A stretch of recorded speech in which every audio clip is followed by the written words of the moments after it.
Okay. Okay. All right. Well, thank you very much for coming. I think some people will probably keep filtering in. It's a little bit sprinkling outside, and we're just getting started with the intro, and that's fine. But in any case, I'm really, really excited to be back here in person for the first workshop in 5 years. It's a little bit surreal saying that out loud, in fact. It's been kind of a time warp, but I'm very excited to see so many people, a lot of familiar faces and a lot of new ones, too, which is very cool. So my plan is to do a very brief introduction of Biocompute for the folks that are new and for the recording. And then I'll introduce the program for today and cover a little bit of housekeeping items. And then we can get to the good stuff.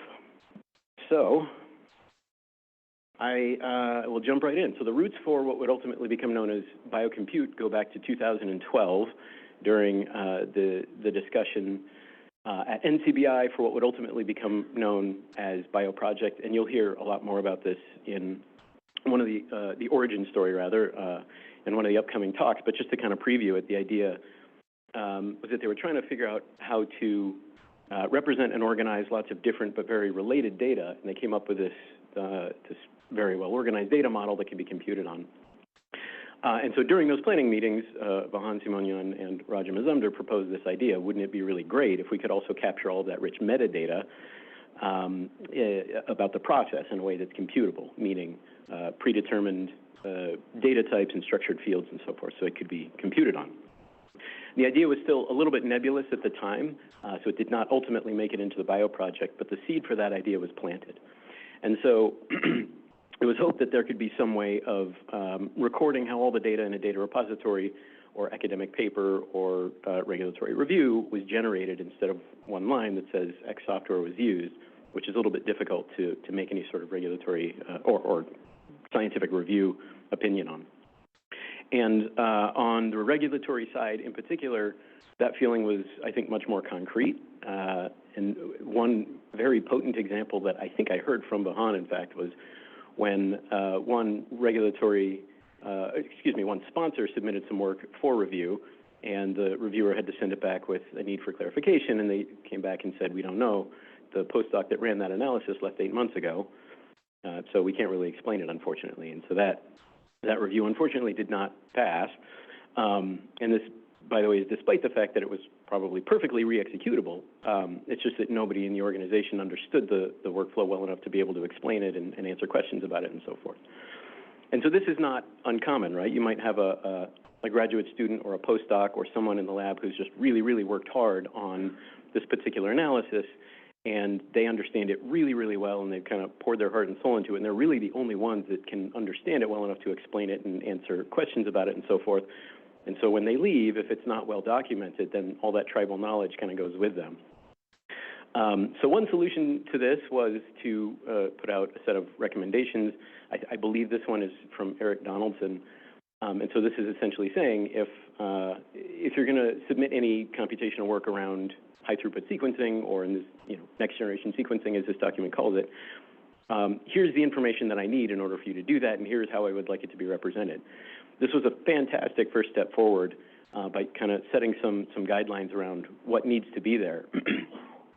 Unfortunately, it was not standardized across the entire agency or even multiple individuals, and it was very much trial and error, as I understand. So if something didn't work, then you have to go back and modify it. But it was a great step forward. And so in 2014, what was then known as the Genomics Working Group met to try and tackle this issue, and they came up with a series of kind of bullet points for what any potential solution would need. And those are summarized here. So number one, it should be human readable. Number two, it should be machine readable, meaning you've got predefined fields that you can compute on. Number three, it should contain enough information to understand the pipeline and interpret that information, which is sort of the kernel of the idea. And then lastly, it should be immutable. So one of these records would be sort of a snapshot in time of what was done and who did it. And so that idea that was proposed originally back in 2012 was proposed here and was ultimately accepted, and which by now is being called Biocompute. And so off they went. So after many, many workshops and several publications, 2 of which are shown in this timeline, many collaborations, a couple rounds of funding, lots of testing, and some use cases, we ultimately ended up with this model. So if you're new to BCO, the basic idea here was that we wanted, number one, something that is flexible enough to support any pipeline. Number two, something that's rigid enough to provide computable structure for all that metadata. And then ideally, number three, something that's not overly burdensome, because the basic idea is to speed up communication after all. And so this model, after input from hundreds of people from dozens of institutions, is what we ended up with. So we organized all of this information into 8 top-level domains. So this is conceptually related information, so the parameters go in the parametric domain, for example. So 5 of these are required and 3 of these are optional. And the minimal BCO is very straightforward. So describe the inputs and outputs, describe the data transformation steps, describe the environment that you ran it in. So was it a cloud, was it your personal computer, et cetera. Who is the person that ran the analysis, and then kind of give a higher level explanation as well about, providing some context and things like that, sort of like an abstract. So it's a very straightforward model. Let me see. So it's a very straightforward model that lets you annotate your workflow with a lot of very descriptive metadata, which is very powerful. So for example, if we discover some issue with DB-SNP 155, for example, and maybe that has some clinical significance. So DB-SNP 155 being, the database of single nucleotide polymorphisms that's used in a lot of pipelines. So now it would be really easy to go back and find all of those pipelines that use that. In fact, it's trivial. We could do it on our portal right now. So having a lot of traceability is one big benefit of getting all of this computable metadata. So in 2020, it was officially standardized as IEEE 2791-2020. That is now the official name instead of Biocompute, but we all continue to call it Biocompute because that's much easier to pronounce. And then within a few months of that standardization, it was accepted by 3 different centers at the FDA for almost all applications. So that's CIFSAN, CBER, and CEDAR. So the focus at that point shifted to building out an ecosystem, which is tools and so forth to work with the standard and make it easier, and that's a lot of what you'll hear about today. There's also an ISO standard that was published, so you'll hear a little bit about that today. And so that brings us to today. Now that we have made so much progress on this, the focus has now shifted to kind of getting the word out and recruiting more people to use the standard. And so in the spirit of that, it's broken up into 2 parts. The morning schedule is the introduction, which we're in now, and which culminates in a talk by CBER Director Peter Marks. Then there's the regulated industry, and we'll hear about some of the tools that they're using and some of the pipelines they're doing and things like that, how things are done now. And then finally, the FDA, where we'll hear about why it would be useful for BCOs from their perspective. The second half is kicked off by Dr. Susan Gregurick, the Associate Director for Data Science at NIH. The labels here are a little bit looser, but generally are administrative, support and use cases, and then workflows and LLMs. We have some really cool talks about LLMs. At the end, there are 3 lightning talks. Oh, and to go back, by the way, there is 15-minute breaks in between these, and there's a 10-minute discussion period after these two sections here. And so we'll have the panelists up here, and you'll have an opportunity to ask some questions. So there's 3 lightning talks at the end. One is an importable progress that's been made on a really cool prototype for an importable BCO library. New ways of presenting all of this now that we've got all this computable metadata, what's the best way to present all of it? And then finally, working with a very complex network of bioinformatics resources and using Biocompute to manage that complexity. A couple of other talks to highlight. We now have I mentioned that a Biocompute object has this really great computable metadata. It's also highly extensible, and so one of the most natural ways to extend it is to workflow languages. And so our first partnership in this space was with CWL a few years ago. We have a really, really cool one with Nextflow that I'm really excited about, and I will not steal their thunder, so I'll just kind of leave that as a teaser, but this is a really neat partnership, so you can have both of those at the same time now. You'll also hear about some major updates from the cloud genomics platforms like Valsera's 7 Bridges app and DNAnexus, BCOnexus. Okay, and so just to cover some housekeeping really quickly, as you heard a couple of times, this event's being recorded. Please use a microphone to ask questions. I think we have microphones, is that right? If we don't, we'll go get some microphones from AV before the Q&A session. And there's food and coffee available for purchase. They are only available during the breaks, and they're only available up until the second to last break, which is 3:15 to 3:30. Okay, so it took a little bit longer than I had planned, so let me quickly thank some really important people here. First and foremost, Dr. Mazumder and Vahan Simonyan. They were the original 2 architects of this idea who worked very hard to articulate it, and I think are the reason that it really caught on.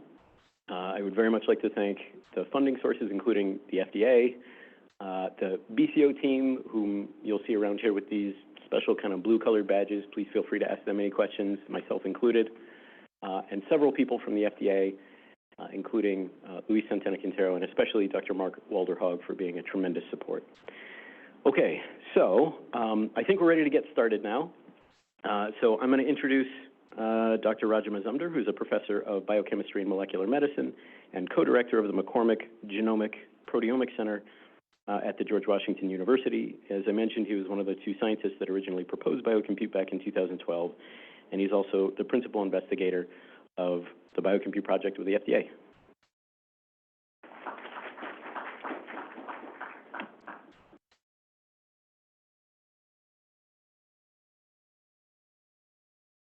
Thank you, Jonathan, and thank you, Jonathan, and also Mark and others who have done a wonderful job in getting us all here together. And there are a few people on Zoom. We did not advertise the Zoom a lot, but there were certain situations where we felt it made sense for some people to join in. So I hope the Zoom folks can hear us, and if you have any questions, I think you can type it in, and we will be able to say it out loud here. So I'm going to talk a little bit about the vision and future of biocompute, and there are a couple of slides which might overlap with Dr. Vahan Simonyan's slide and mine, but I'm not going to say much about it because those are slides which we made together in our publications, so we both took a couple of those images. So this is from actually Dr. Vahan Simonyan. So this image actually told me a lot, and verbally Jonathan explained why there was a need for biocompute, we felt. So when you have the industry, they do some bioinformatic analysis, they say let's submit to FDA, and they might get yes or no. But when it's a no, they might have some problems, they have questions, they have issues, clarifications, and it's a cycle. And when there's a cycle, there's time and money, right? If time is spent, it costs money. And then they have to resubmit. So what if we had something like biocompute, which would help with this issue? Before I go into this, there's also some additional housekeeping-related stuff that I want to mention. So one of the biggest things that has been challenging for us is, yes, we have talked to hundreds of people on how you want to use biocompute, but I still get surprised and amazed how people have come up with new ways that we have not thought about using biocompute. So we do have a use case collection form, but I do realize that Google form is not accessible by the FDA folks. So we have also printouts of those forms outside where we are collecting use cases. So how is it collected? So we have 3 things we ask. As a, I want to, so that. Those are the prompts. So as a bioinformatician and a clinical geneticist, I want to, what do I want to do? Document all of the software, their version numbers and parameters used to analyze genomic data to identify genetic variation, so that I can streamline the interpretation process and improve patient care. So this is how we can understand what are the potential use cases that we can say, oh, this one we already have done. We actually support this use case. but you may come up with a use case we have not thought about yet. So please take a little bit of time to fill this in, and if you do not know how to get it or where to access this form, come talk to me or anyone who has these blue badges. And this is a figure from our paper that Vahan and Jeremy and I wrote, and this image also tells the same thing, right? You know, you have a chemistry experiment, you have chemicals, you have conditions, and you have a yield, and you document all of that so that somebody else can repeat it. And when we started thinking about this, there was no real standard way to document bioinformatics experiment. But on the other hand, all of these pieces of information is used in any bioinformatics experiment. So this Biocompute, what we decided is that, okay, we came up with some ideas, then we had to get it as a standard approved, IEEE approved. I think there is a talk about ISO also later on. And the idea is it acts as an envelope for the entire pipeline. It should be human and machine readable, so it's written in JSON. It is categorized by domains, adheres to FAIR principles. It is adaptable, has unique IDs, data provenance. These are all important things that we thought is needed for it to work. And so the metadata is required for reproducing the data, provides seamless communication, attribution, machine readable, and licensing details is also important because many times when you're doing something, that license part is not there sometimes, and then what it does is that it doesn't allow others to know exactly how to use it. So even providing that piece of information can help with reuse. So this is a picture that we took in one of our Biocompute workshop, and this was before, and if you look carefully, you will find some of us, we were younger, for sure. But I put this picture up because, this type of workshop is really a great way to get feedback from the community. So from this workshop, we got feedback was creation of the BCO specification document, public-private BCO spec working groups, demonstration projects, and so on. So we talked about some of the key features, but I want to show another view of it. So the Biocompute, you have an experimental design, you have parameters, you have results, you have error domain, you have data source, attribution, analysis steps, and all of this can be standardized into a human-readable also version. So one can look at these documentation and can decide, okay, this is why the experiment was done. Now, one of the biggest things that we find when we go and talk about Biocompute is even though we give talks like this, it's still not easy to comprehend because if people have not used something like this, it's very hard for them to say, okay, this is how I'm going to start. So I think starting using Biocompute has always been challenging. So this meeting is also about trying to figure out how we can make it easier for researchers and developers to use Biocompute. So this is like an info sheet or a cheat sheet. So it gives you a quick start guide, and we have developed a lot of videos and also lots of this documentation which can allow people to use Biocompute and make Biocomputes.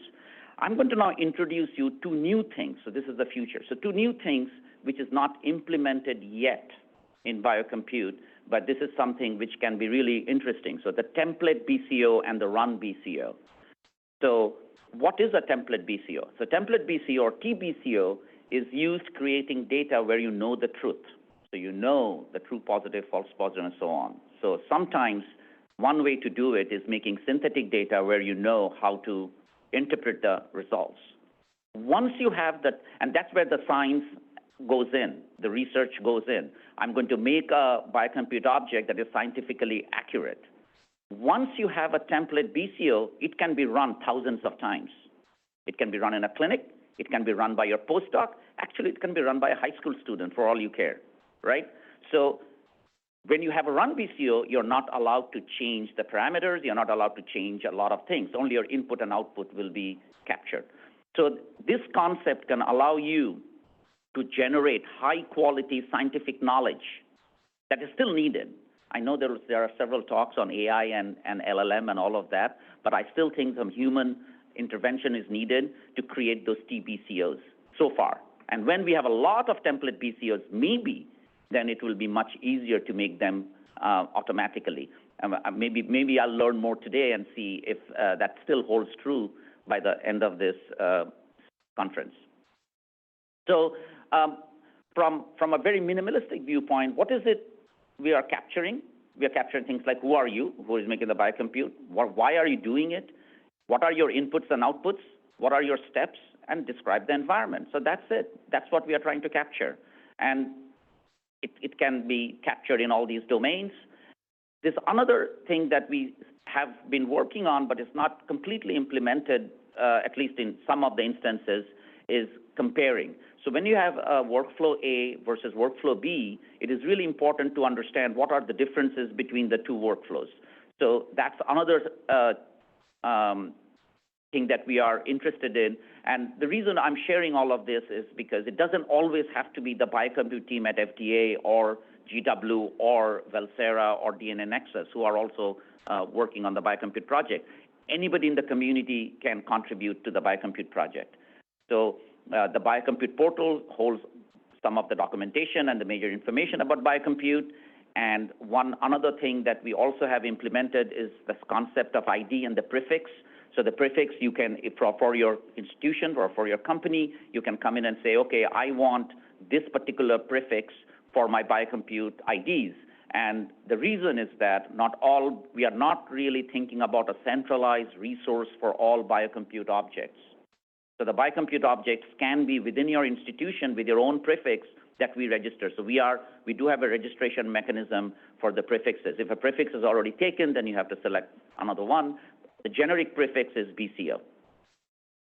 There are a bunch of other improvements that some of you'll hear today in some of the talks. So the technical improvements, conceptual expansion, knowledge bases. I have like a couple of slides on knowledge bases, how it can be used, because I know there are some folks from NIH who are here. So and this is one of the things that we have been working on for a few years now. How can you use biocompute to integrate data? So we're not talking about just the software. We're talking about data now. So this is a project that we have from NIH called GlyGen, and here we have a lot of data. The data model is really, really complex. So we have proteins, we have glycans, we have sites, and so on. So what we have done is that for every piece of data that comes into GlyGen knowledge base, we have biocompute objects.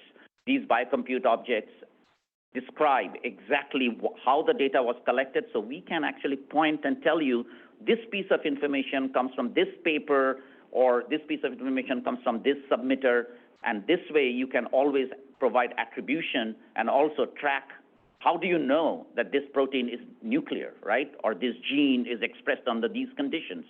So this type of ability to track information biocompute can provide. Same concept, you have the same schema, you have the provenance, authoring, versioning, you have the usability, you have the keywords, and it provides information about the scripts and the operating platform of the environment. With that, I really want to acknowledge a lot of people. Some of you are here. Definitely the team at George Washington, who has been working tirelessly on biocompute for over a decade now, and also the team at FDA.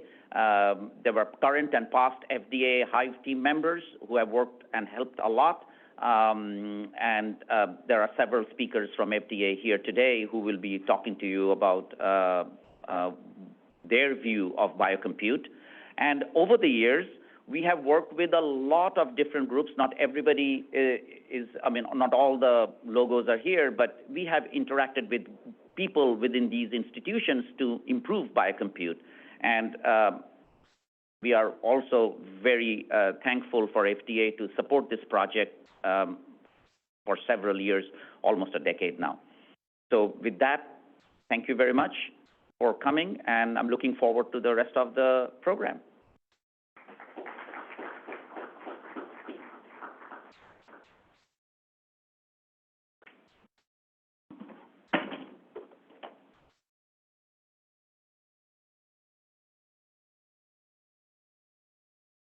We're getting our handheld mics set up right now, and we'll take just a minute to do that. Dr. Marks is on his way now. So I guess while we're waiting, are there any questions for Dr. Mazumder?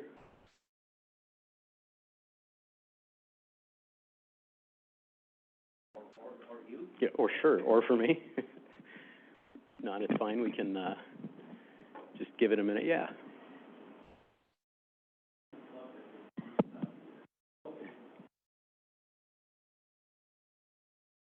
I always love that GW comes up with these great ideas. I love the idea of a template. Can you explain a little bit by what you meant by running the template? That wasn't clear to me. So I'm going to provide an example. So let's say you are trying to find a pathogen in cabbage, and the pathogen is Salmonella. So you have your aligner, you have figured out what the seed size should be, you have figured out how many reads you need to match to really confirm it is the pathogenic Salmonella that you are looking for, and you have made a template BCO, and you tested it, and it has a level of detection and all of that stuff. Now, you made this template BCO, then you say, now, anybody in the world can run this biocompute object and this method to detect Salmonella from cabbage. It might be interesting if it is not, somebody wants to use it, and the run BCO would be, they will run it and detect and produce the results, and it is using the same version, same everything.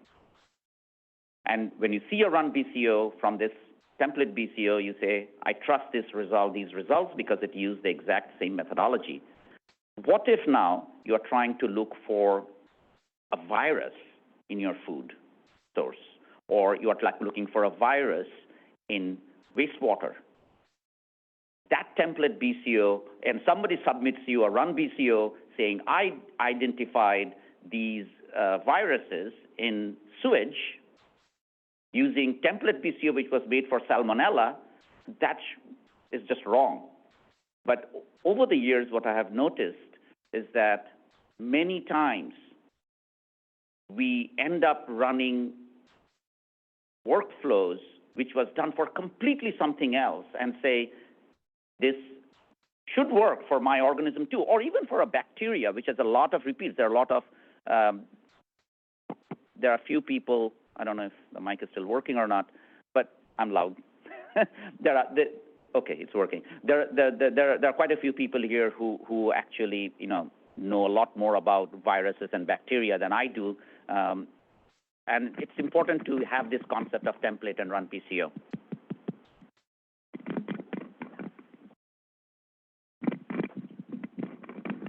All right. So, ready for the next speaker. Is this on? I think so. Can you hear me? Hello? There we go. Okay. Well, I'm absolutely thrilled to be introducing the next speaker. You may know him from. Is it on? Hello, hello, hello. Oh, it's cutting in and out, isn't it? Okay. I think we're okay.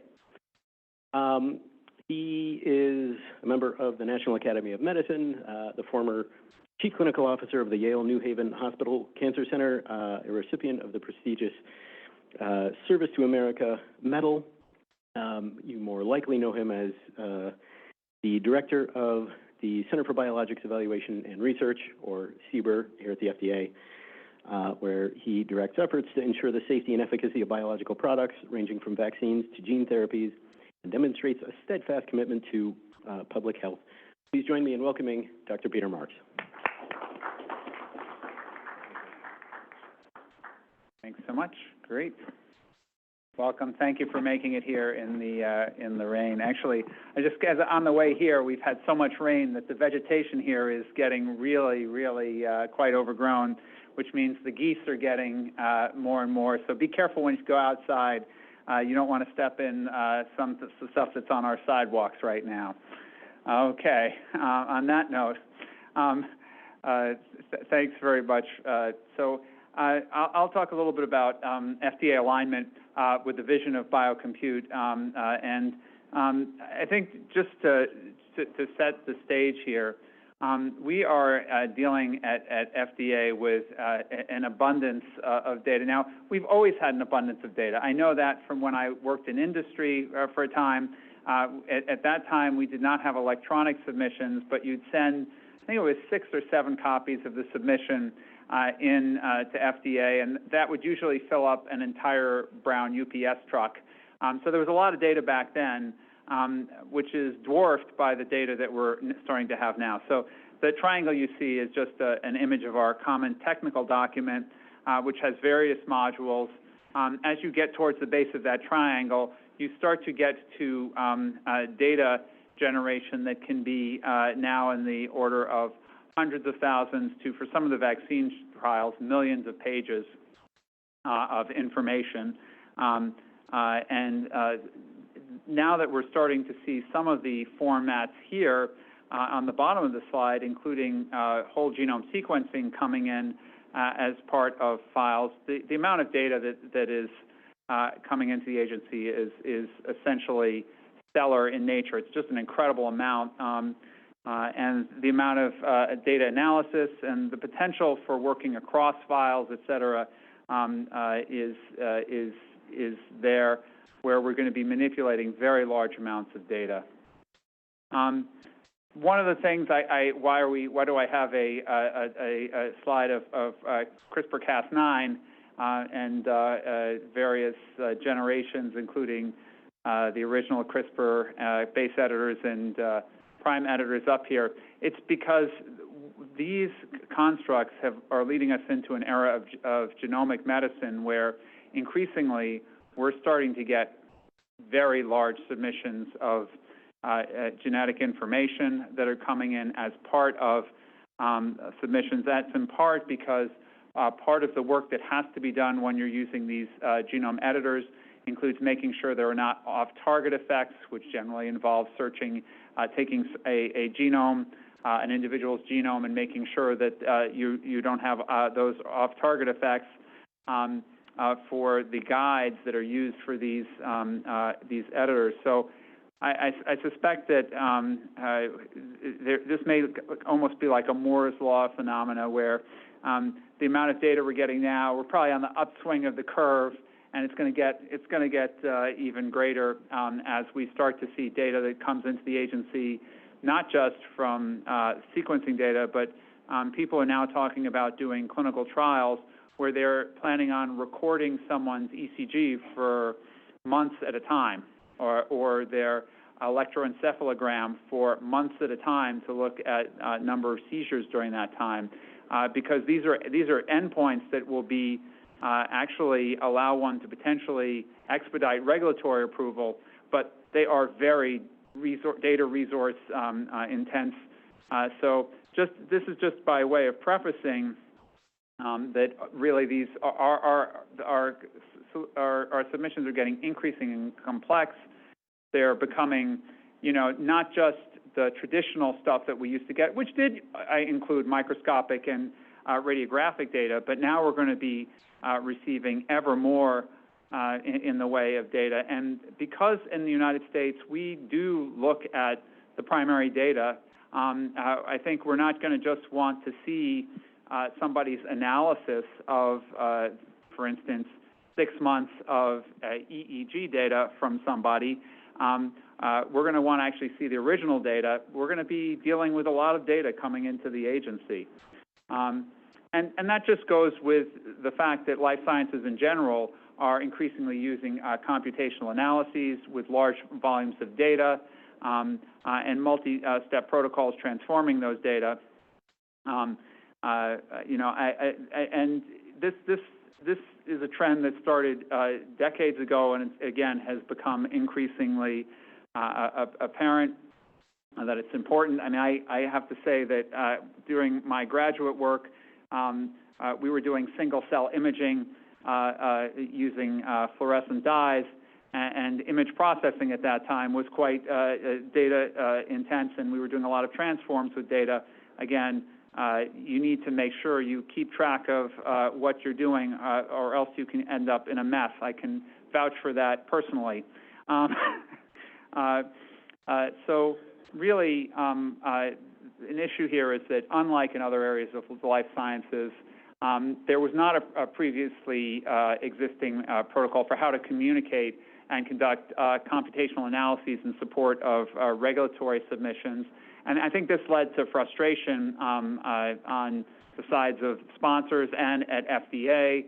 Our reviewers were sometimes burdened trying to understand what was going on, and regulated industry was frustrated because they didn't know what we were expecting, and so that led to essentially headbutting.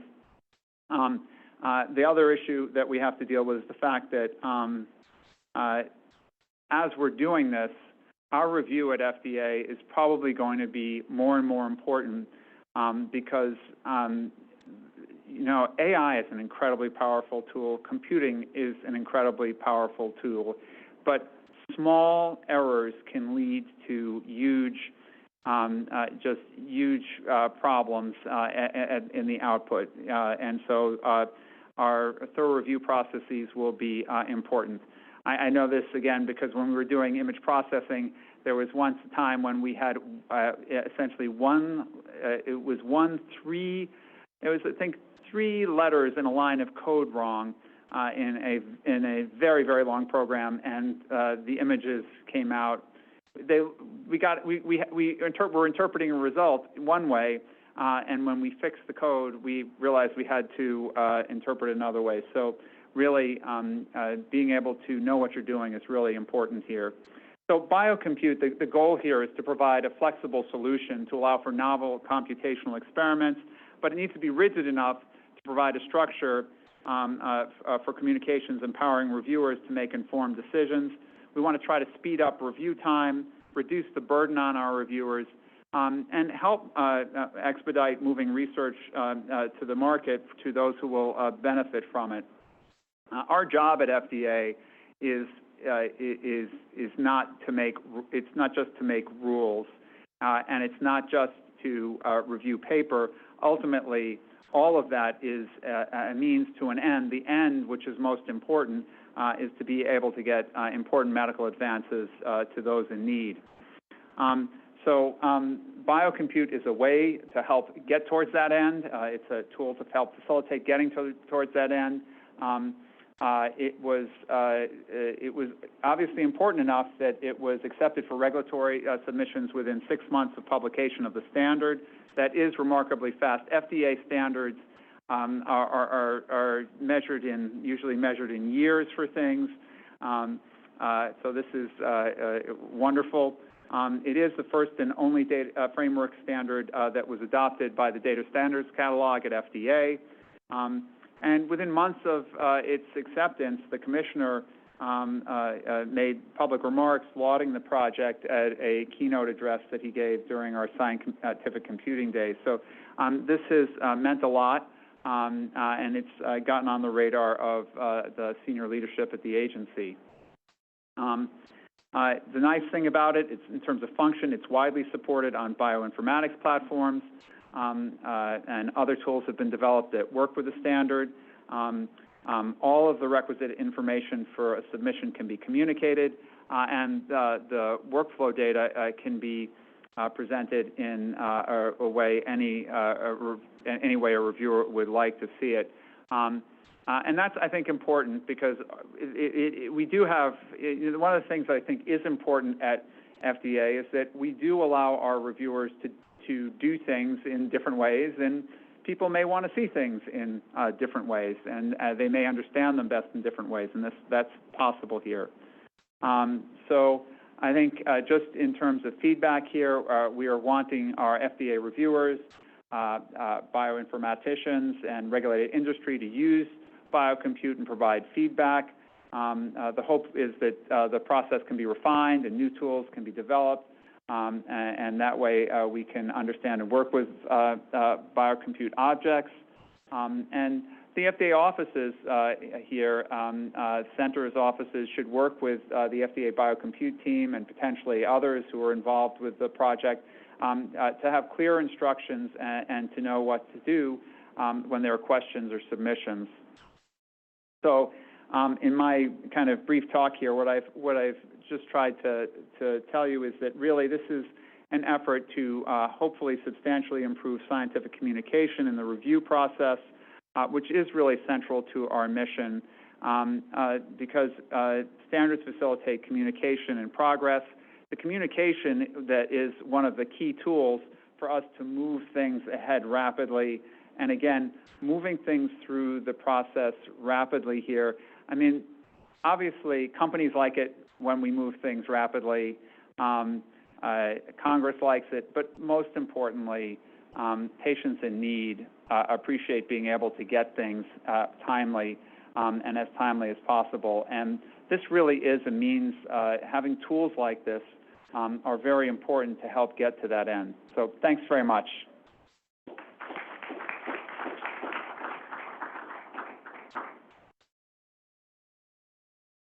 Okay, we got one question from the chat, and there's I think another one as well.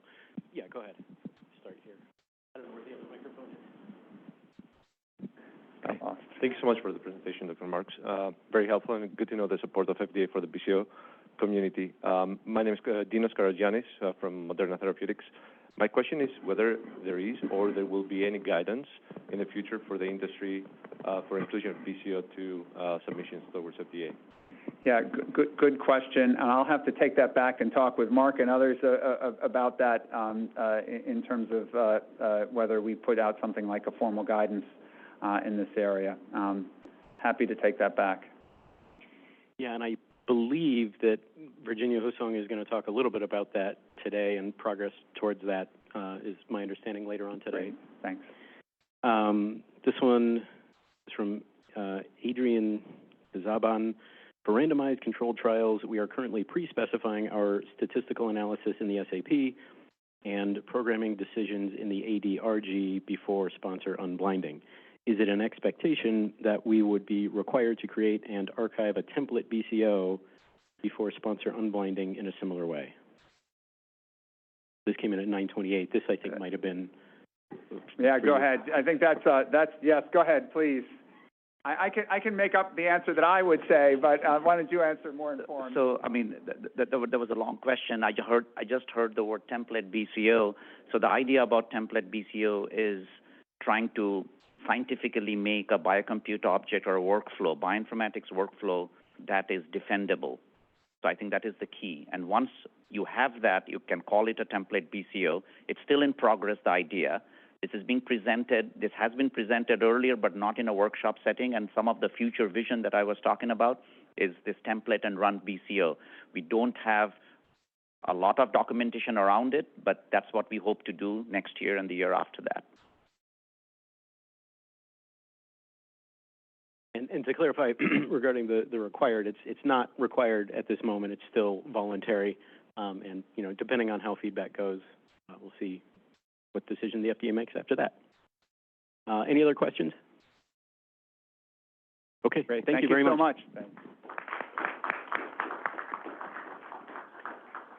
Okay, so that concludes the first block. We are now going to take a break, and we'll reconvene at 10 a.m.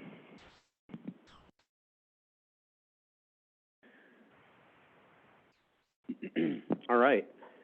So I am happy to introduce our next speaker. Many of you, I think, may know Dr. Vahan Simonyan. He was formerly the lead scientist and primary architect of Hive, the high-performance integrated virtual environment, at CBER, and R&D director of bioinformatics. He was the other of the two scientists that I mentioned that originally proposed Biocompute back in 2012 and is very accomplished in bioinformatics. He has since moved on to private industry as the chief scientific officer at Emblema, and he'll be offering some insights from the industry side. Thank you. Thank you. Hi, hello. It's so nice to see familiar faces. I'm Vahan Simonyan, and I'm on the dark side right now, kind of. But hopefully, what we do is on a bright side. So, agenda very quickly. I'll talk about brief history of biocompute and its role in modern bioinformatics, and potentially a role in the future through some of the projects that we are doing. So, I think it's in the slide mode. Okay. So it started a long time ago. The things were put in motion about 4.5 billion years ago. But I'm not going to, I think this is slide mode is going. Can you switch the slide mode? It's going too fast.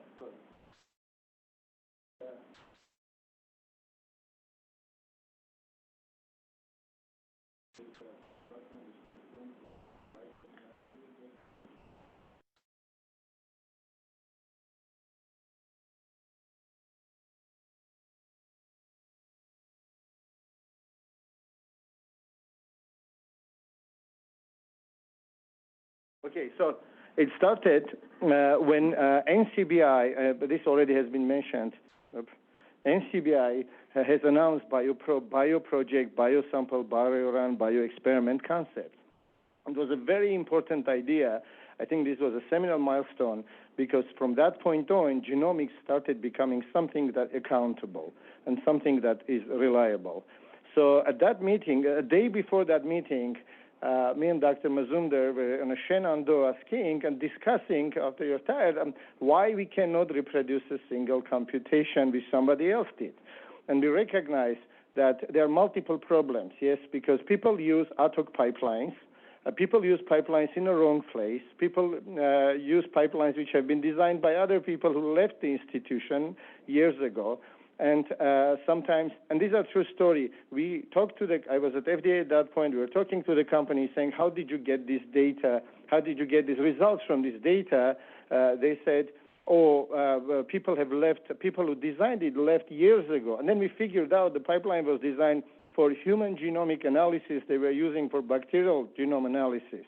And sometimes they would call mutations as SNPs based on a coverage of 1.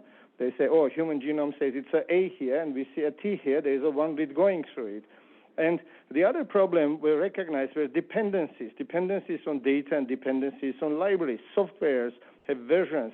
Softwares depend on data. They depend on a version of human genome. They depend on version of bacterial viral genomes. All of the things we do, they don't operate in a vacuum. They operate in connection with other pieces of software, other pieces of data sets and things. And irreproducibility had multiple sources. So next day, we went back to when we were at NCBI, and David Lippman, brilliant man, I should say, he actually changed the entire way industry was thinking about genomics. When he was introducing this bio concept, then we confronted him saying, hey, now you get this data. Have you ever looked at the data? Data is huge, humongous. It's not like you can look at the data and make a scientific conclusion. You have to analyze the data. So more than that, I say analysis is more difficult than everything else. If you are keeping track of everything else, why are you not keeping the track of the analysis? So that was the question that we imposed. So and at that point, it didn't get too much traction, but me and Raja knew that it's a recipe. All we need is a recipe book. So this is one of the recipes my wife cooks for me. So it's a recipe book. Biocompute is nothing more than just a good way of keeping a recipe, except we are keeping a recipe of a process. Raja already had this slide, just like whenever somebody is cooking a drug or a protein or medication or something, we are used to requiring a good recipe. Biocompute is the same way, except the data, instead of adding chemicals, we are adding input files. Instead of heating and pressurizing, we are actually parameterizing. And instead of outputs, liquids and solids, we are actually getting data which FDA analyzes. And if you think deeply, FDA is actually an algorithm. FDA is an algorithm because it takes the data in, it makes a decision, just like any other algorithm does, yes? So biocompute analysis must be protocolized as well as anything else. So if this was the idea proposed to David Lippman and NCBI in general, and there was a conclusion from their side, it is premature. It is needed, it is very important, but it is premature because genomic algorithms were just evolving, just coming out. This is the time when bow ties and hexagons and BWMs were just new stuff. So at that point, decision was made, NCBI is not pursuing this, but then we were so lucky because FDA wanted to pursue it. When we talked, thanks to Carolyn Wilson, she was very instrumental in helping us get this message to the leadership, and Peter Marks and Carolyn Wilson worked tirelessly with us to make sure that we got here in a few years.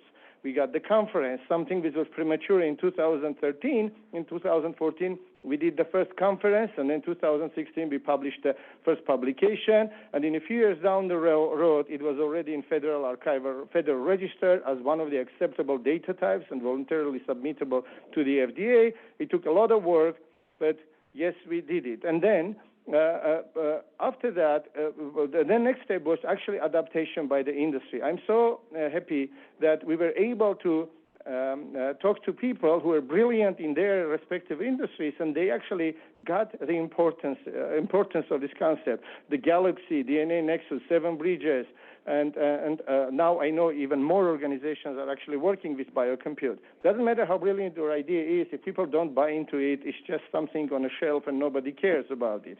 And now there is also new developments that we actually are in the process of getting awarded proposals where we are going to use Biocompute as a core technology platform for certification of a software for ARPA-H data fabric. This is a new concept that NIH and NCI are funding through ARPA-H organization. And we are also using the same Biocompute objects in our projects with DoD for detection of pathogens. So let's move forward.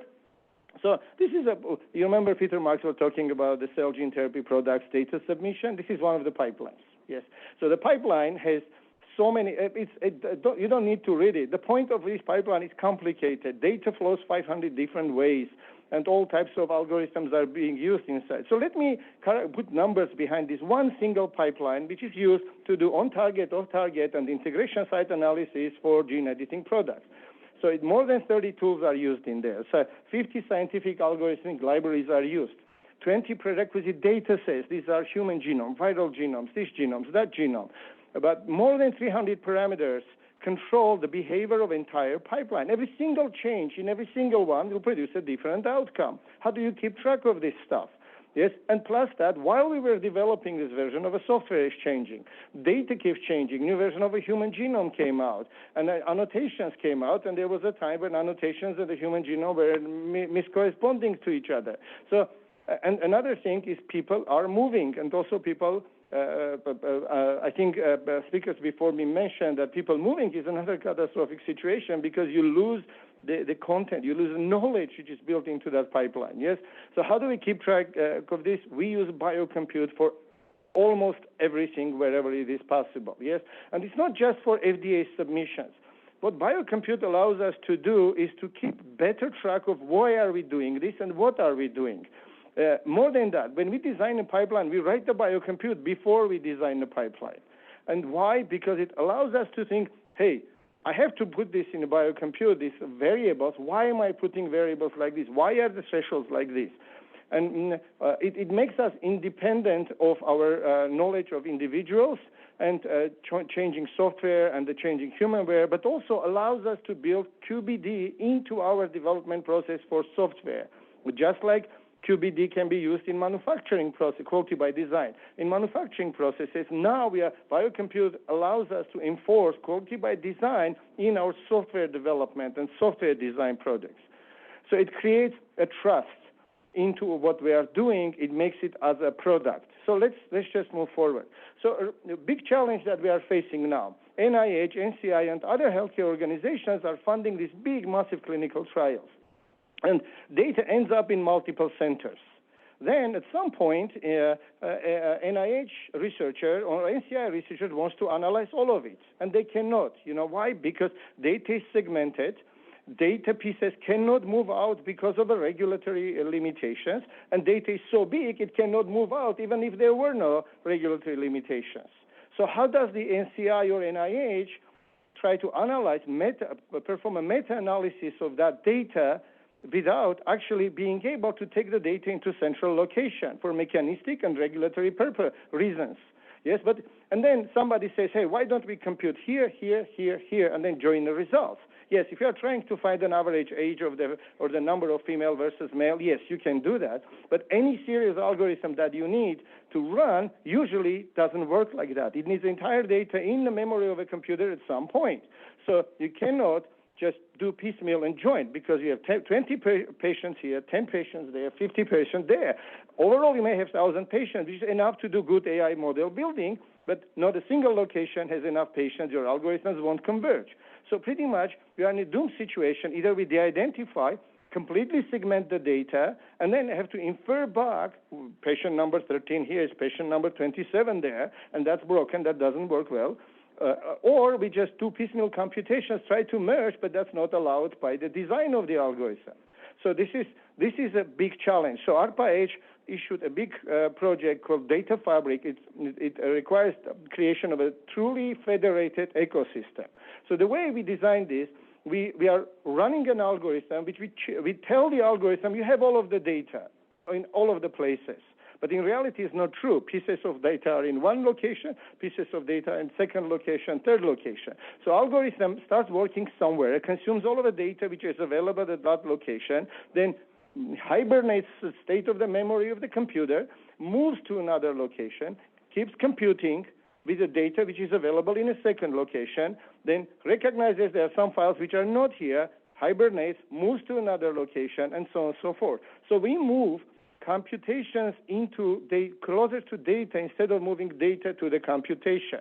But then that's a problem, yes, because organizations, information security specialists of every hospital system says, I'm not going to let your computation run in my computers. Why? Because I don't trust it. I don't know what is inside of the computation. I don't know how are you running. Are you using the right type of data? Are you secure? Do you maintain the privacy? Also, how do I know that your computation based on my data is going to be valid? So there's a certification process needed, and there's immutability needed. So if organizations are to trust that this computation is what it says it is, we must have a certification process. So we are building this certification framework based on a biocompute. So Biocompute's original design of the biocompute had a way of actually having a hashed immutable biocompute. That's run biocomputes that Raja is saying, and template biocomputes that will be certified, so we will earn the trust of organizations that, hey, this is a well-vetted, certified, immutable pipeline that can run in this location. That's why, and that's the method we are approaching to actually solve this big problem of distribution versus federation of a data analysis. And we have multiple use cases about cancer omics, where we'll be moving between different data organizations through cloud. Another one with Kaiser Permanente will be analyzing real-world data sets, moving and understanding outcomes of the process using biocompute. So biocompute is not just NGS anymore, yes? And the other one for imaging data analysis. So these are three use cases that we proposed to ARPA-H, and the project got, we are in a negotiation stage, and biocompute is going to be core component of all of this, okay? So another project that we also got, biocompute is going to be key to this, is we were awarded a proposal by Department of Defense to analyze pathogens across the world through monitoring the wastewater. It's a global wastewater monitoring pipeline. So again, software has to run exactly the same way in a cloud instances, in a hive in a box, which is thrown by a helicopter to the mud or to somewhere in a tropical country, and the software must run and produce the similar and reliable results. How do you do that? Reproducible, reliable, well-parameterized, sustainable, maintainable, and immutable. That's what biocompute is for us. So we are actually, even before we finish the pipelines, we are actually doing the biocompute for them. We are taking all of these tools that we already had. Actually, most of these tools have been developed by some of the people sitting here, and they're FDA-developed tools, and we are packaging them into these complex pipelines and using them as a baseline biocompute objects to run. So biocompute will be everywhere. In clinics, biocompute will be in hive boxes in helicopters or other labs, etc. So that's why we believe biocompute certification framework is needed, that when there will be some way of fixing the biocompute in time and in space, saying, hey, now this is a trusted algorithm that we need to use.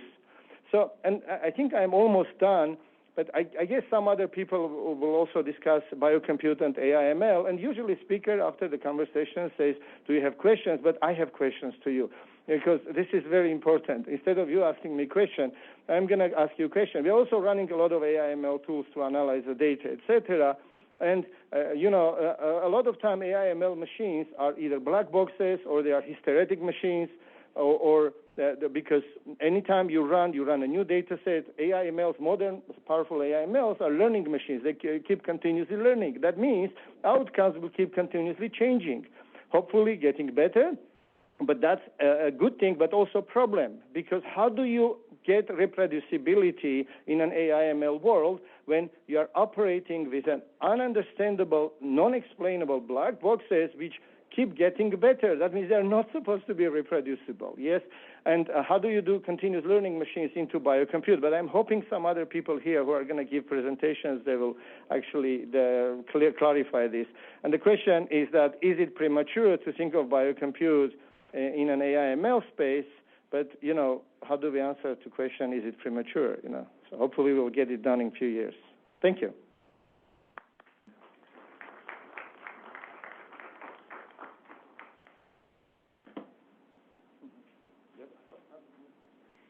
No questions? Because I asked them. Well, we'll do the Q&A panel after for this section. Yeah. Okay. Continuing with perspectives from regulated industry, Dr. Jun Luo is a data scientist at Novo Nordisk with experience in machine learning, bioinformatics, and biostatistics in the biotech and pharma industry. Today he'll be talking about a computational framework for single-cell mechanism of action study in chronic diseases. Thank you, Jonathan. Good morning, everyone. I'm very glad to be here to mainly present the computational framework for end-to-end clinical omics analysis, single-cell MOA study in chronic disease. Some context I want to provide here. This is mainly the pipeline developed by our colleague in Denmark. And also, I'm very new to Biocompute and more methodology and a modeling guy. I'm here mainly to learn and also ask questions. Next slide. Oh,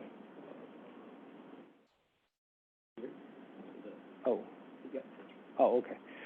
So we have some single-cell omics, single-cell RNA-seq data for some MOA clinical studies. Sorry. Yeah. So we have some single-cell transcriptomics data from some clinical MOA studies. So analysis results of those must be shared with the public through CSR or clinicaltrial.gov. And that needs data transformation into the CDISC control terminology, SCTM, for clinical data. And also, what we encountered is that even without planned submission to authorities, the data can still be requested after submission. All those sets a need for GXP process. For this one, I'll probably skip this really quickly, but mainly this is to illustrate the evolution of the different generations of transcriptomics data from bulk to single cell to spatial transcriptomics. For this talk, we're mainly dealing with single cell.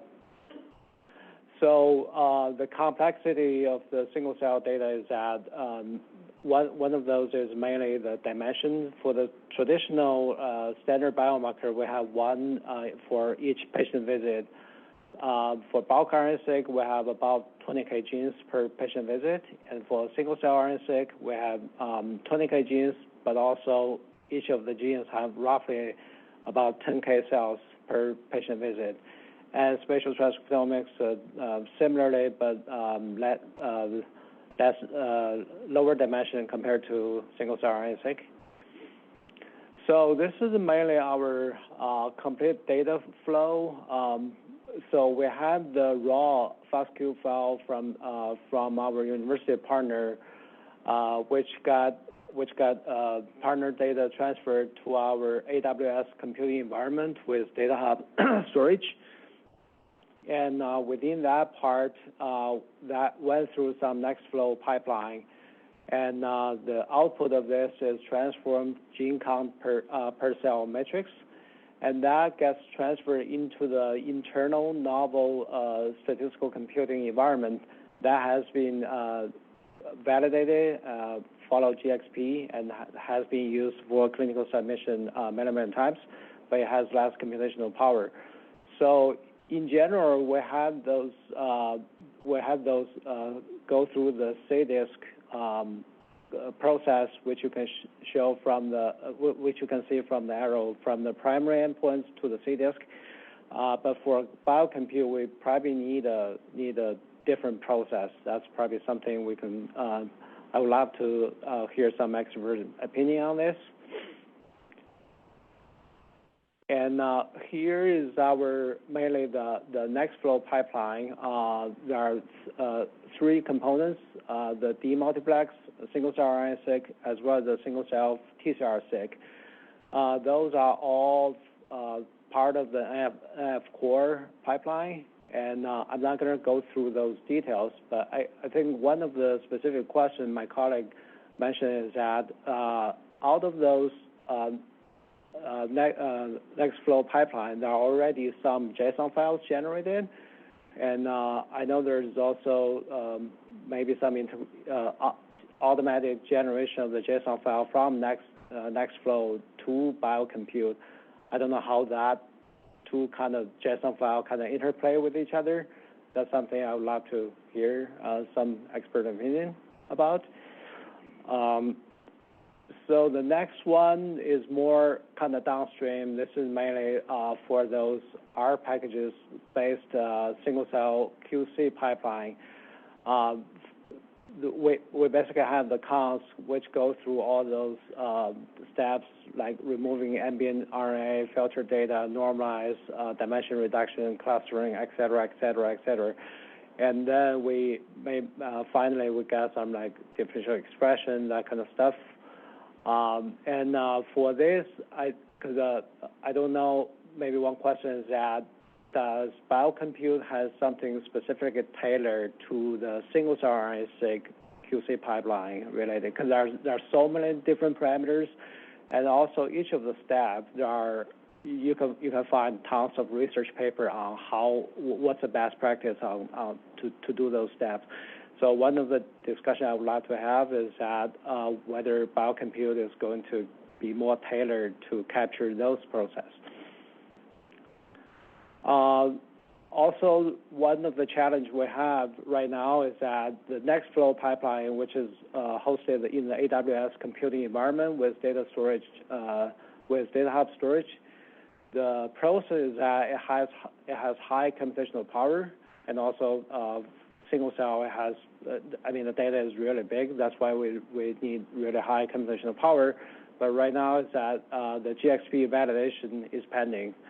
For the novel internal statistical computing environment, the process that is standardized and validated for Metamodel clinical study submissions, but right now it doesn't have enough computational power. Maybe that will be improved in the future. And also, one question specific for BCO is that maybe this is already some of the cloud computing stuff.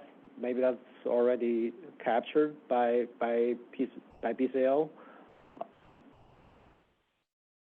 And also for our submission process, we need to fitting the SDTM together with omics data.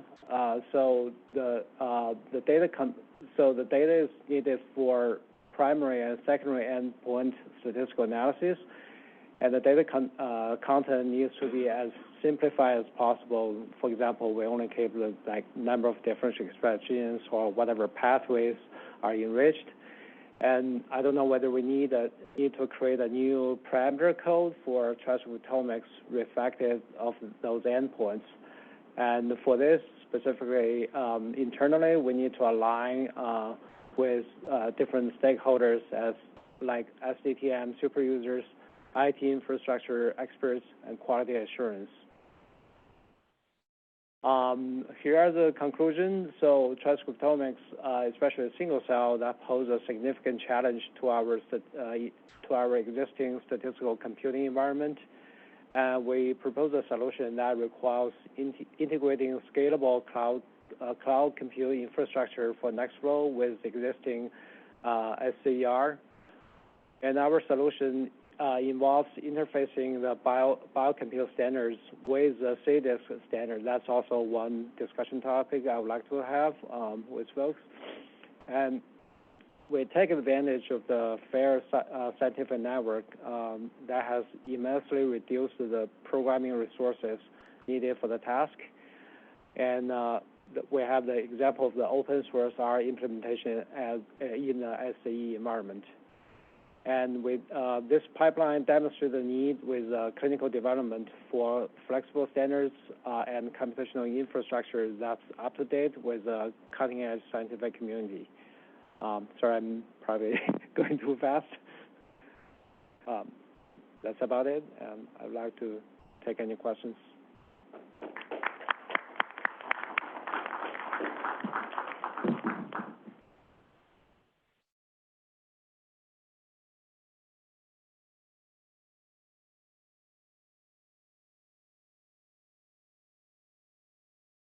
All right, so there was several really great questions brought up during that talk, and I think we can talk more about these. Just to address two of them really quickly, there will be a talk about the connection with Nextflow later, so that might be a very nice discussion. The other one, there has been progress on the CDISC BCO. Unfortunately, the main representative that's been working on that was originally invited to speak here, but unfortunately is not able to speak. So I can put you in touch with her to kind of figure out what the progress is on that and what the status and where they're going is. However, I will first introduce the final speaker of this section, Dr. Julia Maritz, a principal scientist and bioinformatics team lead at Merck and a co-author of one of the Biocompute papers. Dr. Maritz will talk about applications of biocompute objects for viral metagenomics analysis.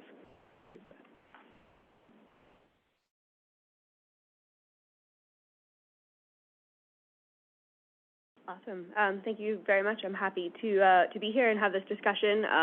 So again, I'm going to talk a little bit more about how we've used biocompute objects for viral metagenomic analysis, and like many of the other speakers, I have a variety of questions that I would like to pose for everyone, so I'm happy that there is time for discussion afterwards. So just a little bit of background. I sit in our molecular and viral safety team, and we have several primary responsibilities.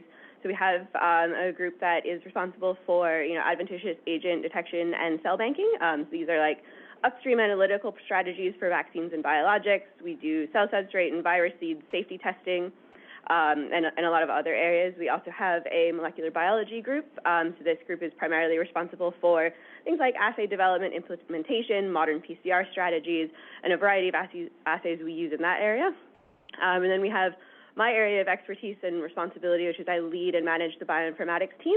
So we have, we maintain and evolve our internal program, which is called VirusScreen, and I'll get into that a little later. We also are responsible for leveraging a variety of Hive tools, which you've heard about today.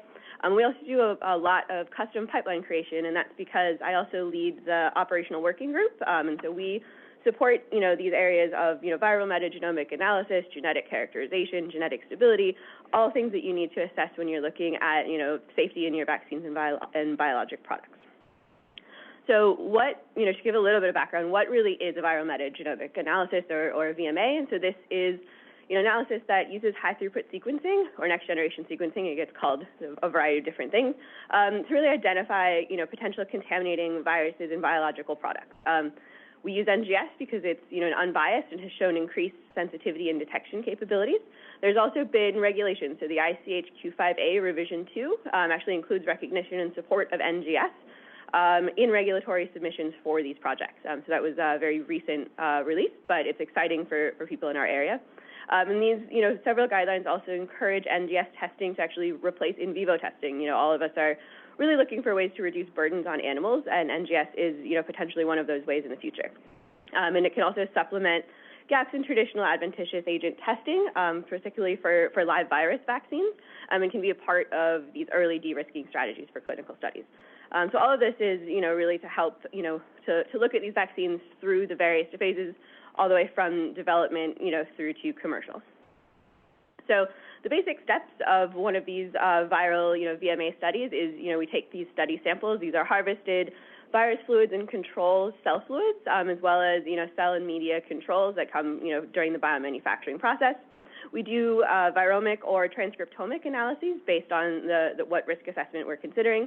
We have specificity and sensitivity determined by spiking with a virus panel, and I know Arifa is here, so she's the expert and, created that virus panel. We also then do high-throughput sequencing. This is primarily Illumina, short-read, paired N, usually 2 by 150 bases. And then, is really where my group gets involved. We have a lot of bioinformatic applications. These results are actually can be followed up with this labor-intensive and manual process. And so, this analysis, we use 2 different analysis environments. One is Hive, so, with many people who have already spoken, and we have a lot of highlights of Hive. So there's a USA FDA instance and a public domain. It's maintained by GWU, so there's a lot of, expert development and secure access. We've definitely leveraged a lot of that. And they have a lot of well-known and published tools, and, I guess most most important for this conference is it generates biocompute objects for this pipeline communication, and that's where we, really became familiar with these biocompute objects, and we have used them primarily in the past. We also have an internal pipeline, so this is really to automate and streamline data analysis for GMP or release testing. So this is called VirusScreen. It's our internally developed analysis pipeline for VMA. And one of the things that we've done is like Hive, there's no computer programming skills required. It's user-friendly. It's run through a graphic user interface. It's also within our company firewall, which means there's fewer copies of our data. It's a little bit more secure. We also have dedicated and IT bioinformatics support, so we have customizable workflows. We also have non-GMP and GMP environments. This is really important as we, move through into more of the commercialization spaces to really have that quality oversight. And so we have multiple workflows that are available for these Illumina paired-end reads, and we're also working on actually integrating biocompute objects into that framework so that, we can produce them as we, produce all of these reports for our various products. And so we've actually been working with biocompute objects in various applications. So as Jonathon mentioned, we actually were co-authors on this paper that was finally published earlier this year. And so, this was really a case study for, how would you kind of create and include biocompute objects, specifically for these, high throughput viral detection studies. So this paper, it, kind of went through our short read alignments, use of a database, and, how we would kind of communicate those filings. So we actually produced 4 different biocompute objects, one for each of the different workflows that we described in the paper. And this was intended to mimic really how you would, what a biocompute object could look like for a formal regulatory submission.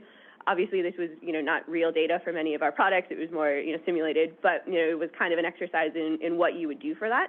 And this was actually done, we created these objects using both Hive and an online-based editor. So there was, we gained a lot of experience of, what are the differences and tools that you can use. We also have actually included BCOs in filings or support applications to regulatory agencies. So one of them was for our Ebola live chimeric virus. This was done back in 2017. So we actually created 3 different biocompute objects for the bioinformatic processes. Most of these were short read alignments to a database to look for different virus hits. This was compiled with the assistance of Hive staff. It was several years ago, so we didn't have quite all of the communication and compliance things that are around biocomputes now. This was actually sent as part of a support document for the filing of a supplementary viral metagenomic analysis. It was non-GMP, but it was a characterization study. We also did a biocompute object for our SARS-CoV-2 chimeras virus. This was in phase 1, and it was back in 2020. So again, we also generated 3 biocompute objects. We seem to be generating lots of biocompute objects, and that's one of my questions for later is, how do you not generate so many, or at what level do you generate these objects?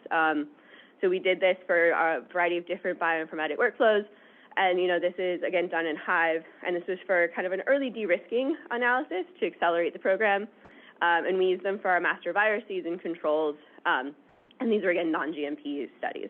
But all of this experience really brings me to my questions is, what exactly makes a biocompute object? There are some things on requirements, formatting, and different components. There is some guidance, but, when I ask our IT to, integrate biocompute objects into our platform, they come back with a million questions, what's required, what are we doing, all of those things. And then at what level do you create a BCO? Is this for an individual sample? Sometimes we run 30 or 40 samples, and they each go through the same process. Is this at a study level? So then how do you deal with you have 30 or 40 samples, they might go through different bioinformatic pipelines as a part of a study. Or do you do it at the analysis level, and then you're creating a biocompute object for every single analysis that you do, which could lead to a massive number of biocompute objects depending on what type of a study you're doing. This basically, as I've highlighted in some other areas, you can get multiple BCOs for each submission. Maybe that's a good thing. Maybe there's a way to turn it into one. And then, this is the industry section, so how do you deal with proprietary information? Some code and pipelines are not available. They're not public, they are proprietary. So how do you they won't be reproducible in the BCO, and how are we supposed to deal with that in regulatory submissions, or just in general if you're trying to run a BCO and we have a proprietary script that's a step in that analysis? you're not going to be able to run that. So how do we deal with that at that level? What level of detail is enough for a biocompute object? You could include a whole ton of detail, or you could include very little. And so, how do you strike that balance? And then, something we're also very interested in is, what is the review process? When we submit a biocompute object, how does it get reviewed? What else do we submit with that BCO? That's something that's of a lot of interest to us. So I'm very much looking forward to the discussion and some of the presentations to hopefully answer some of those questions. So with that, I'll just acknowledge everyone who's worked on it, and thank you.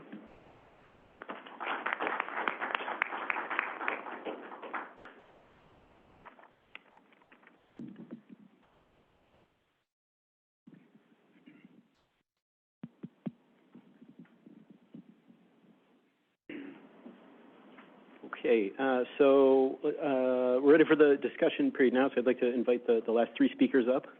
We'll have about 10 minutes for Q&A for anyone who's got some questions. So, Jun Luo, would you mind coming up as well, too, please? Thanks.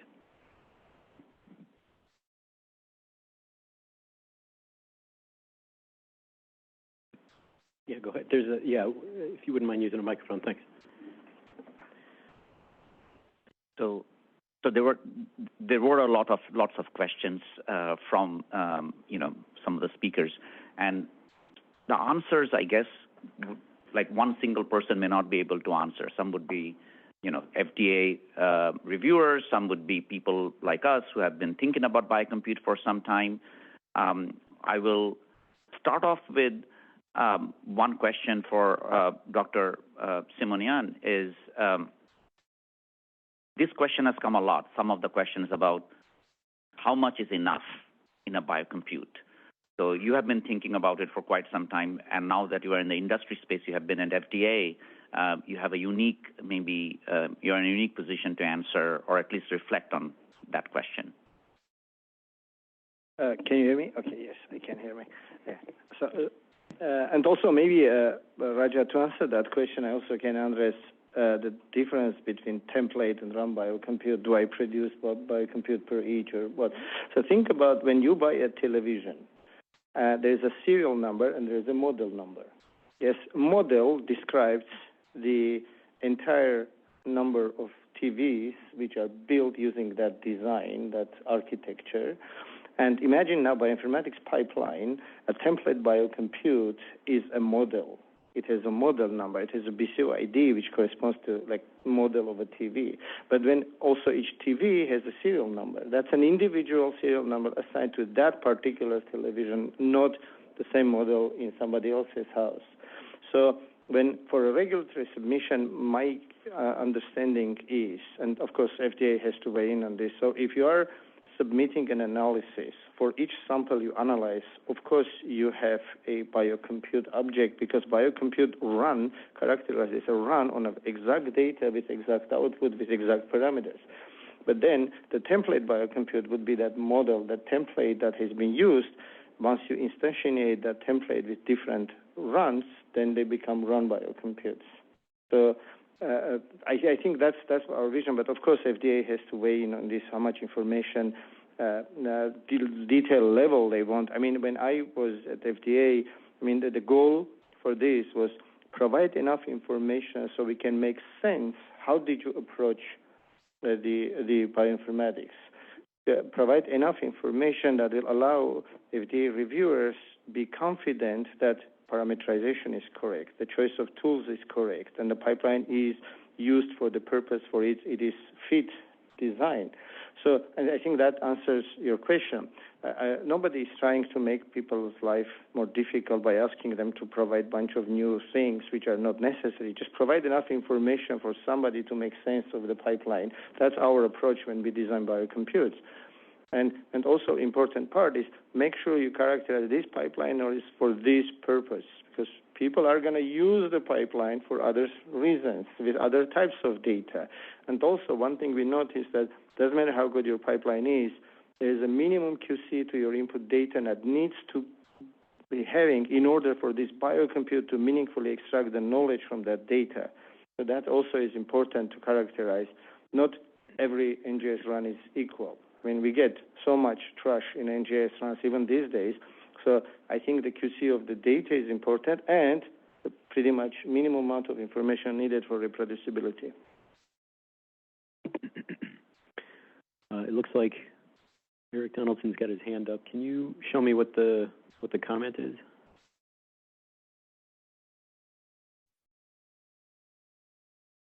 Are you asking me, Jonathan?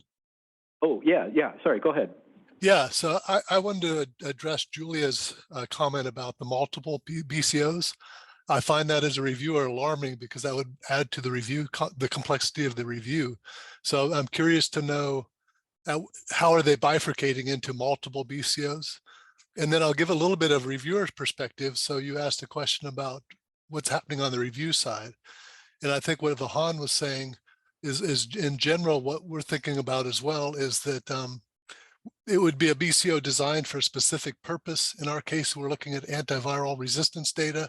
And so we'd like to see the BCO designed so that it's addressing exactly finding substitutions that may be related to resistance in a clinical trial across multiple trials and multiple subjects and multiple time points. And I'm not sure, I'm very curious to know if you think that's even possible to be captured with one BCO. And then in our case, and I think this will vary by each review division as to what else they would like to see besides the BCO. In our case, we'll want to see the raw NGS data as well so that we can do an independent analysis because we feel that data should be verified because that information resistance, especially being a part of efficacy and safety, will be in the label. And so we want to verify everything that goes into the label. Thank you.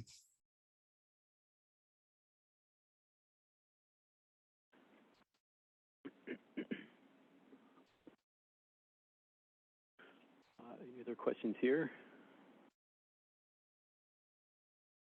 Oh, yeah, I can speak to that. So, I mean, sometimes if you're producing a biocompute object for each sample, sometimes you do multiple different bioinformatic pipelines on each sample. And so if you're taking one sample and you're running it through a short read alignment for, to look for against a database, then you might actually also take that sample and run it through a de novo assembly pipeline to assemble contigs, to see if you can get better identification from either some of your unidentified reads or things you have questions on. You also might take some of that data and then do a translated alignment to a protein database to further drill down into your results. And so the question is, sometimes that can't all be put into one BCO because you're creating new input files. Like if you're only taking your unidentified read from one analysis to do the next analysis, that's a different input. And so then that becomes 3 different BCOs for one sample to get your results. And then if you're doing 20 samples in a study, 20 times 3, that's 60,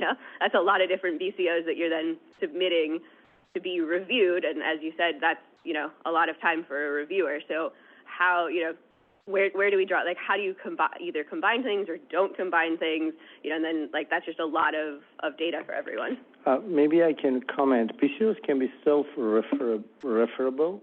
Let's say you have a BCO for the part of the pipeline which does step A, and then another BCO which does step B, and by themselves they may have usability and in a different context. But then you can have a BCO C which says use BCO A template here and then use BCO B template here. So this is allowing you to create kind of hierarchy, self-referable BCOs too. Yeah, there is that. But then we also get into my other question is what happens when it's proprietary code, because then there are certain scripts that have been written to create, you run through a data set, you get unaligned reads, right? If you want to pull those unaligned reads out, there's proprietary code and scripts that have been written to do that, right? And that's not public. So you just list in the BCO, we ran a script, but then that's not reproducible, and you created all these other input files. So all of these things feed into each other. Well, proprietary, and the way we handle, yes, we do use proprietary scripts too, but all we do, we refer in a BCO to the software version, application dependencies, and parameters by which we launch that particular application. Reproducibility shouldn't be taken as anybody can download your software and run it, because it might be proprietary or license-based or something. So as far as I think the way we approach it, yes, I mean, this might be different for others. If we describe what version of what software has been used with which parameterization, you don't need to open the algorithm to the wider audience. So I don't think that's going to be interfering, yes, but I mean, proprietary software also have versions. They also have parameters. That's what will go into PCO. 2 questions, but I got one here. Go ahead.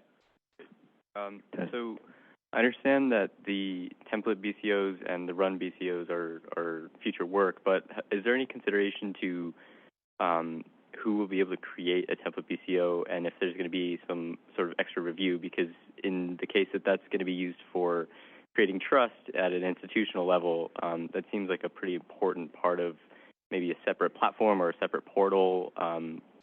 Has there been some thought towards that, or is that more in the future? So I don't want to monopolize. If you have answer, or I can, but just if you have inputs, please go ahead. I mean, I don't think we're at the point of creating template BCOs right now, so please go ahead.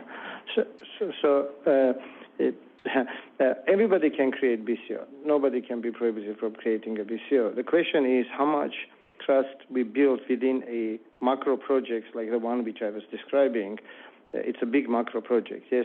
So institutions buying into that ecosystem, which let's say data fabric, yes, biomedical data fabric, will be at the initial stages of joining the network.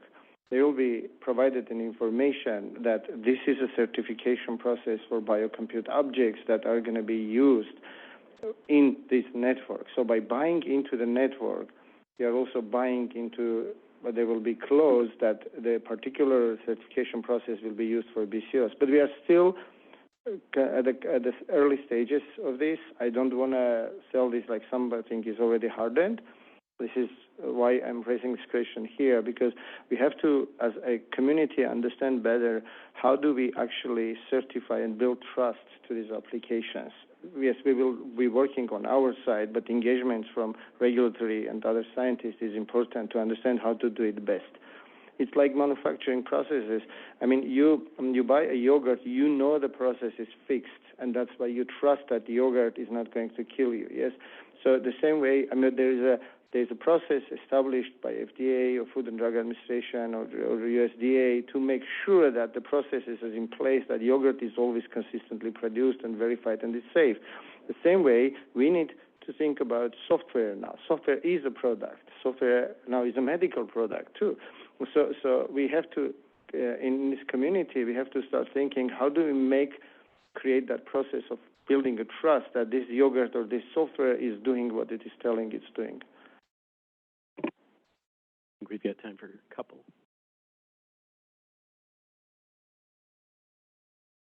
So this is a really interesting discussion and very helpful, I think, future thinking in terms of the actual applications of the BCO. So I think one thing you're hearing is that different offices and different divisions may use it in different ways when they're ready to use it, and different offices and divisions may differ in when they're ready to use it for the particular applications that their office receives. So I think that's an important point to keep in mind. Having said that, the other different part of the whole formula is that some offices may use the BCO to actually for reproducibility, like you heard from Eric, and other offices may use it more for the purposes of documentation of all of the details in the submission, just like, you would provide it in text. For example, I'm from Office of Vaccines, in terms of what you presented, adventitious virus detection, we have considered and, can we ask for the data and do that tremendous amount of analysis based upon our limited resources. And up to this point, we have decided that, we can make recommendations as to what our expectations are from the data analysis. And right now we ask for, the Excel sheets with the analysis, and we review the actual hits and then we provide feedback as to what additional, questions we may have about how it was done. But, of course, however it's done through a BCO or other, approaches, we still would like to see all of the details of the bioinformatics, the versions, and all of the other details, the software, the updated, whatever database is being used and all of that, because as you've been hearing, especially from Vahan and Raja, is that all of that is needed for understanding how you interpreted the data and the decision that you came out with. The other important aspect that you asked about is that for us, it would be important to have each one of those, I guess, runs, the details of those runs, whether you put it, in text or you submit it as a BCO, because from what I understand from what you're saying, each one represents a different data set, a different analysis. So to me, it would seem simpler to have it separately as opposed to trying to have an umbrella and then trying to understand each one, how they pertain to the particular data set or data analysis. So I just wanted to comment on that. If I may add one more comment, Arifa mentioned rightfully so, but the data too, not just the software and the versions. It is, and this is one of the biggest challenges that we are experiencing. So when you are using, the software is running on some prerequisite data sets. Yes? I mean, we are using, for example, RVDB, which Arifa's group is developing, or NCBI data set, etc. But Arifa and NCBI are good at keeping track of older versions of the software. So when we are using, it still is there. We can always refer, hey, this analysis is done using this version by this date from this URL. But at the same time, sometimes we are using resources, especially when you work with third-party companies, they have internal resources. They don't keep track of older versions, that it's impossible to actually track back your computation and provide that framework reproducibility if the data is gone. And that's very important. Whenever we use data, if that data hits FDA walls, we make sure that backed up, maintained that version, even if that version had issues. So it was incomplete, but that version is going to be sitting forever and ever, because we can always then come back and say, this data set from this date is on this hard drive, and that's how you can, because that's a challenge. Not having the data is a challenge. Right. I just wanted to make one quick follow-up of that in terms of the versions, because,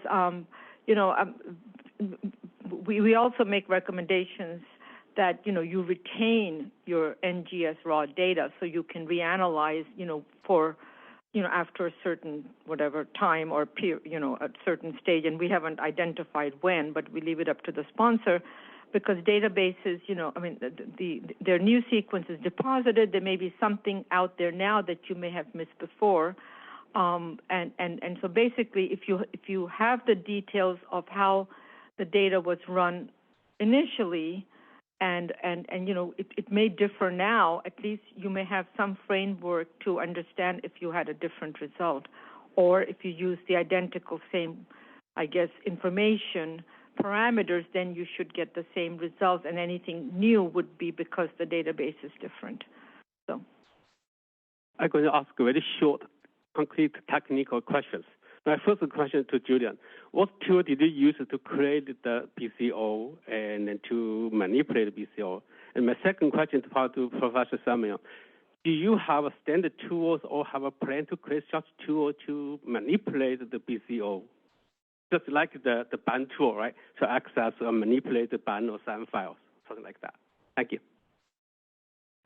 We've used a variety of different tools. So Hive has an internal function. If you do an analysis in Hive, you can create a biocompute object using their platform.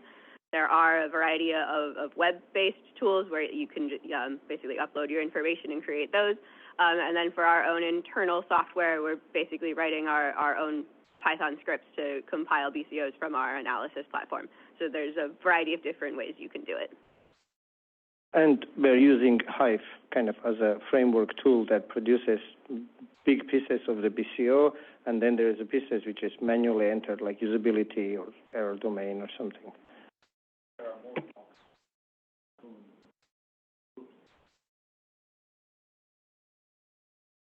Okay, last question. Go ahead. No question. I just wanted to take the opportunity to mention that another approach is you can use Nextflow to generate your BCOs. So you can encode all of your software dependencies in Nextflow. You can write the pipeline once and then run it across as many different data sets as you want, and you'll get a BCO for each one for free. And in terms of the mini BCO problem of how to analyze all those, I think the solution is not to look at the BCOs directly, the JSONs directly, but to have some sort of web platform that allows you to basically have a database of all your BCOs, and you can look at them in aggregate, or you can pick out one and focus on it, like you mentioned with taking the same input sample and running it through many different workflows, being able to basically you could look at that vertical slice, for instance, in this platform. Maybe the BCO portal will become that. Maybe my company, Sakara Platform, will build that in our platform. But just wanted to plug that, as well as, like I said, the talk on Nextflow BCO this afternoon. Great comment. Yeah, I think that answers it, and we look forward to that talk later this afternoon. So we're at time for break. I would like to remind everyone, if you have not yet taken time to go look at the posters, please make some time to go look at them. There's some really cool posters, and they've worked really hard on it. So we'll take a break now and meet back, I think, at 11:10. Is that right? Yes. Okay, 11:10. Thanks, everyone.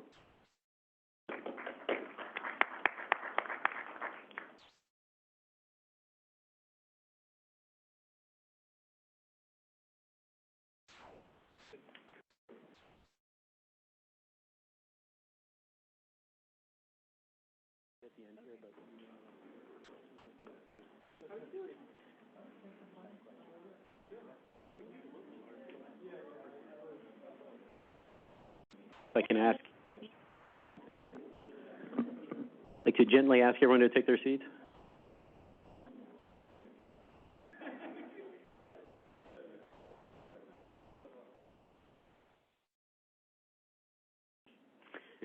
All right, thanks a lot. Okay, so we're into the FDA section now, and so first up is Dr. Mark Walderhaug, the Associate Director for Risk Assessment at the Center for Biologics Evaluation and Research, for CBER. He is an interdisciplinary scientist specializing in computational resource integration, and he's been very involved in the FDA's Scientific Computing Board and the High Performance Computing Governance Advisory Board, and he's also been very involved in the Biocompute project and community. Thank you, Jonathan. So when I was asked to make this presentation, I sort of had this challenge of, what was I going to talk about? Because I'm not a reviewer, and although I've been involved in the process of getting biocompute objects into the data standards catalog, I'm not really a bioinformaticist. So what I did is I looked at the biocompute objects and I said to myself, what don't I understand about this most? And it made me, fall down this idea about workflows, and I think the ideas of workflows are much more important than I've had an appreciation for. And I think the point that I want to make is that, there are going to be a lot of talks here that are going to be really detailed with lots of information, and for some of you, your eyes may glaze over. But you won't do that in my presentation because it's going to be simple. So the idea here is that we'll talk about workflows, computational workflows, the biocomputes, and then I just want to speculate a little bit about the future workflows and then come back with our take-home messages. So what are workflows?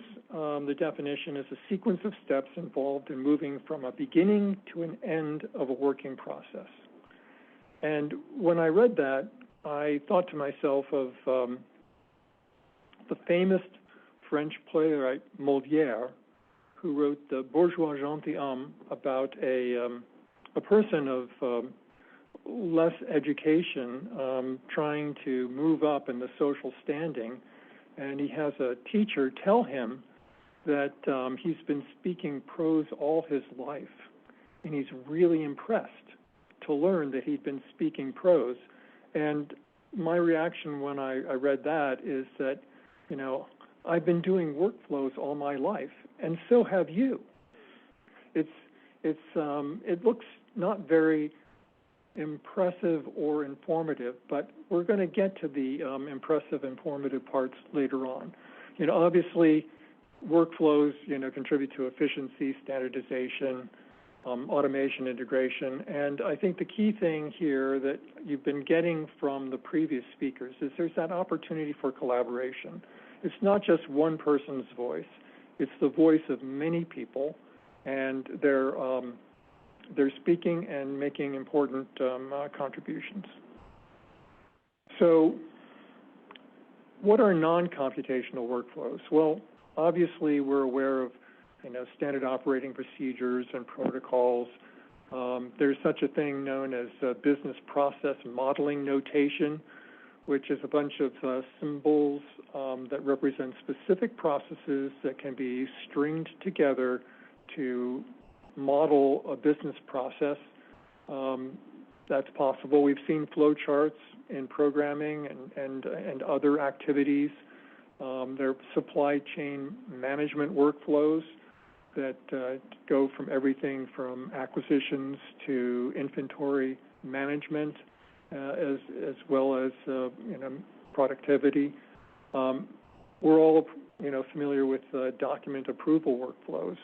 That's something that's very essential to FDA.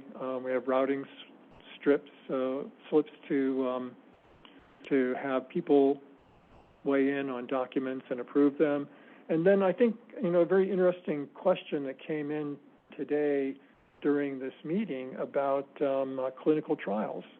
Clinical trials, you know, have a very specific workflow, from their design to their approval to their execution, recruitment of patients, all the way to analysis, which could involve a biocompute object of a statistical nature, as was alluded to by our question. There's nothing to stop us from doing something like that. And then after that, the sharing of results. So there are also workflows in computing. And there are, you know, it's my process of trying to look at biocompute objects in the context of workflow languages. You know, I just discovered that there are so many of them, and they're used in many different purposes. So data engineering workflow languages, of which all the workflow description languages here that I mentioned could be listed under. One of the primary ones for data engineering is Apache Airflow, which is very popular because it's open source and available for everyone to use. And then there are all these other ones like Flight, Dagster, and Prefect. And I invite you to look them up because they all talk about how they're better than Airflow. And fortunately, they're all open source as well. But let's go look at the bioinformatic workflow languages. There's SnakeMake, which is a Python-based workflow language. It could be a data engineering language as well. There's a workflow description language, very big on re-executability. There's common workflow language, which I think is the parent for a lot of other workflow languages. There's Nextflow, which we will hear a lot more about this afternoon, that focuses on re-executability. That I think for a lot of people or data scientists, this is extremely important to get that done.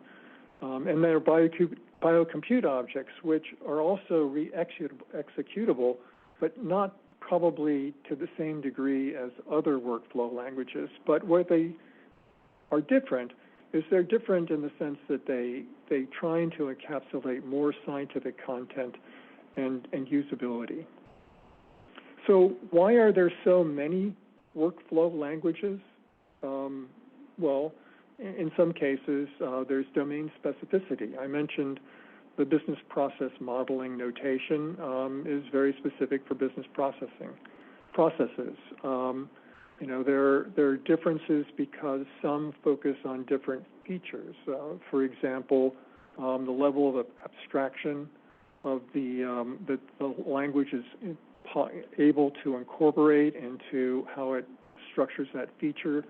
And of course, there are historical factors as well. They started out in one direction, and then, as technology has changed over so many, so quickly over such a short period of time, it's really goes to that question in some cases that Vahan asked earlier: is it premature? Have the historical factors been overcome by recent events? That's part of the conversation that we're going to have here. And then, of course, there are different open source versus proprietary workflow languages. I mentioned Airflow, and all the other data engineering ones are open source. Common workflow language is open source. Nextflow is open source. And there are proprietary solutions as well. Yet another workflow language is proprietary. Microsoft has at least 3 different proprietary workflow languages, one based on Azure, another one based on Windows, and then another one based on their Power series, PowerFX. So there are lots of reasons why things have become different over time. And, one of the questions is, where are we going to try and unify on them? And so what are the benefits of the biocompute objects relative to the other workflow languages? Well, I think there's that idea, enhanced reproducibility is probably not unique to biocompute objects. I think one of the things that's very important is its ability to capture context. And that's really important, as been discussed earlier, for the reviewers who need to understand, where this intended use is and whether it's fit for purpose. It's also interoperable, capable of being shared, and promotes a standard way of bundling and sharing all these necessary elements. Not unique to biocompute, but certainly an important component for a workflow that needs to be reviewed. Another essence of biocompute objects are this provenance tracking, which, again, is representative of what the needs are for the reviewers by being able to see, where this is coming from, and related to that is the lineage, so because of the reusability potential, that it's important to understand, what was derived on what. And the other component here is the integration with other research tools. One of our talks later is going to talk about a research object crate, and I think that's one of the important components of biocompute objects, and that is ultimately very intimately related to the fact that they can be containerized. And this is, and of course, that's not unique to biocompute objects. All these workflow languages can be containerized, but the nice thing about containerized biocompute objects is that it really becomes, takes advantage of all these other aspects in the way that they can be, re-executed very quickly and easily. So, my overall, comment is that as I was reviewing my presentation, I thought this offers a richer and more informative way to represent scientific workflows, and thinking to myself, it is, do I really want to say richer? Can I just say rich? And I think the perspective is that it is richer than other workflow languages because of that, inclusion of the context, the usability aspect of it, the provenance aspect of it, and the fact that, we want to capture the entire research object landscape that makes it valuable in reproducibility and transparency. in research and also in regulation, I guess, of bioinformatics. And so it's these characteristics that make BCOs especially valuable when evaluating claims by sponsors. So let me step away from BCOs for the moment, just to comment on the fact that, has already been mentioned, BCOs are the first workflow that's been part of the FDA catalog. And I think what the important thing is, it's not going to be the last, that workflows are going to be systematized for the analysis of the incredible amounts of data that FDA is receiving every day. And for example, there's probably already a workflow for image analysis that is being done. It hasn't been standardized like a biocompute object, but that's another format that we're going to be seeing in the future.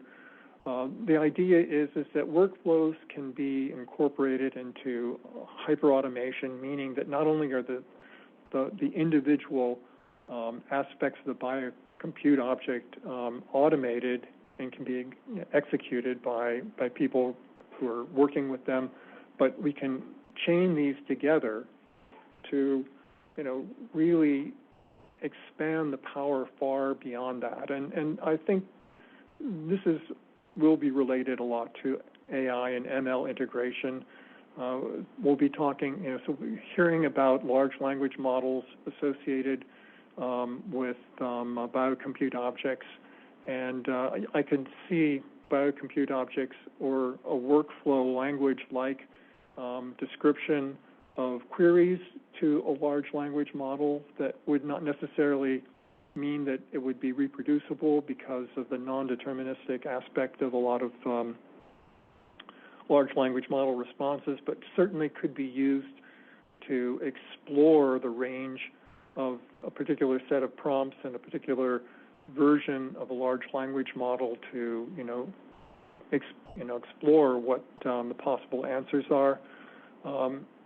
We have heard about some standardization that's being done from Vahan, and I know EPA is working with biocompute objects as well, and I don't know if Jonathon is going to have more people talking about that as well. So there is that aspect of collaboration that is already happening now. There's the enhanced security and compliance aspect of biocompute objects.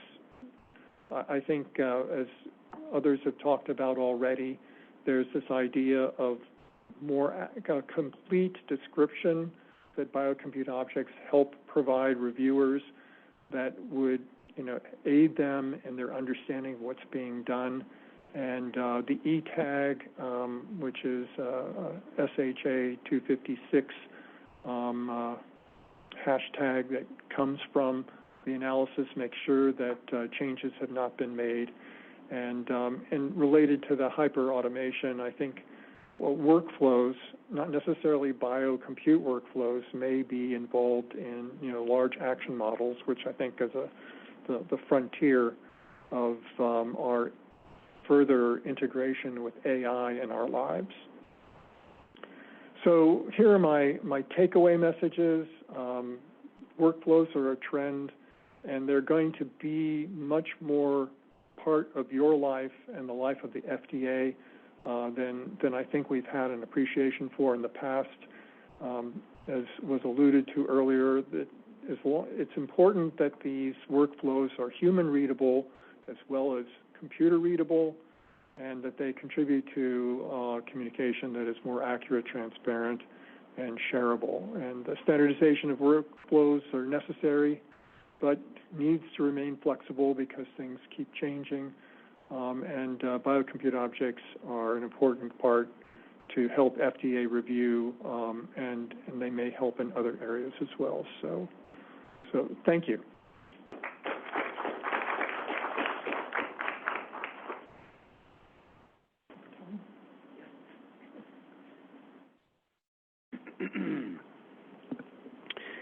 All right. right, thanks a lot. So just like last time, we'll do the Q&A session afterward during discussion. So next up is Dr. Luis Santanz-Quintero. Dr. Santanz-Quintero is the Hive lead and has substantial expertise in computational biology, artificial intelligence, and machine learning. He's played an important role in helping to develop the CBER Hive platform and its associated bioinformatic tools for large data sets, and has unique insights related to computational reviews at CBER, which he'll share with us today.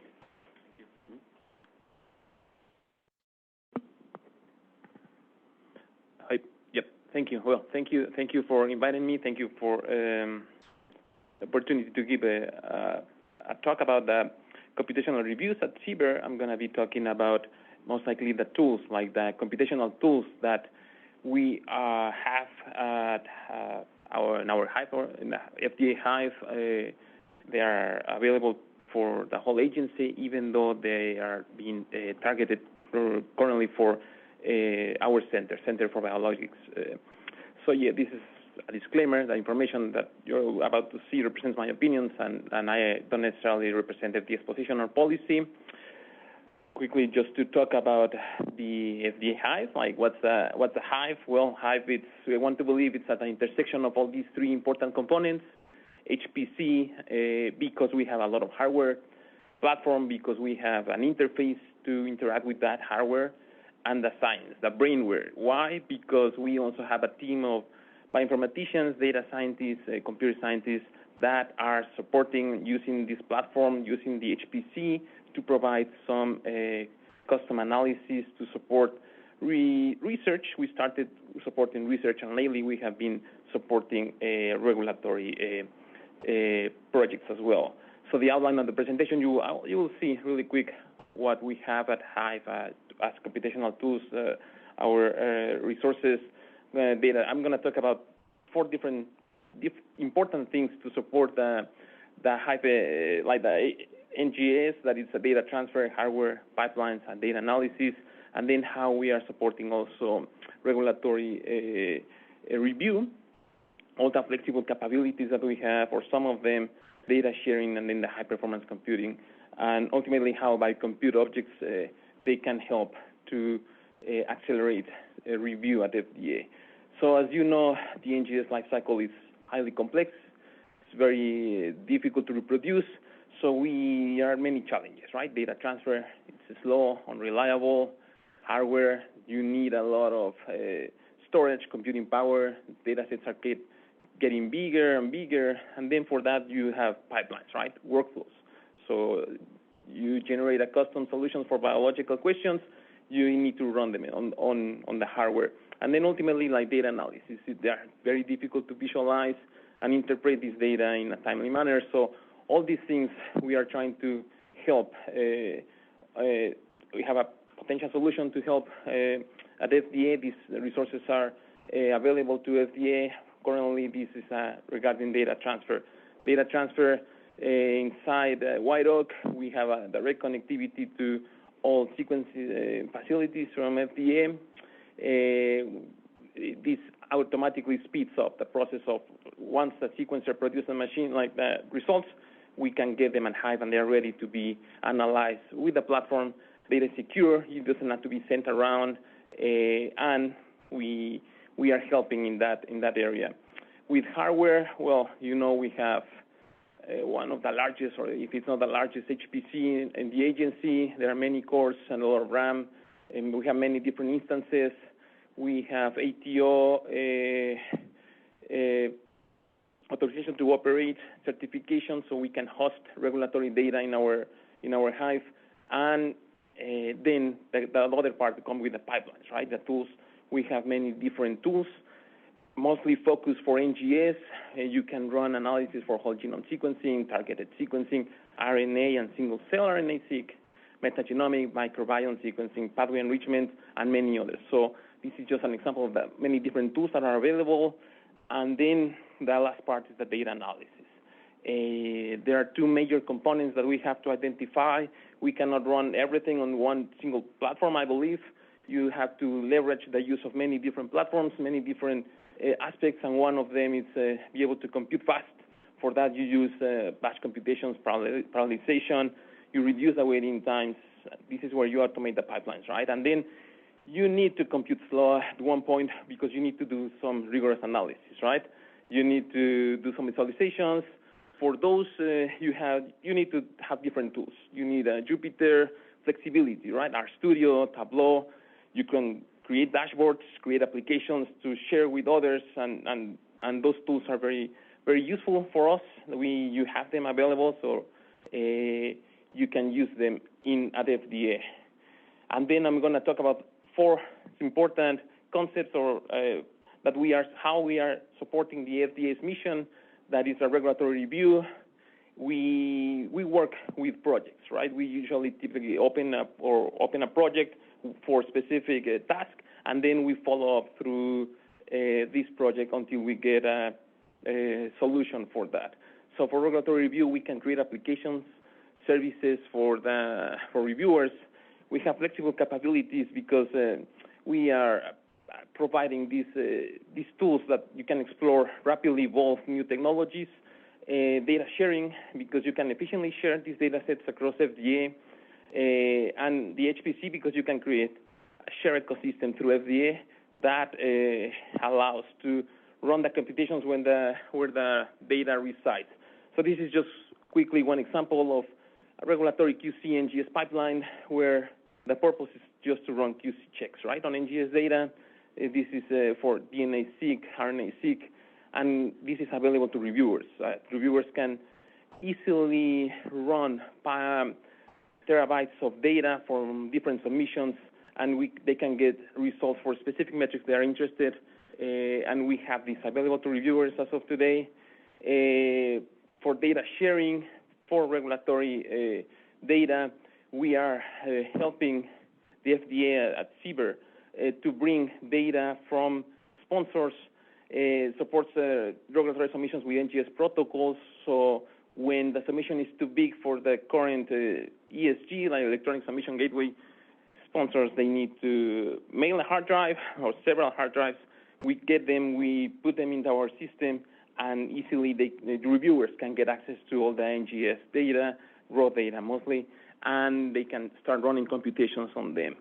So right now we have data for more than 150 terabytes for different INDs, master files, BLAs, and then for CBER, also we are supporting the Center for Drugs Evaluation and Research for viral genomics, a little bit more than 7 terabytes of data, and this is also available to reviewers. Important to mention that we have a new feature in Hive that we call it Hive Projects, where we are allowing reviewers to get access to the data like in a segregated way. In the past, Hive was being controlled with different users. User owns, shares individual objects, but when a reviewer has information from 20, 30 different INDs, it becomes difficult and challenging for them to analyze all the results and to determine which one from which submission is. So this allows them to do a data segregation, right? By submission, you just change the project and you get access to a specific IND, BLA, etc. It also, looking to the future, facilitates the archival to the cloud. Hopefully we can get a cheap offline storage, and we can send information data from specific submission to the cloud, and also access from other regulatory systems. There are different regulatory systems in the center that they can easily, through a URL, get access to the NGS data through the Hive. So these are just some examples I mentioned about this. The platforms that I already mentioned that they're available for researchers, they are also available for reviewers where they can run bioinformatic tools. We have, in the team, we have experience with single-cell sequencing, even though this is just for targeted for reviewers. AI and machine learning, we have some projects for that, but I'm not going to mention anything about that today. But yeah, focus on NGS, like ATAC-seq, ChIP-seq, transcriptomics, spatial transcriptomics, etc. So all these type of data, they can be hosted in the platform. Important to mention also like containers, right? We have mentioned containers and how useful they can be to transfer computational workflows from one place to another, and we have this option, right? Right now we have an option to get containers from sponsors. We can receive containers from sponsors. It needs my internal process to deploy this image by us, by the Hive team, but then we can make it available to users, reviewers, if it's a case. So this is just an option. And then to talk about Biocompute, right? Like basically the main goal, right, of Biocompute is to facilitate communicating regulatory data using Biocompute objects. As we already know, it's a standard, it's an IEEE standard, and here the message is it's very clear. Biocompute objects will help accelerate regulatory review if it helps to accelerate communications, if reviewers can understand easier, faster how things are done, how the methods of the bioinformatic components are being run. They will be able to assess them, ask better questions, not like currently there are like back and forth of many communications asking for further information, for specific information, and yeah, just to improve that communication will help accelerate the review. We know that Biocompute objects, they help with that reproducibility, with interpretation, the versioning, provenance, and ultimately the evaluation, right? To accelerate evaluation of these computational workflows. And yeah, Biocompute objects can be in all the different aspects that I mentioned before. They can be helpful to understand data transfer, hardware, what type of hardware is needed, pipelines, how they were built, and the data analysis. How did you do these parts with a Biocompute? It's, again, about accelerating communication. And yeah, I mean, finally, it's a summary. You learn that all the Hive ecosystem, what we have available for reviewers, large data sets, ingestions from sponsors, availability through the platform. We have specialized hardware, and we are developing some machine learning expertise as well that is out of scope for today, but yeah. And then, yeah, to accelerate review. And thank you to everyone in the team and to past members as well that I have seen so many familiar faces today.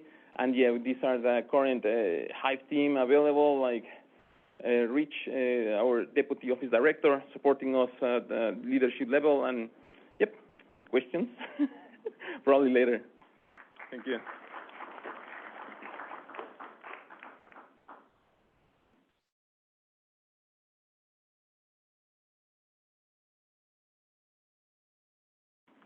Okay, you all set? Okay.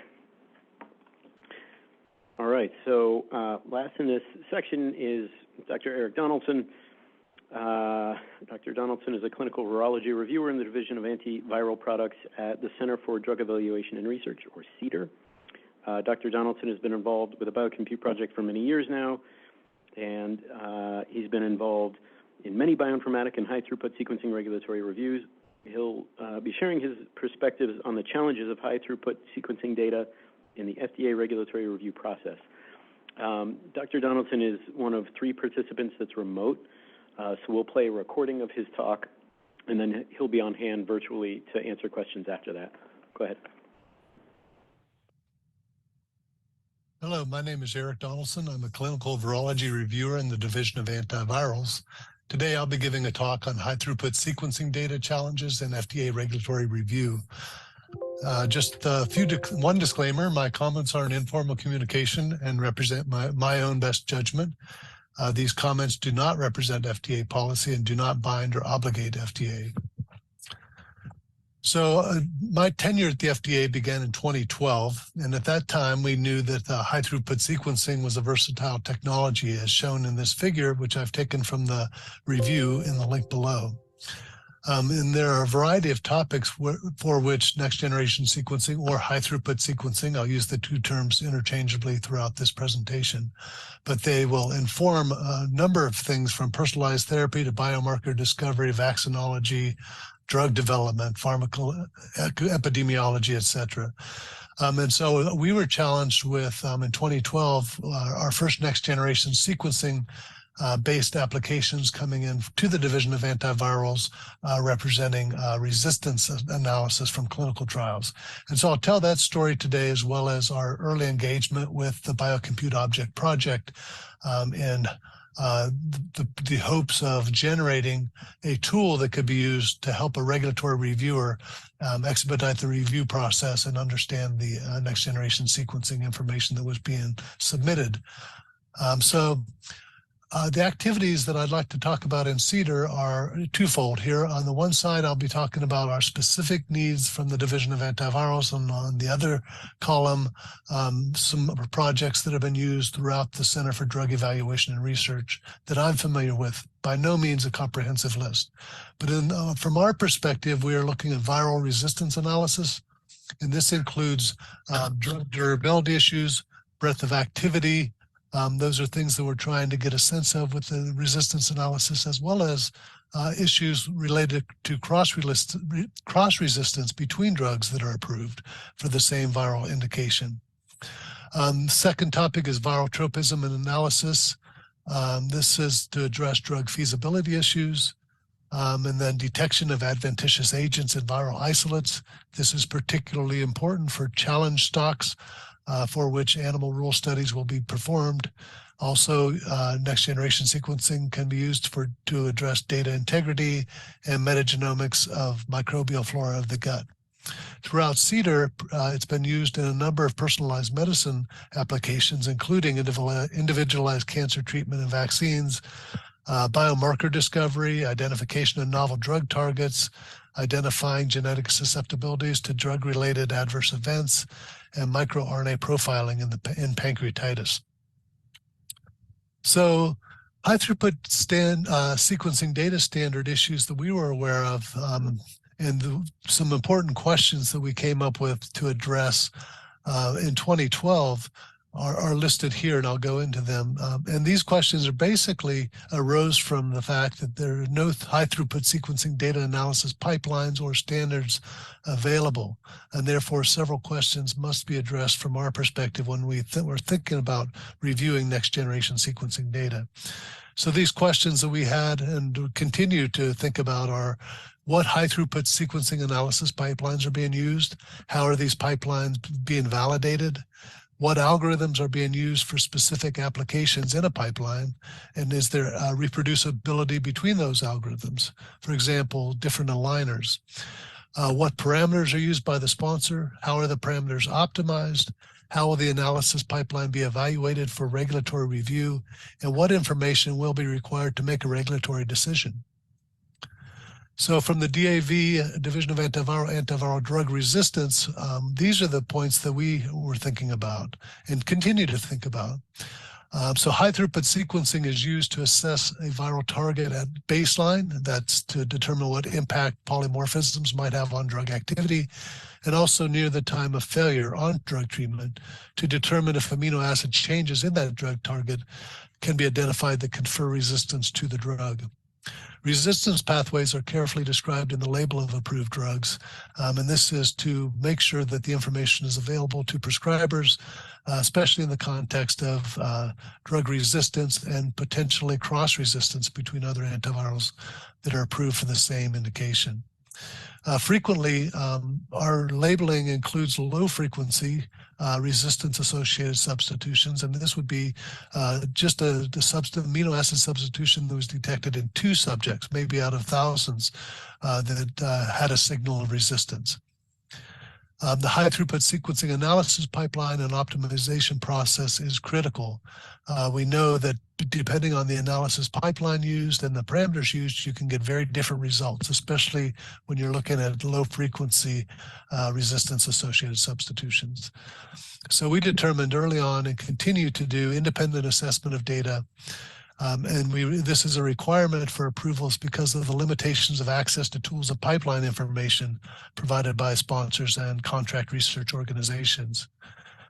Review and verification of results is difficult because pipeline and parameters are often vague and not included or treated as a black box. And we've seen this across a number of different programs now, whether it be the sponsor's pipeline or a contract research organization. There's always some area of the pipeline that is not completely understood or presented. And our own analysis pipeline contains manual data manipulation that's not contained in any analysis pipeline. So to be clear, the transparency should go both ways, and that's the ultimate goal, is that we'd be able to provide exactly what we're doing, and they would be able to provide exactly what they're doing, and we could reach consensus. The two pipelines that we currently use for independent analysis include the CLC Genomics Workbench, shown in blue, and the Hive analysis pipeline, shown in the green color. And in general, these two pipelines are similar in the sense that they take raw sequence FASTQ data, align it to a reference sequence, generate variants, low-frequency variants that are included in a frequency table. This is the same information we request of the sponsor, and we ask for a frequency table from the sponsor. And then we take the 2 or 3 frequency tables and compare them to see if there's good agreement.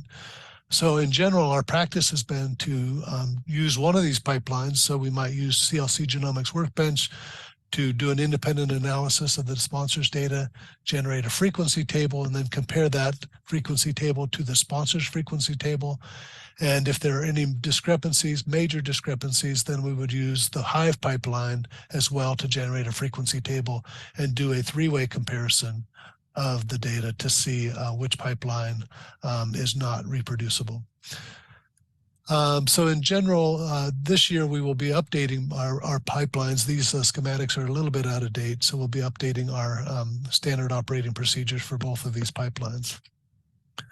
So the regulatory challenges for next generation sequencing or high throughput sequencing for drug approval have really been focused on 4 areas here that I'll go into independently. So under the experimental design component, the questions we've been asking are what exactly is being sequenced, what platform is being used, is the target amplified, is it multiplexed, are minor variants preserved, are there experimental artifacts? And we've seen a number of issues across these different questions over the years. Under the next generation sequencing data analysis, the questions are, how are the data being analyzed? Are the results robust? Are the results reproducible? What programs and parameters are used? Is the analysis pipeline publicly available?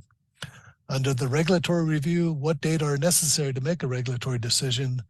And I think we've pretty much ruled out that summary data from one analysis pipeline is sufficient.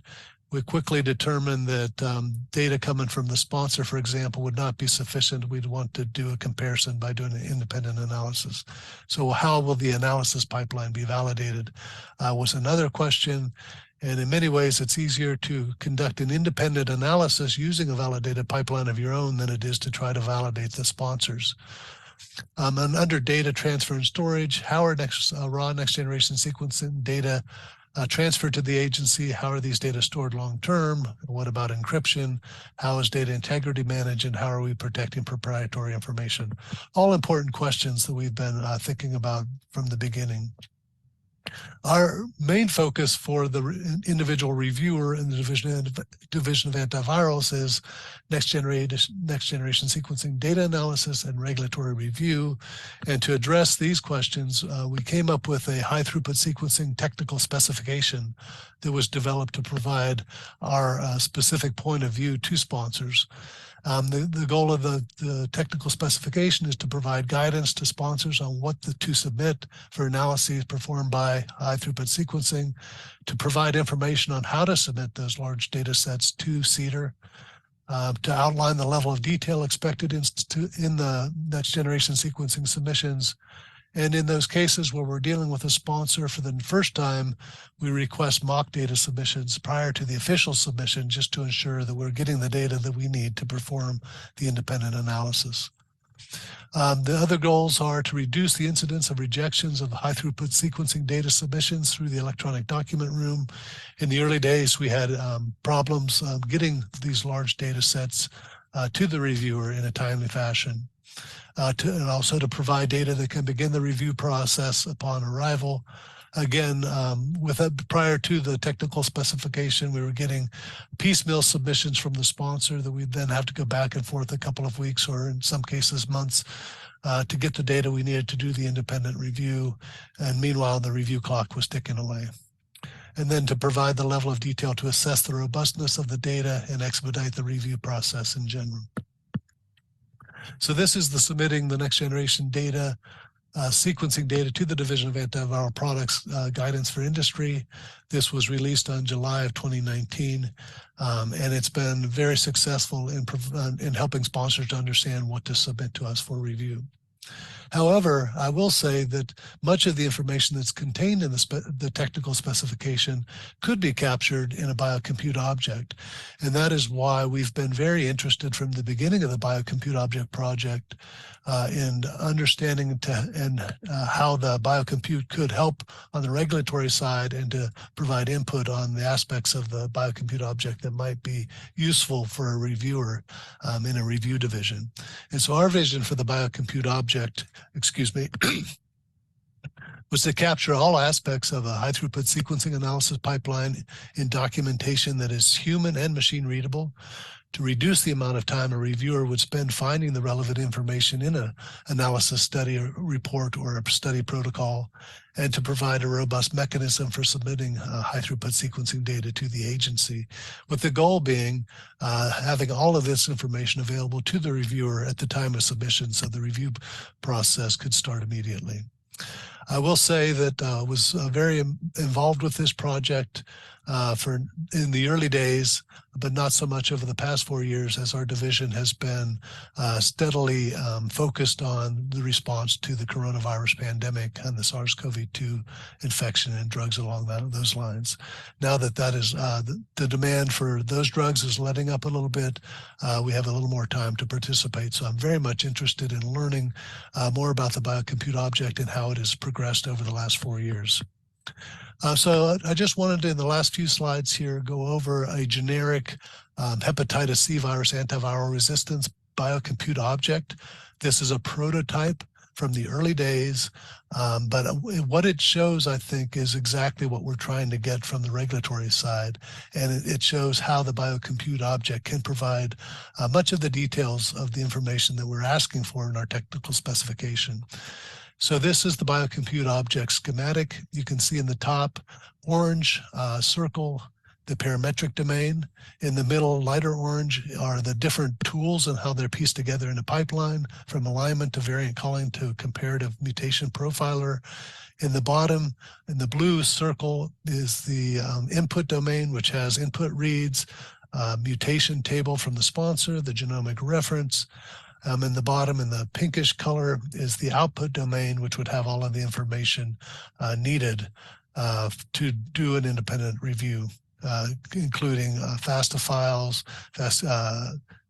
amino acid call tables, confirmed amino acid calls, SNP summaries, etc. The beauty of this, and I'll show in the next slide, is that the schematic here shows how the process works, but when you look at the JSON file, you can see that it is both human and machine readable. This is the text and the code for the next generation analysis pipeline description and metadata. It's capturing all of the information that was shown in that aspect in the schematic. In the next slide, this is the JSON file showing the pipeline parameters, the input-output files, and the error domain for reproducibility for that same prototype hepatitis C virus antiviral resistance BCO from the early days. And ultimately, you end up with the verification kit, which is a summary of the input domain and the output domain, which is the information that goes into the pipeline and the information that comes out.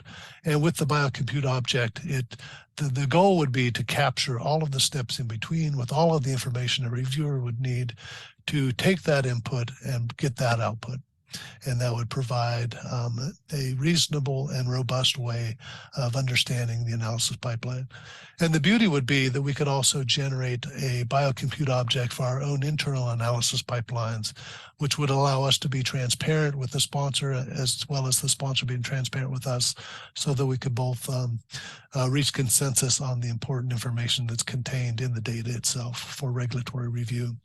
So with that, I would like to thank my leadership team in the Division of Antivirals. That includes Jules O'Rear, our virology team leader, and Wendy Carter, division director.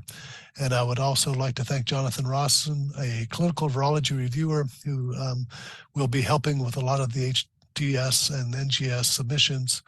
I have to thank the CBER Hive team, Luis, Dinos, and Anton, who have been indispensable in helping us through the years with a variety of projects related to regulatory submissions, and Mark, who has been an outstanding leader for the Hive team on the CBER side.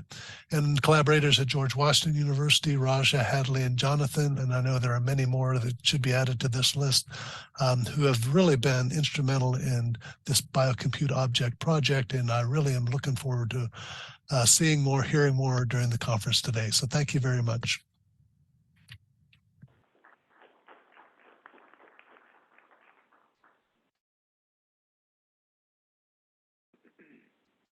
Okay, so we're ready for our second discussion period. I'd like to invite Drs. Walderhaug and Santanz-Quintero up. And Eric Donaldson, can you hear us? Yes, I can. Okay, great.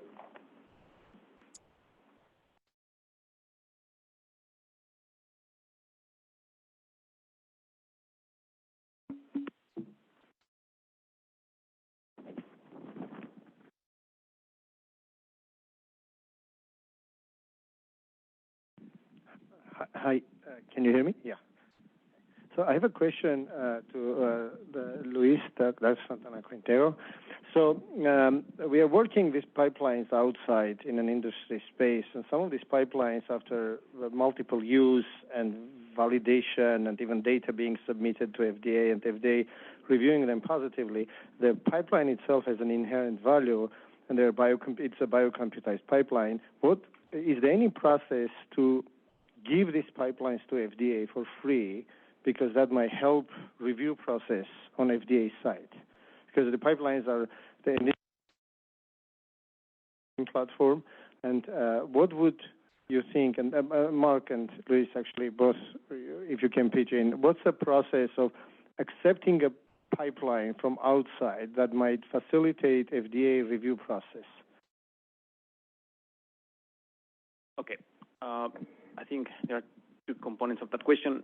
One is technically it's possible. It's very, like you say, like potentially very easy to just get the code from you or others, and then just be able to run it in the platform, just like we are doing it with some containers, right, from sponsors that we are running in the platform and making them available to reviewers. So it will be a very similar process.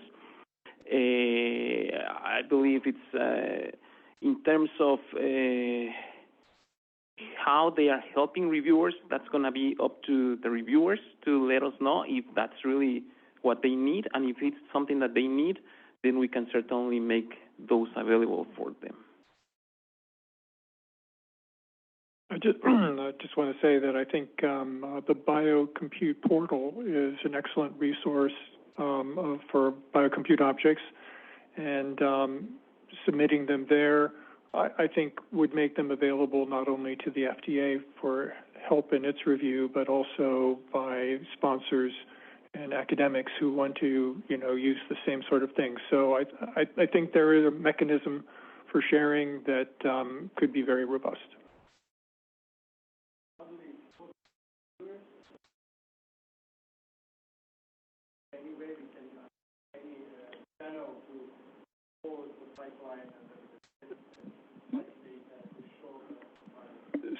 So I'm just going to repeat Vahan's question, because he didn't use the microphone, that he wanted to ask if there were any way for the submitted Biocompute objects to be communicated to reviewers. Yeah, I would say it's the same. I mean, it's the same process of us making any other tool available to reviewers. It will be the same, similar process at least at the FDA, not only Hive exists, right? There are many other available tools for them. We are working to make these tools available to reviewers, yes. So it will be same, similar process of installing. I mean, yeah. Can I weigh in here too? I would, just to continue the discussion, because I'm very interested now in trying to use a biocompute with one of our regulatory submissions. But within CBER, I'm not sure how that's going to work. And I know that it's been approved with CBER, and there may be some applications that have come in with CBER. I'm wondering if those are on the regulatory side or the research side, and how would we interact with Hive in CBER to navigate a regulatory submission?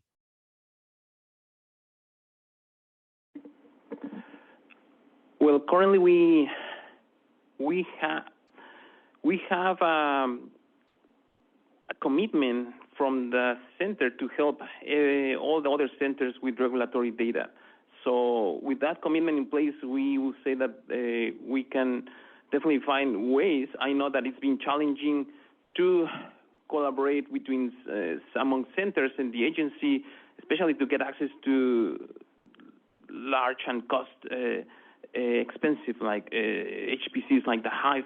But there's always a commitment from CBER to help on the regulatory submission. So I know that we have a pipeline, like you share with us that you have in Hive. If you're interested in another pipeline or workflow, we can definitely talk and make it available. The two comments that I'll make on that real quickly before the last question is, sorry, is that better? That I know that the Regulatory Advisory Board has been working on that question too, because that's a bigger one in terms of the process, and that some of the, you mentioned some tools that we could make available. The Biocompute portal, which we've worked a lot on, also has an instance that's set up at FDA behind the firewall, which could, in theory, serve that purpose and kind of be a repository of BCOs that could be shared across centers. It is not the way that it works now, but that could potentially be the way. Yeah, go ahead. Is it on? I can't tell. Is it not on? I don't know. I can't tell. Can you hear me? Oh, perfect. Okay. Sorry about that. Great talks. My question, I guess I've been wondering about, and maybe a naive question, is, there has been a lot of focus, I think, in the last year, especially in the medical device space, about software bill of materials. And I'm wondering what, if any, relationship exists between biocompute objects and software bill of materials. Mark, you had, I think, maybe alluded a bit to security or perhaps cybersecurity, but I guess I wonder what relationship exists or could exist between SBOMs and BCO. Thank you, Dr. Meyer. I think the question is what relationship there is now, and I don't think there is a very clear relationship right now. The second part, what would it be in the future? And I believe it could be very intimate. So it's just a question, I think, of how things are going to evolve in the future. But I think at the present time, they're not as closely integrated as they could be.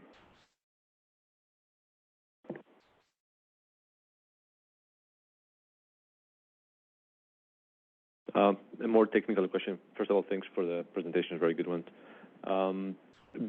That question is probably towards Dr.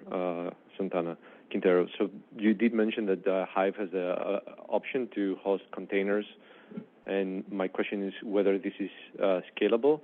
And I'm referring to workflows where they have multiple containers, right? Or would that be more of a container that inside you can run a workflow? And I apologize if I got too technical.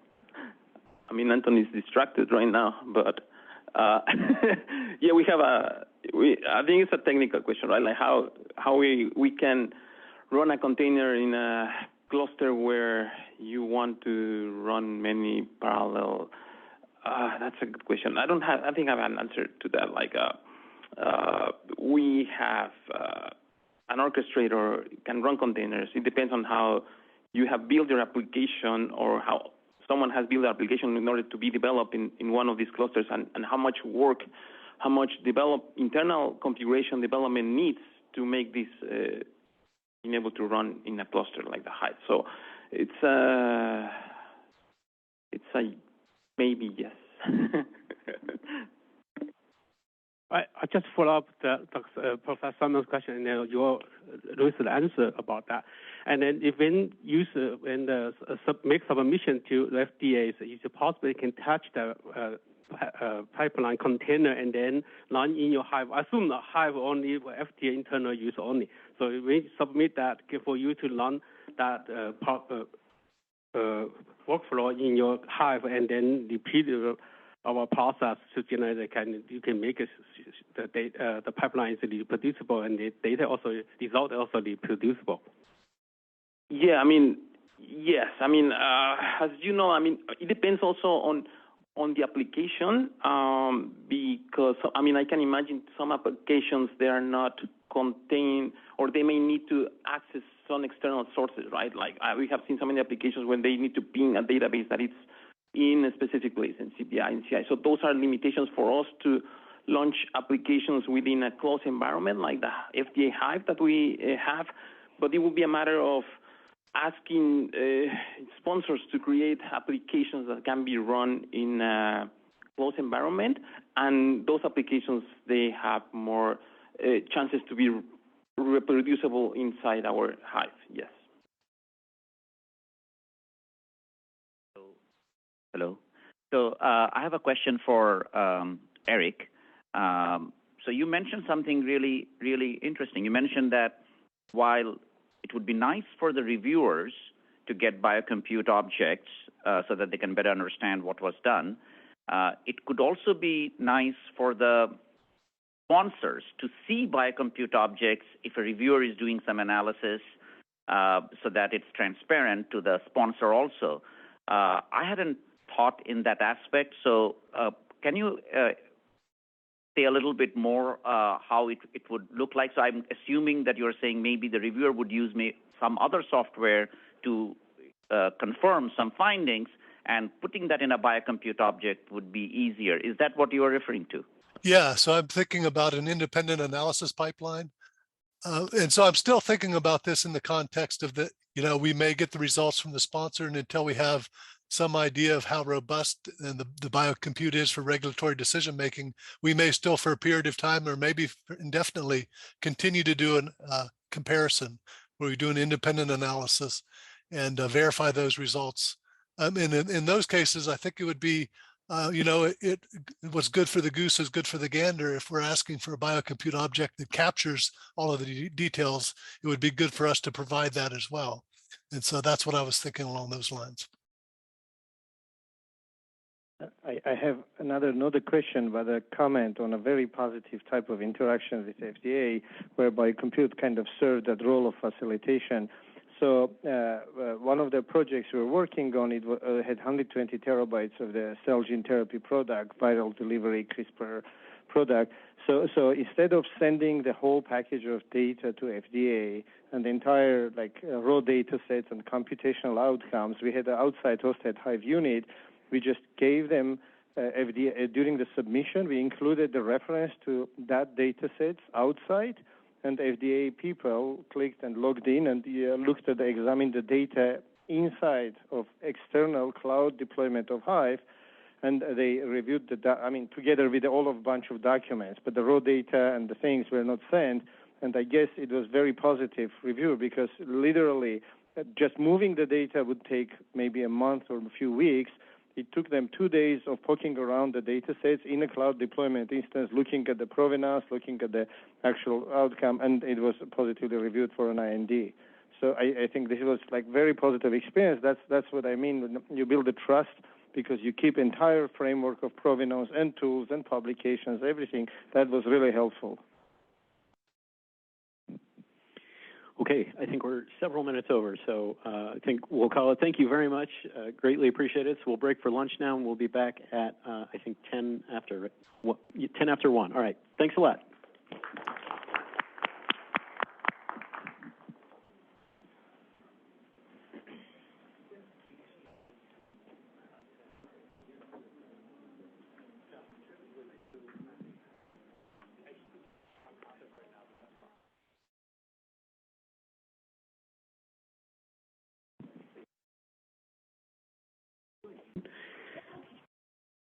Okay, great. So to start off the second half, I am very pleased to introduce Dr. Susan Gregurick. Dr. Susan Gregurick is the Associate Director for Data Science and the Director of the Office of Data Science Strategy, ODSS, at the NIH. She has previously served as the Division Director for Biophysics, Biomedical Technology, and Computational Biosciences at the National Institute of General Medical Sciences, NIGMS, where she spearheaded efforts to redefine NIGMS technology programs. She's played a pivotal role in shaping information and data sharing policies at the Department of Energy's Genomic Science Program. And today we'll talk about the use and impact of AI for health and research. Thank you.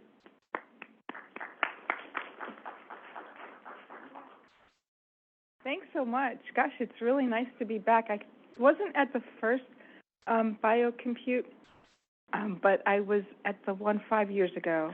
And I want to thank you, Raj, for inviting me back. Now I've changed from being a division director at NIGMS, where we looked at computational methodologies, to the associate director of data science in the office of the director. And I thought I would tell you a little bit about what we're doing in artificial intelligence and maybe how it intersects biocompute, because there's just such great overlap here. And I've really enjoyed the previous speakers, learning a lot too. Okay, let's see. Is this the thing? Okay, let's see if it works. Nope. How do you? Oh, okay, sorry. So I want to reflect on my, okay, sorry. Okay, good. I want to reflect on my boss's vision about where NIH and maybe the larger health community is going in the future. And this is a vision of Dr. Monica Bertinelli. She's a cancer surgeon and oncologist and surprisingly very excellent data scientist. She's a leader and the one who really pushed MCODE forward, standard ontologies for cancer. She really feels, and I completely resonate with this, that we're at a precipice now where we can bring in new data analytics, artificial intelligence, apply that data and our algorithms to really improve our ability to deliver high-quality clinical care that's both timely, rapid, and inclusive, and equitable to all of our U.S. citizens and those who reside in our country. So what's not to love about that vision? And it's our job to make it all happen, getting those really great analytics, those workflows, those ontologies and standards. That's where our work is to be done. So let me tell you a little bit about where we're going in our strategic vision of data science, and then I can drill down into some of our activities and some of the impact. We have our data management sharing policy, which says that applicants to NIH will give us their plan for how they're going to manage and how they're going to share their data. And that's across the spectrum of people who are applying to NIH, R01s, big center grants, except it's not applicable to students and their Ks awards, and it's not applicable to those who are applying for infrastructure and resources. But it's also applicable to our intramural researchers. So there's a lot of lift there to just help facilitate data management and data sharing writ large in the biomedical and behavioral space. To really enact Dr. Bertinelli's vision, we need to really think about how we're going to enhance data drive from our healthcare encounters for research, and you're talking about that here in many ways, too. I love the intersection between what you're speaking about and what we're doing in FHIR, and we're looking at TEFCA and all the other standards that the Office of National Coordinators is helping us with, including USCDI, now USCDI plus cancer. We're looking at USCDI plus cardiovascular disease, and there's just a lot more standards work that we can do. Where I like, as a computer scientist, recovering computer scientist, what I like to think about is the new opportunities in software methodology and artificial intelligence, and that's pretty much what I'm going to focus on today because I thought it would be the most interesting for biocompute. And then, of course, thinking about how we can glue all of our many different data infrastructures at NIH together. We are 27 institute centers and offices. We all have our own missions, and we all have our own data infrastructures, which creates a lot of difficulty for researchers who are interested in genomics, for example, and want to look at pediatric cancer genomics from NICHD, and also cancer genomics from the Cancer Institute or from the Genome Institute. So just gluing our infrastructures and our data together is an incredibly big lift. And finally, and not last at all, but maybe top of the list, is creating the next generation of AI researchers and data scientists. We've done a lot of work. I won't focus on this too much, but I'll just let you reflect on all the work we've done to create Oh, am I not? Oh, sure. I'll just lean in. I won't talk too much about the work we've done here, but you can reflect on the slide in our data infrastructures, in ways in which we're modernizing our data ecosystem through mostly repositories, our data management tools and analytics work. I will talk more about that. Workforce development, and finally, our stewardship with policies and partnerships with societies. Let me just tell you a little bit about how we're partnering with the cloud service providers, because I did notice that you're also thinking of that with maybe Google or AWS. Sorry, I'm recovering from a bad flu. There may be coughing. We partner with both, or all three, AWS, Microsoft Azure, and Google. And what we get from that partnership is, of course, competitive pricing, experts from the cloud to work with our researchers, opportunities for training and scaling capacity, and a lot of different types of reach-throughs, especially for marketplaces with Microsoft and others. You can see the impact. I'm impressed with the amount of data that we're able to share in the cloud. It's over 270 petabytes of data. That's the data we know about, that I can account for in the cloud. That's just a small fraction of the data that the researchers are producing. What I really want to show you, though, is how we're enabling our platforms and our researchers to work together on the cloud. This is just an example of a platform developed by NHLBI. It's Biodata Catalyst. By the way, this platform holds all the recover long COVID data. So if you're interested in long COVID, by chance, you would want to go and look at this platform that has all the data there. This is an ecosystem. It's not just a repository. It's sort of a little bit like providing analytic tools, workflows. There's opportunities here for Biocompute with sort of that workflow management and reproducibility features that I'd love to explore. We're looking at interoperability, as I mentioned, with our other data platforms. I want to tell you about the partnerships we do with other agencies, just in case you're interested. We work with the NSF on many different opportunities, mostly in computer science, mathematics, and the TIP program, the technology program. This is a program with the computer science director to really bring together computer scientists, statisticians, and informatics and AI folks with biomedical researchers. They work together. It's a joint application. We are interested in folks who are looking at transformative analytics and artificial intelligence, multimodal AI, next generation AI with a particular focus on sensing systems. Jonas may talk about real-world data. This would be of very great interest to many of our institutes, robotics, biomedical imaging, and health disparities research.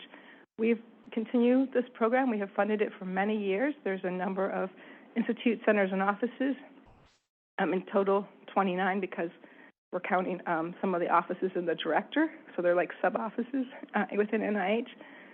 Here's an example of just one application. It comes from Kitware. This is Rachel Clip. She's optimizing pulse physiology engine to understand simulations for bioduct injury and other rare complications that occur with that very particular type of surgery. So we're really happy that we can support the work of not just researchers, but also people from industry to sustain and enhance their software. They can partner with NSF. They can come into our office for additional funding. We're going to be offering 2 new research programs in FY25. So these announcements will come out very soon. The first one is to support research software engineers. So Dan Katz is a really good friend of mine, and when he was at NSF, he often talked about the sort of the valley of software development. There's academic software, and then there's industry software, and typically there's a little bit of a gap there. You know, now with Biocompute, you can see that this is really bridging the gap, and this is one of the really exciting things that I'd love to see happen more, especially at NIH, is how do you promote that bridging from what happens in academia to what's really applicable in real-world settings like an FDA. So we will be supporting research software engineers as a career award. There's an independent award to allow them to work and collaborate as they choose to enhance biomedical academic software. That's one side of the coin. The other side of the coin is sustaining the software that we actually produce. It's not so great if people get a grant and then 5 years later the software sort of disappears from public view. That's not a good investment for us. So we would really like to support software to enhance its usability, bring in more users, maybe make it modular, maybe port it to the cloud, maybe enable different opportunities with GitHub. We want to make sure that your software lasts longer than your grant. So this is something that we really like to support. We're not alone in this. The Research Software Alliance and many nonprofits are doing the same thing, like Jan Zuckerberg, for example. So there's a lot of opportunities here. It's just a little bit of a different paradigm for NIH, and we're really happy that we have most of the institutes supporting us in this. We did collaborate with the NSF on another opportunity. This is such a cool opportunity. Maybe you'll find it interesting. Imagine that you had Google, but for all the data that's out in the research community. So developing the Open Knowledge Network. This is the brainchild of Chetan Baru, and I'm a very good friend and partner with him on this. This is an opportunity to bring all the agencies together. You can see the ones that are participating to develop that knowledge network across all the open data. We're working on the biomedical space, so we're developing the fabric. I'm sorry, it has an unfortunate name to the ARPA-H system as well. It's just a crazy coincidence that they're both called the fabrics. But this is a very different type of fabric. This is a fabric that is a large knowledge graph. They're knitting together all the sub-knowledge graphs that we have, I think, over 100 knowledge graphs that we funded at NIH alone. So knitting those together to create an Uber graph in some way that's more clever than what I'm saying, to really knit the biomedical data together. You can see that NASA is interested, NOAA is interested, Geological Survey, Justice. So there's a lot of work we can do in creating that discoverability for data that's more deeper than what you would normally get from a simple search algorithm. And last, let me just tell you about some of the activities that we're doing in artificial intelligence. This is just a small snapshot of the larger programs. There's Bridge to AI, creating those AI-ready data sets in 4 thematic areas that span everything from functional cell genomics all the way to clinical care in the ICU.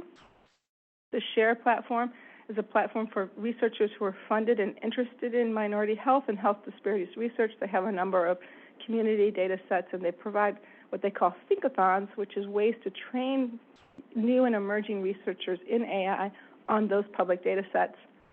I'll tell you a little bit about the NAIR, and finally, the aim ahead is our effort at scale to provide a capacity building activity in HBCU, minority serving institutions, tribal community colleges, and community clinics and centers to develop and co-design AI with community. So co-design is you work with the community, ask them the questions that they're interested in, and they help you in the designing the algorithm, and of course they're providing you data, and also they're providing you a good user base to test out your ideas.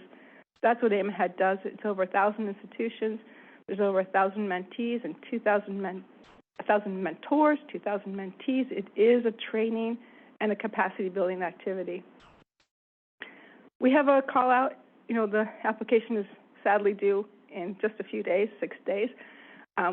We're really interested in data integration in AI in a multimodal framework. So you can think about developing not just one AI algorithm, but threaded AI algorithms with different data like imaging data, proteomics data, genomics data, clinical notes.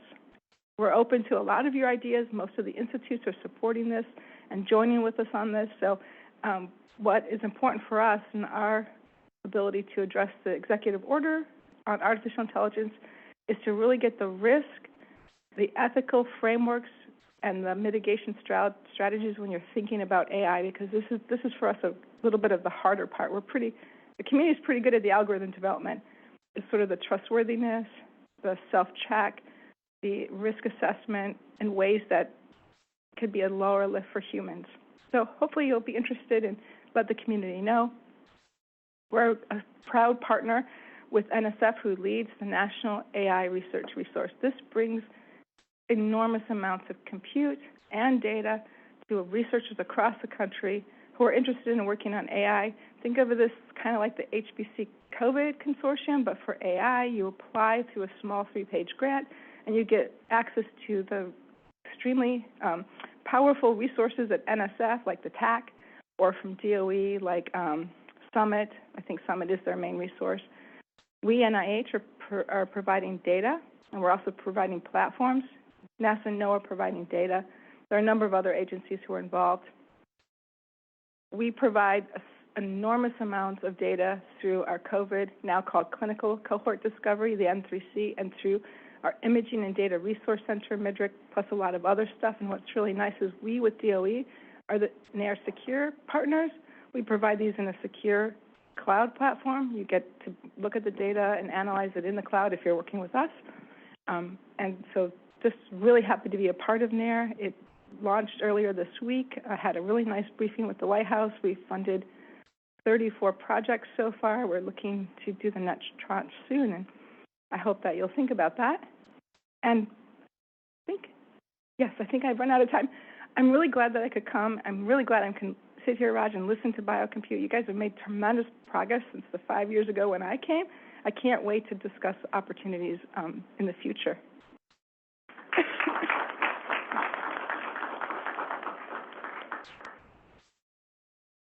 Oh, one question. I love that.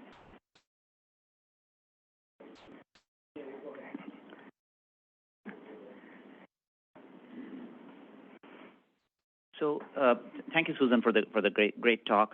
So one of the things that we are seeing in your talk, of course, that NIH is collaborating with lots of agencies, and at a much smaller scale in Biocompute, we are trying to do the same. We are working with EPA. But when we are working at that level, we are working with individuals within those agencies, as opposed to saying we are working with EPA. We are working with some individuals within that agency. So at some point, I guess, and maybe I don't know how long that will take, any advice on how we take something to working with individuals to working with an agency? I mean, we definitely work with FDA directly. I mean, they support us.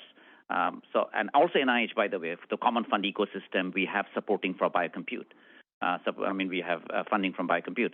So any recommendations, suggestions, how do we kind of make it more broader agency-wide? I think there's a few things we can do. Certainly, we can do our part for raising awareness at NIH. That's part of my role, is just to raise awareness of the opportunities and make that happen broadly.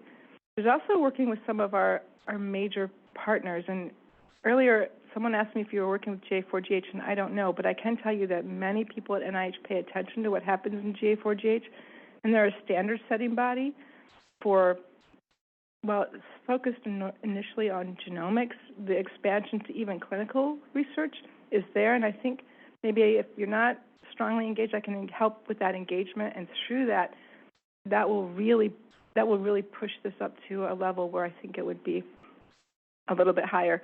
So if you're not, let's connect and see what I can do in that space.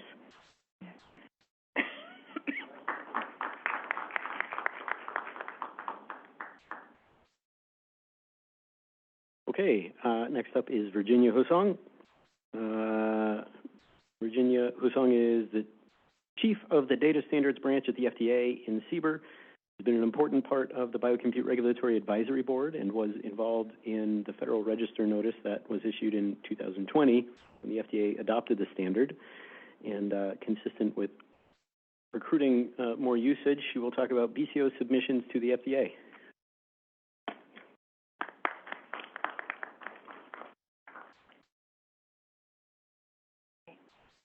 Thank you, Jonathan. Jonathan invited me to come here today and talk a little bit about the regulatory aspect of what we're looking at related to BCOs. So a little bit of the background of that is that we've been receiving an increasing amount of nucleic acid sequences in support of regulatory applications. So this has been going on for some time, CDER, CBER, I believe CIFSAN. And as everyone here knows, the sponsors' procedures used in the development of the results can be complicated. It can take a lot of time for our reviewers, for our scientists to understand or replicate the work that has come in, the work that's in question. And it became clear that our review process would benefit from the receipt of biocompute objects along with these next-gen sequencing submissions. I'll tell you a little funny story. The first genomic data that ever came in, I was in CBER, and I know Mark Walderhaug will find this funny. It came in as part of an ECTD, and I was in charge of electronic submissions in CBER at the time. We had no idea what it was. It was something like a bazillion gigabytes, and we rejected it. And then we got a phone call from Eric Donaldson, who said, "Did something get rejected today?" And we said, "Yeah, we have no idea what it was. It was on this huge hard drive." We started to figure out, what is this stuff coming in? Who's asking for it? Why are they asking for it? We're going to be getting a lot more of it. So that was a long time ago. So we've come a long way. So we realized that we need to get biocompute objects. So FDA helped support development of the standard. And then, as Jonathon just mentioned, we moved forward with supporting the standard. We put out a Federal Register notice in 2020. It was officially supported on March 15th, 2021, when it was added to the Data Standards Catalog as a supported standard, not a required standard. So we tend to find that when standards are simply supported, there may be sort of weak uptake in submission of that standard. We do have the ability to require submission of standards, which is under 745A. So, for example, ECTD is a required format. Study data standards, CDISC, SCTM, et cetera, are required for study data. So right now, this is a supported standard, and it's in the catalog, but what's happening? FDA is not receiving any BCOs. So that's kind of causing concern. We supported it. What happened? We got all excited, and now the reviewers are feeling a little grumpy. So a light went off recently, and we thought, what if we developed a technical guidance for industry? So usually when we have these standards, there are technical guidances that tell sponsors what we want you to do, how we want you to submit this information to us, all of the specifications and details, right? So we are now working on that. What could this guidance do? So I can't tell you exactly what's in the guidance. I actually don't know what's in the guidance. It's being worked on now. Even if I had it in front of me, I couldn't tell you what's in it because it needs to be published formally before we can reveal the contents. However, some of the things that this guidance theoretically could do would be educating the sponsor community on the benefits of biocompute when the data is being submitted in support of regulatory submissions. We can assist the regulated industry as a resource for better understanding the standard and the tools that are related to and available for use with the standard. We can discuss the challenges associated with communicating the quality of work associated with the data, how it assists with overcoming challenges. It's both human readable and computer readable, allowing for automated incorporation of the object into analysis. Once the sponsors are better informed of the benefits, questions may be reduced. It may be that there's a lot of time that isn't being taken up with trying to, figure out what's been submitted and what process was used. So overall, it'll lead to a much better review process. So it's just a matter of getting there. So we know that submission of BCOs is essential for a more efficient review within the centers at FDA where we receive this data. So we look forward to getting a guidance out. Unfortunately, I also can't give you a timeline, but I can tell you what the next steps are. We'll complete the guidance. We will publish the guidance for comment. And I will say it is difficult during an election year to get a Federal Register notice out for something that's new, new guidance. So that's a little bit in play there. So after we get your comments back on the draft guidance, we would review those comments. Depends on how many comments we get back. We go through that process, and then the guidance would be final.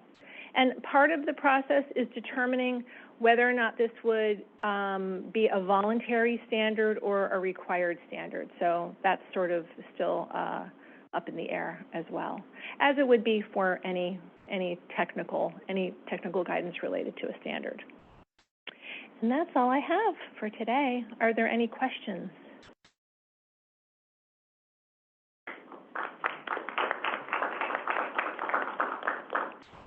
Thank you so much for the talk. I really enjoyed the slides. Thank you so much. Couple of questions. First question is with regards to other health authorities. If you're in coordination with other health authorities outside of the United States, and if there is any effort to harmonize the approach there. And second, maybe slightly more technical, if you could comment as to whether BCO fits in the larger ACTD format. Yeah, so the BCOs are coming outside of that because putting all of these files wrapped up into an ECTD just doesn't work. And in terms of the ECTD in general, we're looking, there's an ECTD evolution subgroup within ICH M2 right now that's looking at how the ECTD can sort of be broken apart, if you will. There's the whole PQ-CMC, but then there's also real-world data and everything we have to contend with there. So I'm not sure if this would, the BCOs themselves would be in the ECTD, definitely not the data. So that's something that needs to be worked out within the guidance. And we'll let you know. In terms of international collaboration, I don't know if, to the extent that the data is being received in Europe, and then other regulators, it hasn't come up as a topic of discussion. At this point, we're not even getting the biocompute objects in. So I think maybe as we progress more, that will be the natural progression too, since these standards are worldwide.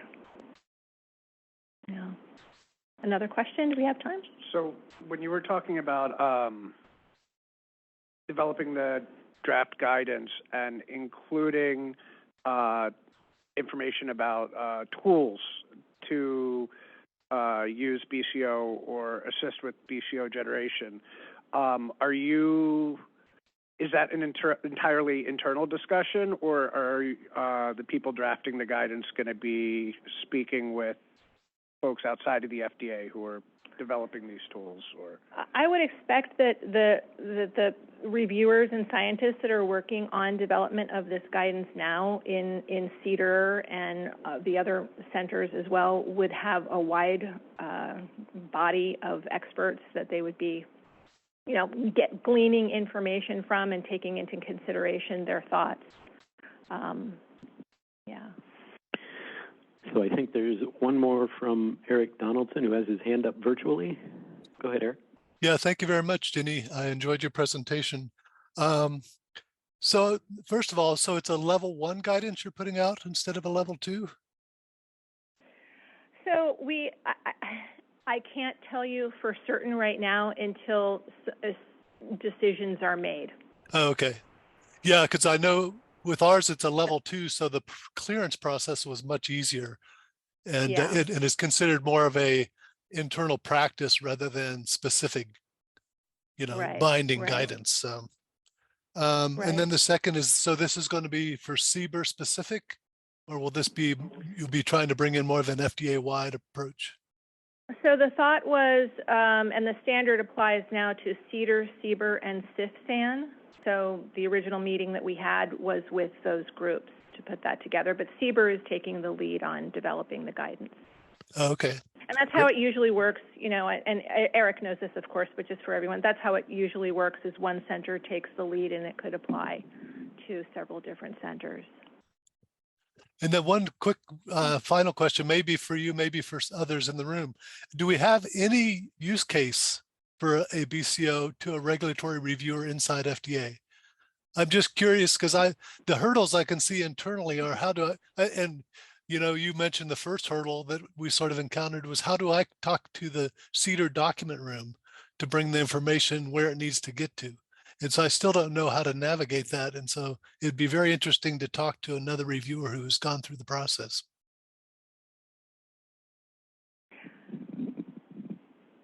Mark, would you like to comment on that?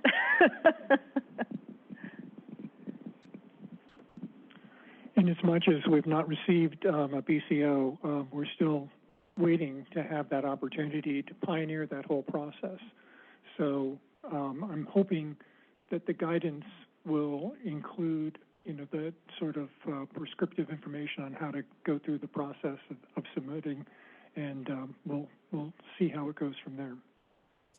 Yeah, I think the objective is to be crystal clear about that part of it, which should be an impetus for submission. And then also, of course, understanding the time savings that it will mean for the review process. And I will say that we've also put together a proposal to work with sponsors on a pilot project, so that could be an opportunity to try and hammer out some of those details as well, potentially. Yeah. Great, thank you so much. Thank you.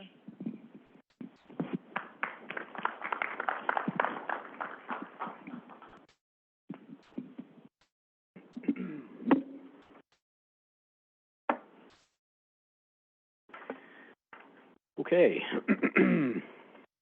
so we will now hear about the related ISO standard, which kind of generalizes the idea. This will be presented by Guangzhi Sun, who is an associate researcher at the China National Institute of Standardization and was the primary architect of the new standard that's being developed by Working Group 2, SC32. SC32 is the group that develops standards for data management and interchange within and among local and distributed information systems. Guangzhi's in China, where it is now 2 in the morning, so this is the second of our pre-recorded talks, and she will not be taking questions.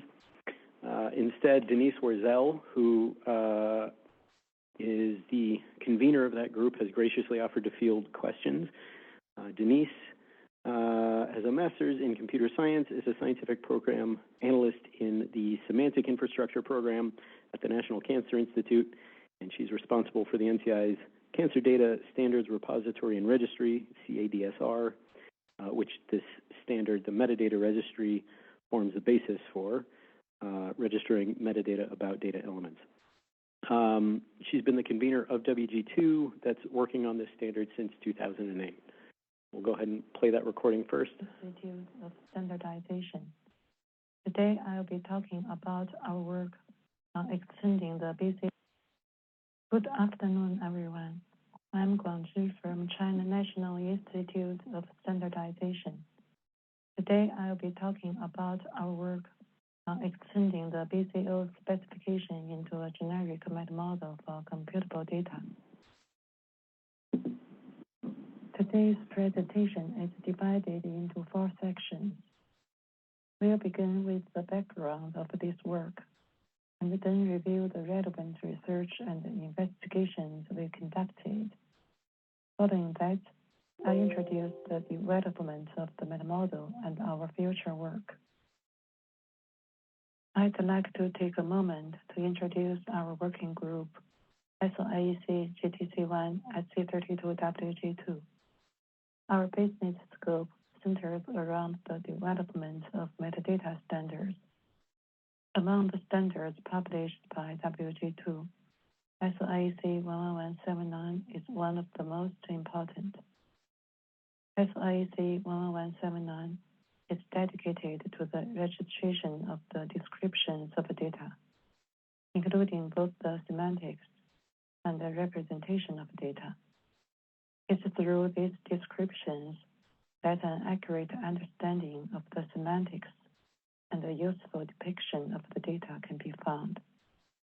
The first edition of SOIEC 11179 was published in the 1990s. Since then, it has undergone several revisions and has been applied across various fields. During the November 2018 working group meeting, the BCO specification was introduced to WG2. its nature as a metadata standard, and its potential for application beyond its initial scope immediately captured the attention of the working group. Consequently, the working group decided to initiate an investigation into the feasibility of adopting it as a WG2 standard. At the 2019 SC32 plenary, the working group agreed that generalizing the BCO specification into a generic Metamodel for computable data would benefit the scientific community. After completing the required procedures, the new project, SOIEC 11179 Part 34, Metamodel for computable data registration, was officially registered on the ISO portal in September 2020. Let's move on to the next section, investigation. Our first step involved a comprehensive review of the BCO specification. It includes several domains, such as provenance, description, execution, input and output, usability, extension, parameter, and error. These domains collectively form a framework facilitating the standardized description, reproduction, and validation of computational analysis. We then undertook investigations into pertinent research on metadata of scientific data, computing pipelines, and scientific workflows. We analyzed and compared their content with the BCO specification. Next, we have a few slides that show the relevant studies we reviewed. OCREs provide a structured and flexible way to package research data along with its associated metadata. This framework allows for the documentation of the context surrounding the data, including information about the entities involved in its production, use, and reuse. Rule 1 aims to provide the fundamental information required to understand and analyze scientific workflow-based computational experiments. Therefore, it covers the main aspects that have been identified as relevant in the provenance literature. ISA abstract model is a framework designed to organize experimental metadata by documenting the context, content, and the structure of an experiment's design, execution, and outcomes. CSMD is a structured approach for capturing, organizing, and managing metadata related to scientific activities. Its purpose is to ensure that scientific data can be effectively understood, interpreted, and reused by others. After reviewing these studies, it was found that the BCO specification, initially created for bioinformatics, includes the crucial metadata for data reproduction and verification. This allows it to be generalized into a generic Metamodel for wider industrial applications. Then the working group has confirmed the place of this proposed Metamodel within the WG2 standard system as a new part of SOIEC 11179. It's one of the extensions to SOIEC 11179 Part 3 Metamodel. These extensions are intended to be used in conjunction with Part 3, which provides the common facilities of the metadata registry. Let's move on to the next section, development of the Metamodel. Here are the 4 steps in the Metamodel development process. First, we specified the scope and the definition of computable data. Next, we discussed and confirmed the content to be included. After that, we identified all the classes and their attributes and associations. Lastly, we integrated all the elements to construct a comprehensive Metamodel. The definition of computable data displayed on the screen highlights 3 key features. Firstly, Computable data refers to data from diverse industries. Secondly, computable data is generated through computational processes, often involving the processing of files through a series of steps or transformations, commonly referred to as a pipeline or workflow. Lastly, the primary objective of computable data is to facilitate reproducibility by ensuring that analysis can be consistently replicated and verified by peers. Reproducible computable data enhances the reliability of decision-making. The structure of the BCO JSON schema was designed to accommodate regulatory requirements, while the 10179 Metamodel is object-oriented. So our first step is identifying and extracting all relevant objects from the BCO specification, including computable data, pipeline, contributor, review, computation step, parameter, etc. For each object, we constructed a corresponding class, and after multiple rounds of discussion and revision, we have finalized 17 classes for these objects. The figure displayed on the screen illustrates the relationship between domains in the BCO specification and the 17 classes we have constructed. We ensure compatibility with the BCO specification and applicability across industries. All mandatory fields of the BCO specification are covered, and all domains and fields have been restructured with necessary generalization. This figure shows all classes specified in Part 34 or referenced from other parts of the ISO/AEC 10179. Many of the classes inherit from item, which is specified in Part 3. As items, instances of these classes may be identified, registered, administered, named, defined, and classified. During the process of identifying the classes, the attributes, permissible values, and associations are also specified, resulting in a complete metamodel. The framework of the metamodel is presented on this slide. This figure shows all the detailed information of the computable data metamodel. We should note that ISO/AEC 10179 Part 34 Metamodel for computable data registration is not a standalone standard. It's an extension to Part 3. The specification in Part 34, together with the relevant specification in Part 3, provides the ability to record metadata about computable data. Two examples of the registration of computable data are provided in the annex of Part 34. The first example is the registration of computable data in bioinformatics.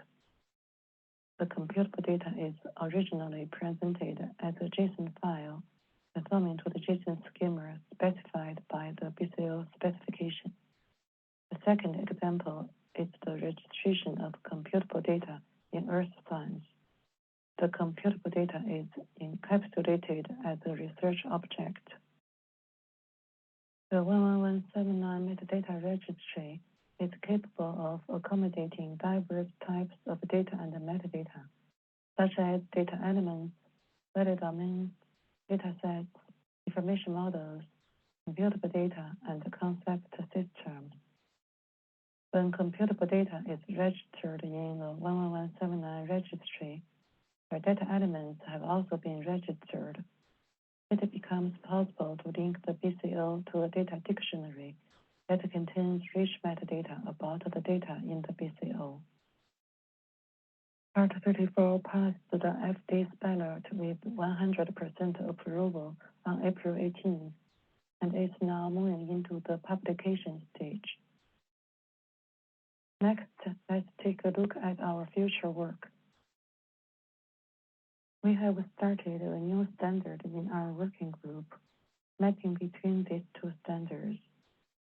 This new standard aims to facilitate the production of IEEE 2791 objects from instances of SIEC 1179 Part 34 Metamodel, and the registration of IEEE 2791 objects as computable data within a metadata registry conforming to SIEC 1179 Part 34. This project was initiated last year and is currently under development.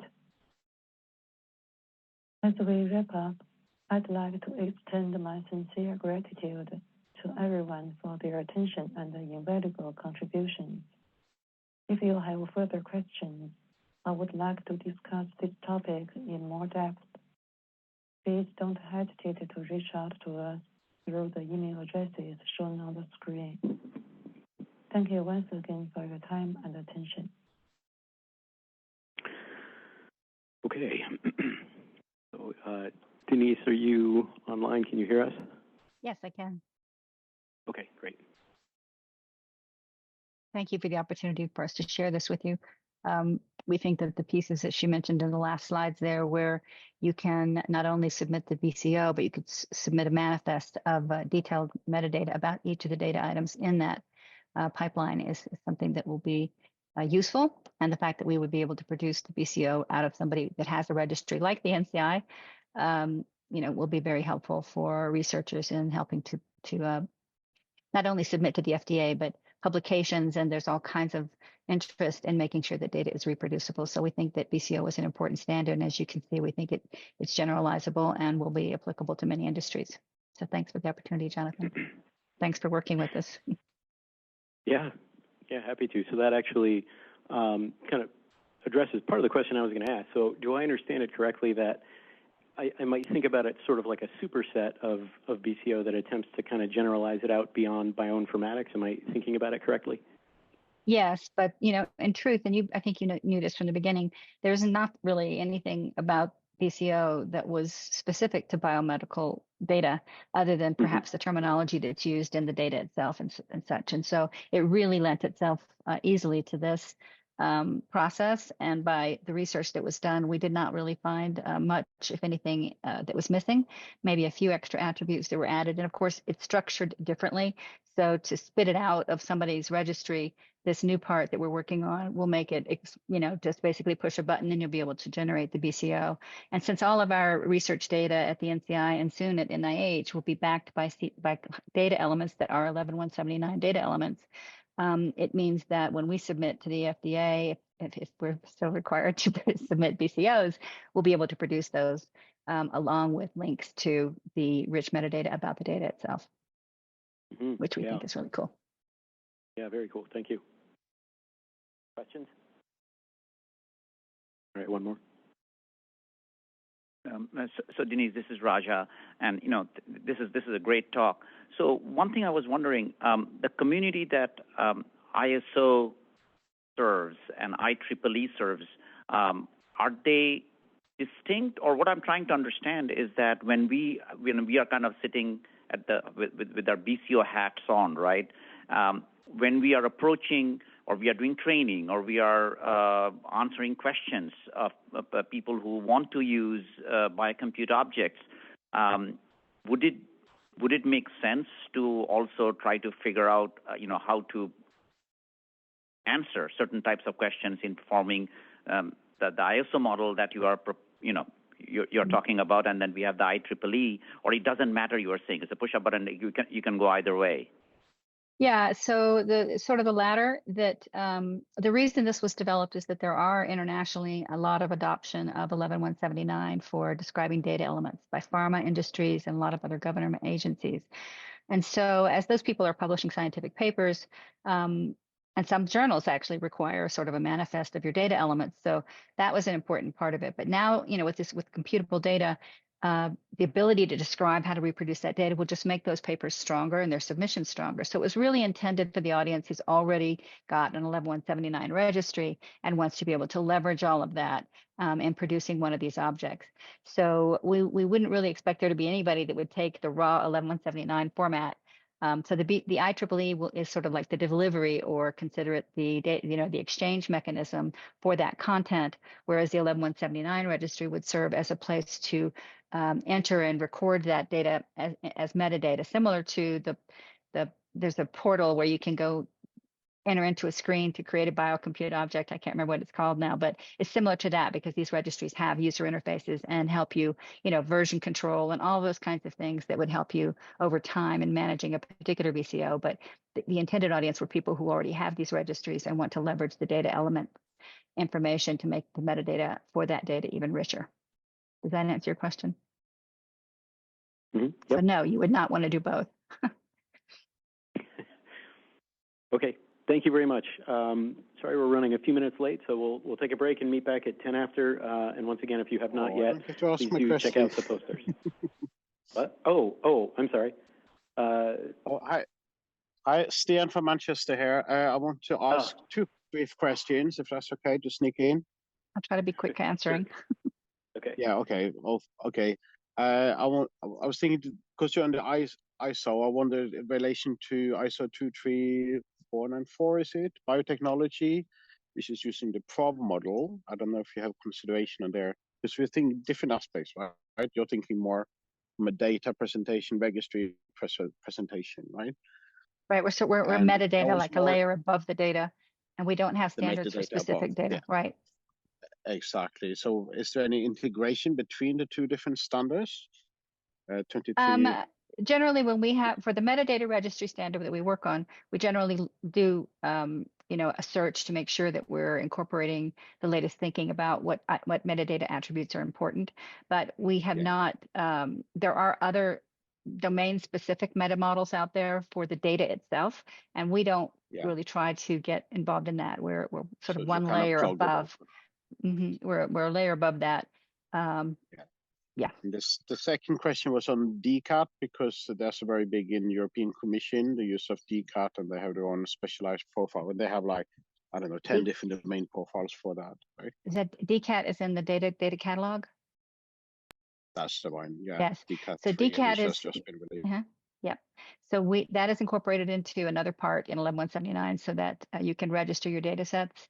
And we don't have a mapping to be able to spit out DCAT, but all the attributes that you would need for DCAT are there. So again, this is an audience of our existing metadata registry users. It extends their ability to generate these BCOs with rich metadata. And DCAT is one of the standards. Again, we do that broad search on the relevant standards that might influence one of our parts and make sure that we've incorporated them. And DCAT was included in our data set registration. Thank you. Okay, great questions. Thanks a lot. So we'll take a very quick break this time. Thanks, everybody. Thanks again, Jonathan. Bye-bye. Bye. Have a good conference. Thank you. We managed to squeeze in a few extra minutes. All right, we're ready to go ahead and get started.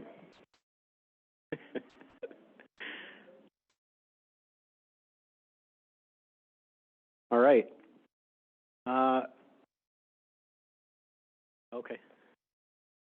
Okay. Dr. Jonas Almeida heads a data science and engineering research program that merges systems biology, computational statistics, and software engineering for biomedical purposes, and focuses particularly on accelerating the exploration of epidemiological and genetic determinants of cancer. As the chief data scientist for the NCI Division of Cancer Epidemiology and Genetics, he's in charge of the development of integrated data-intensive knowledge bases and infrastructure to advance real-time analytics of cancer. Dr. Almeida is an expert in creating innovative digital methods and architectures for precision medicine and prevention, utilizing cloud computing, web applications, and machine learning. And today we'll be talking about functionalizing BCOs as AI agents. Thank you. Yep, that was a long, I didn't know the description was so long. All right, so this is a presentation that could fail, so I'm going to try to expose you to what many people think is the future of AI, which is agents. And you read this everywhere from, the newspaper, scientific literature, so you've been hearing this. What does it mean that the future of AI is function? So it means, and I'll show you live examples of this, it means that the computational agents in your digital vicinity, in your digital neighborhood, that they will be triggered by events in your own life, if you want, in your own work. So let's make this practical. So what I thought I'd do is that I'll show you things working from the ground up, and in the last few minutes, we create an agent for, or at least I show how you could create an agent for BCO. So let's click on the main point. So at ECG, so this is the intramural program from cancer research at NCI. FAIR is very important to us, and this is the paper that describes it, and all the way that these are constructs that link to the triple structure of RDF. So linked data and linked applications. This is a topic that you've heard about from other presenters. It's very much the idea. Let's go back here. I only have one slide, is this one, so I'll be clicking on bits of the slide and walk you through this. Okay, second one is BCOs. So I was exposed to BCOs some time ago, and I'll tell you how long. What we do is that we develop applications that are served directly from GitHub. So as the code changes, the application changes. It's completely live. And Roger, you may remember this. This was done actually during the meeting. So these things are very easy to build. And what I thought was intriguing about, so you can change the different BCOs, the execution domain. You can open, do something, destroy the meaning, etc. Done. See, now it's back. See? You could also go here and delete it. It's gone. Roger says don't do that. Right? Okay. So just to say that this level of organic interactivity is part of the entry point to create the agents. So let's continue this. So the original paper is 2017. I forgot to show you something. I said it comes from GitHub. Can we see the code? So Susan, when you're trying to remember how long ago was since the last meeting, my last meeting was 7 years ago. So here, and I want to show you this because the code, these types of coding are eternal. They are executed in your client side, inside your browser. They live in a sandbox. They are completely safe. So if you have hot data you submit, this data never goes through a server. So there's no server-side components. And if you want to interrupt me while I'm presenting, please feel welcome to do that. All right. So BCOs rely on a JSON schema. And 7 years ago, it was kind of an oddity because there was a lot of pressure on ontologies. And this idea that this was a schema created for very practical reasons kind of went in a different direction, more practical, more engineering direction. When language models emerged, it turned out that this is ideal for agents. I don't think, Roger, you guys were thinking about this 7 years ago, but it just turns out that that is the case. So what I'm going to do is that I'm going to bring some agents to life so you get the feeling for how they feel like. So I'm going to go to one of our experiments. Everything I'm showing is coded from the ground up at TCG, so there's no commercial products here. And which means we'll be calling, as you see here, I'm calling directly. So my API key is calling directly OpenAI, and we'll be using OpenAI today. So you're used to this, right? So you are a helpful assistant, whatever. Hello. And you get an answer. I talk and assist you today, not sure. So what you see is the typical exchange, back and forth, back and forth. And now you write something a little strange. So fetch human genome. And by the way, if I make a spelling mistake, I promise not to correct it. And if I type the wrong word, we'll ignore the mistake. To make the point that you don't have to have exact matches when you're using language models. You are in what's called an embedded space. And if you're close enough to the right thing in the embedded space, that's good enough. So U1, okay, I'm going to correct this one. It's too much. Human genome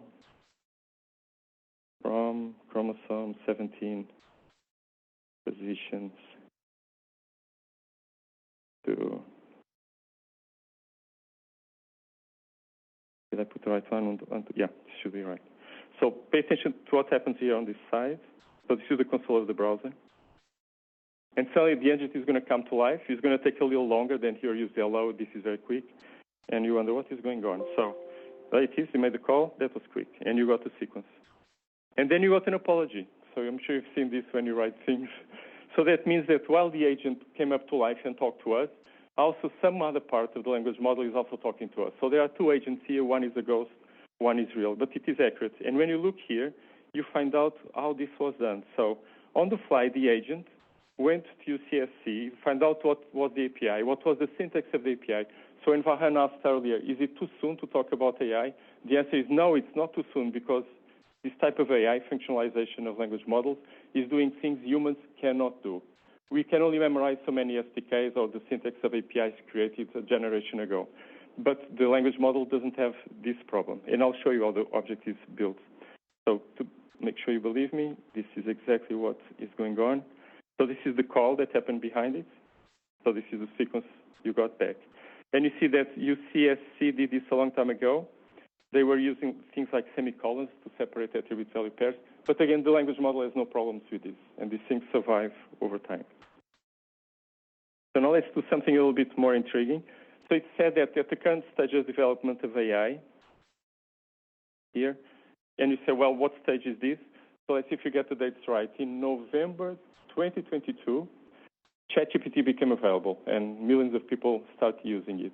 By June 13, 2023, so 6 months later, this idea of functionalization emerged. So we are talking about things that are heading our way, but they are usually created in an early stage, and then so you can see that there are now dozens of models that OpenAI makes available to us.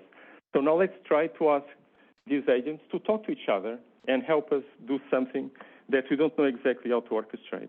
So let's go back to the caterpillar.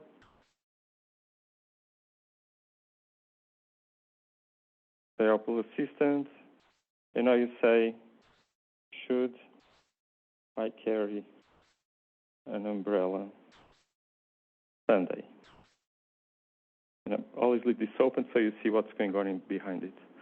So the problem here is that the weather forecast is not the type of information that is included with the training of language models, because you have to train it every day.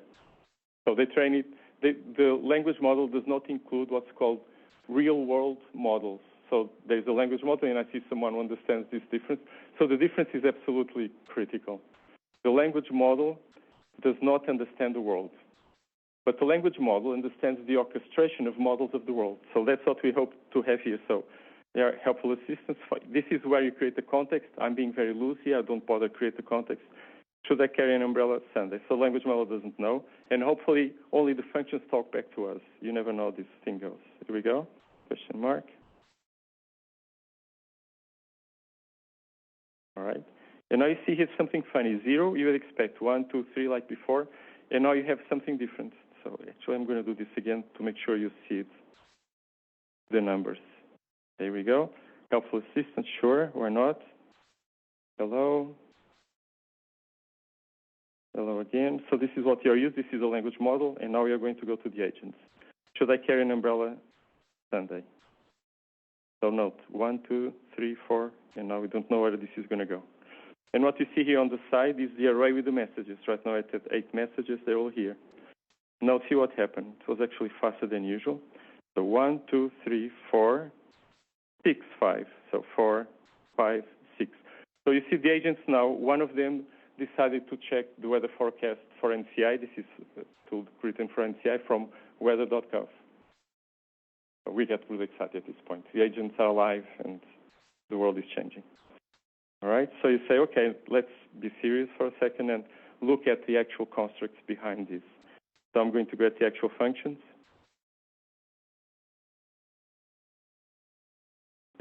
Before I show you the functions, I should show you the embeddings. So let's go to Caterpillar. There's another prototype we wrote that is ugly, but it's actually the one where we do our experiments. So when I do this, or this, for instance, if I do this, you see it won't work, because you just get the language model. I'm sorry, but as an AI, I have no idea what the real-time weather forecast is. So we bring the functions to life. All the agents are now alive. And when I ask, oops, you don't need a number. Now as I, oops, not copy, enter. As I do this, you notice this yellow thing, embed this. So everything we do is running on a very large parametric space, many, many dimensions. And this is true for any combination of tokens. Here's another one, see?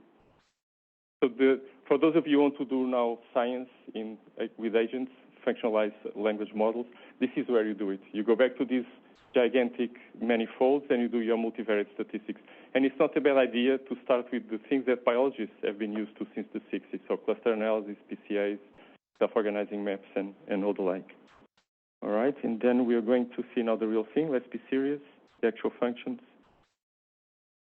Remember, everything is served in the same place it's created, so it's version hosting. I'm going to get here my functions. Yeah, it's these ones. And we can do things like, for instance, do non-parametric comparison of arrays. So things that it's important for epidemiologists and biostatisticians. I'm just showing examples you'd relate to the weather and so on. So it's an example for the weather. So notice the pattern. So there's a function called weather NCI, and then it's when you want weather forecasting. Something funny here.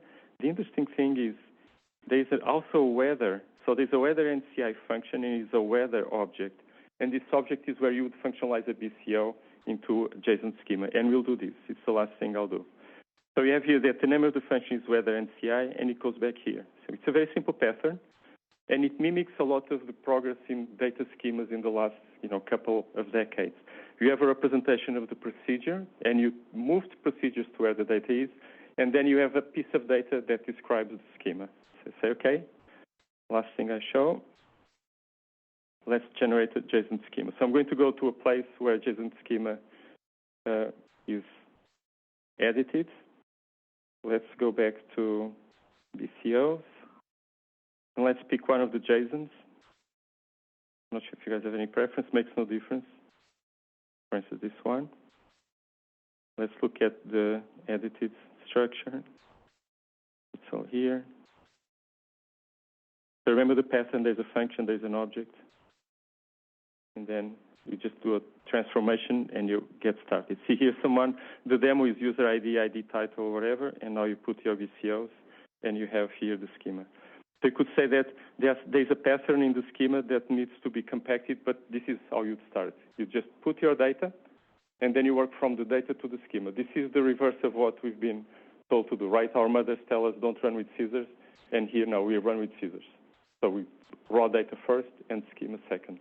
Syntax first, semantics second. And I'll stop here. We have time for questions. If you're interested in other projects going on, and happy to elaborate on that as well. It was really cool. I want to get us back on time, but that was such a cool talk. I think maybe we'll... Thank you. That's very, very impressive. And I want to know how much data did you, what kind of data you use to train your model, and how much have been used to achieve current accuracy? So the hard work we did was code the functions. The data is whatever it's out there with an API. So anything with the REST API, for example, Hive has REST APIs that consume BCO objects, and you say, I'd like these BCO objects to be orchestrated when someone else is talking. So you're talking, and suddenly the nature of your talk invokes the existence of a BCO ready to be executed in Hive. So we don't generate the data. We are like vultures. We wait for someone to get the data in a nice place, like the census.data.gov, for example, and then we write the functions that consume them. Okay, great. Thank you very much.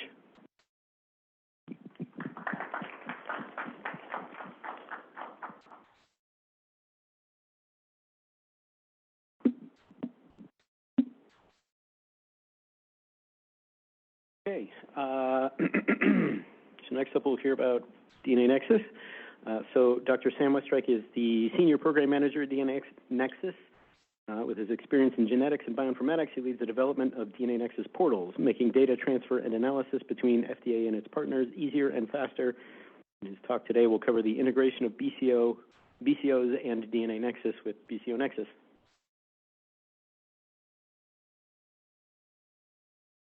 Okay, hello everyone.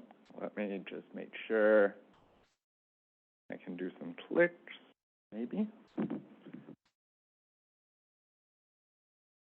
It's, yes, the PowerPoint is struggling, but it'll come up. So I am Sam Westreich. I think it's going to be really interesting because you will all get to see which slides have been made by our marketing department and are going to be super polished. And then I'm going to have a whole bunch of slides showing off our BCOnexus tool, which are going to be actual screenshots simulating a live demo without me actually having to bring my computer up here and get everything plugged in. All right, there we go. So then if I do this, there's me. Hello, everyone. Jonathon gave a great introduction. And so I am here from DNAnexus. DNAnexus is a data platform designed around precision health. And so we have lots of stats. We've got, there's a huge market in genomics and all the different omics. I don't have to tell this audience about it. This is for all of the folks who have never heard of genomics or other omics before. But DNAnexus is the leading platform in this genomics and multi-omics space. Whenever you try and go to the cloud, there's all sorts of challenges. You have to deal with costliness. You have to deal with complexity.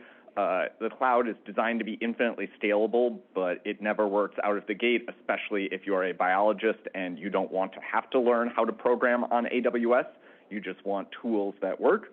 And so this is where DNAnexus has come in. For anyone who hasn't heard of us, we step in and we help with everything that follows once the data comes off the sequencing machine.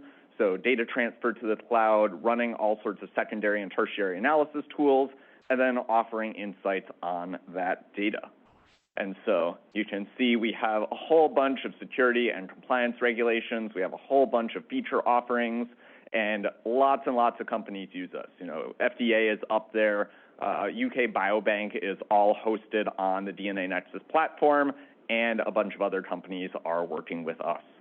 And so a couple years ago, we partnered with George Washington University, and we built a tool called BCOnexus, where a little pun on our name.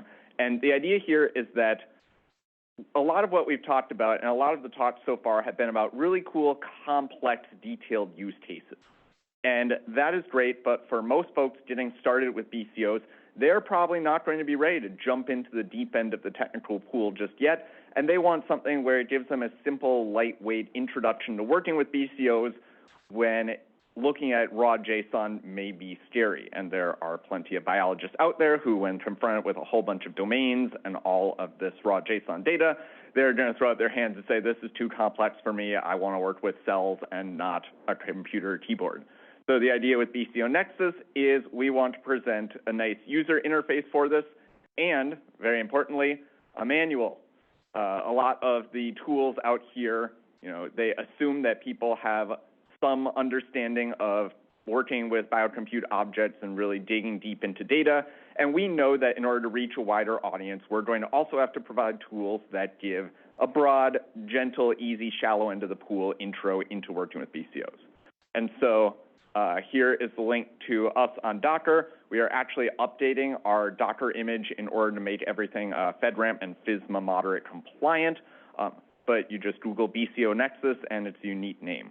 So as I said, this is distributed as a Docker image. This way it'll run on any operating system, and the idea is that you can give somebody just, step 1, download the Docker image. Step 2, you start Docker. Step 3, you start this container running, and then you get a lovely visual interface. And so this is the main interface for our BCOnexus tool, where we're trying to present a visual interpretation of BCOs. The idea this way is that somebody can load in BCOs, and then you're able to explore it using your mouse and by clicking through these different levels instead of being confronted with an entire document. And so you can bring in data of various different types. You can load in BCOs. You can load in WDL or CWL files. And again, DNAnexus, we are a company with this bioinformatics platform. And so we also allow for users to connect directly to DNAnexus. You put in your API token, and you're able to see all of your projects and your workflows on DNAnexus. So this is really a great offering for any industry folks where if they want to build in the cloud and make use of workflows, they want to work with a cloud data partner, and then they also want to get into BCOs. This provides a great way to transfer a BCO from being a workflow that somebody's running in the cloud into a BCO object. And so then when you're in this menu, you can click on any of these different levels. For example, if I was to click on the description domain, we drill down and we enter that domain, and you can see all of the different categories, the different items within that domain listed.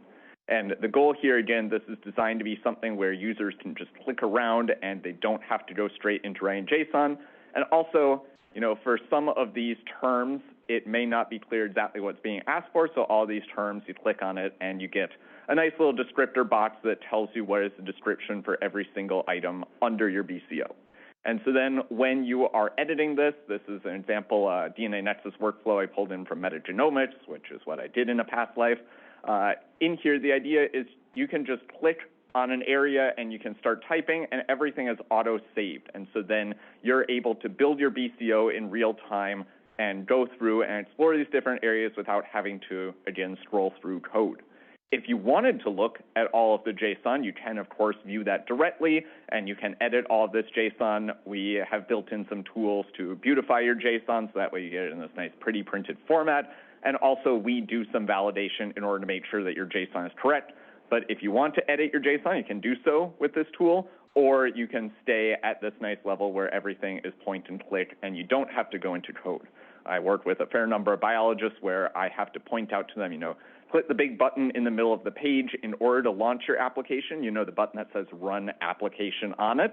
And so at this talk, I think a lot of us have a great technical grasp of BCOs, but we know that there's going to be lots of folks out there who are not that deep into the BCO world yet, and we want to pull them in. So then you can review your BCO. You can see for all the different areas which areas have data entered in it. This validation, this is pretty generic. This just checks to see whether IDs or domains are empty or not.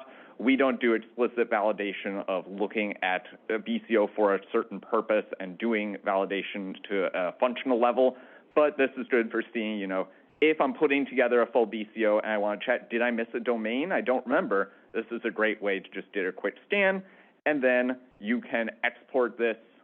Let's see, there we go. You can export this out as BCO files that's did as a BCO object, which you can there share, and you can also push it back to DNAnexus, and you can push it to the BCODB public repository. We are going to be looking at adding some more export options on here over the next year. This is a feature that's under active development. We're still building BCOnexus and adding more stuff, so there will be more functions coming.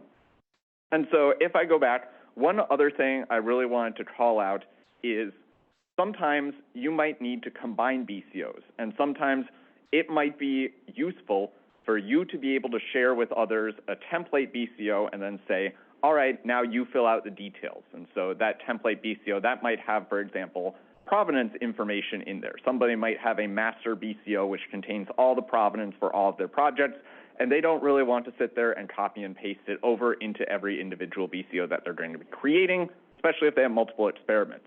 And so this is where we have this second button in here. There's the load button, which opens a BCO, but we also have this green update button, where what this can do is this can pull multiple BCOs and it just combines the data. And so this way, you could keep a master BCO template that has your provenance information, maybe some descriptors in there about the general purpose of it, and then every time you build a custom specific BCO, you could merge in your general master copy in order to make a more aggregated BCO. This can also be really useful if you are pulling in external workflows where they may be missing some of the domains that aren't necessary for that workflow, but you want to include in your BCO. This idea of having a way to stack and merge BCOs, I think, is something that's really useful, especially when people are still getting started and they don't want to go through all of that JSON editing. So this tool, we've got available on Docker Hub. Anyone who hates signing up for accounts, you don't need any DNAnexus account to use this. Obviously, there are some functions where we tie in with DNAnexus, where if you want to work with DNAnexus, we offer additional capabilities and more features, but you don't have to. So no account needed, no email, no registration. We want this tool to be something where it's very lightweight, and if somebody is just getting started into the BCO world, you can give them this tool and say, start here. When you're ready for some of the more complex applications, then you can talk to many of the folks who are here in this audience who have built things that are far more complex and far more powerful than our little tool. Our goal is not to be the super deep technical tool, but rather to be, the Microsoft Word or the Notepad, where you can open it up quickly and you can do a bit of lightweight work with your BCOs without needing to dive deep. And so we are still updating this tool. This is still in active development. If I actually hit back, you'll note on here, we have a couple feedback buttons at the bottom. So again, We are still building this. We are adding more features on a regular basis. If you want to send us feedback about a proposed feature that you think would be really useful to add, you can send us an email. If you have a problem with the BCOnexus image or with any of the functions in it, you can raise a GitHub issue. All of the code for this is open source. It's on GitHub, so you can go and see that. And again, our goal is to make this something that's easily distributable as a Docker image so that anyone can grab it and run it, no matter their system, without having to do signups, without having to do a big complex process. Get started, get off the ground, get your BCOs. So with that, I think that's everything. Hopefully I've helped pull us back on time a little bit. I know I went over a lot of data, but if you have any questions about this, you can either find me after this talk or shoot me an email. This is my DNAnexus email, and I'm always happy to help share more stuff about our partnership with George Washington and BCOs.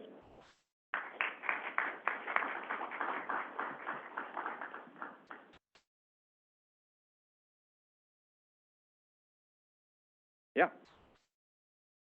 I will have some questions. So very impossible, and one thing I ask that, is there any way, or does it provide API or any way to automate the sort of process? Being correct all the buttons, I want like something like, I don't want to automate all processes.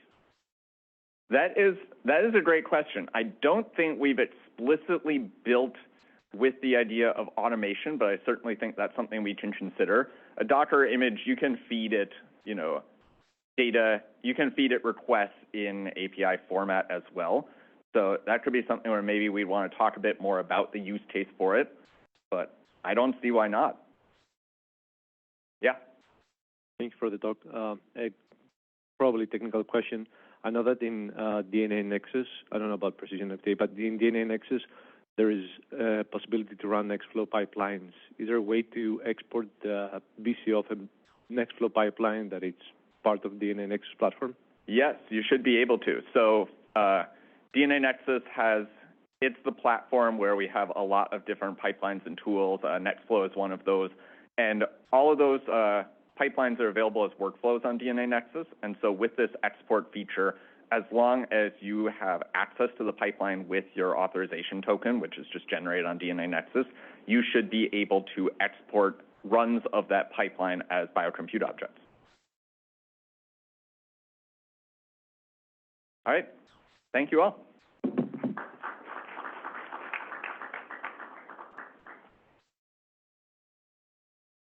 think we switched. Okay. Okay. Dennis Dean is the Director of Translational Sciences at Valsera. He's known for his leadership in genomic analysis projects and computational approaches in life sciences. He has a background in biomedical engineering and biotechnology and has been part of the biocompute community for years now. He has played an important role in advancing the project. In his talk today, we'll focus on facilitating BCO use from standard to best practices.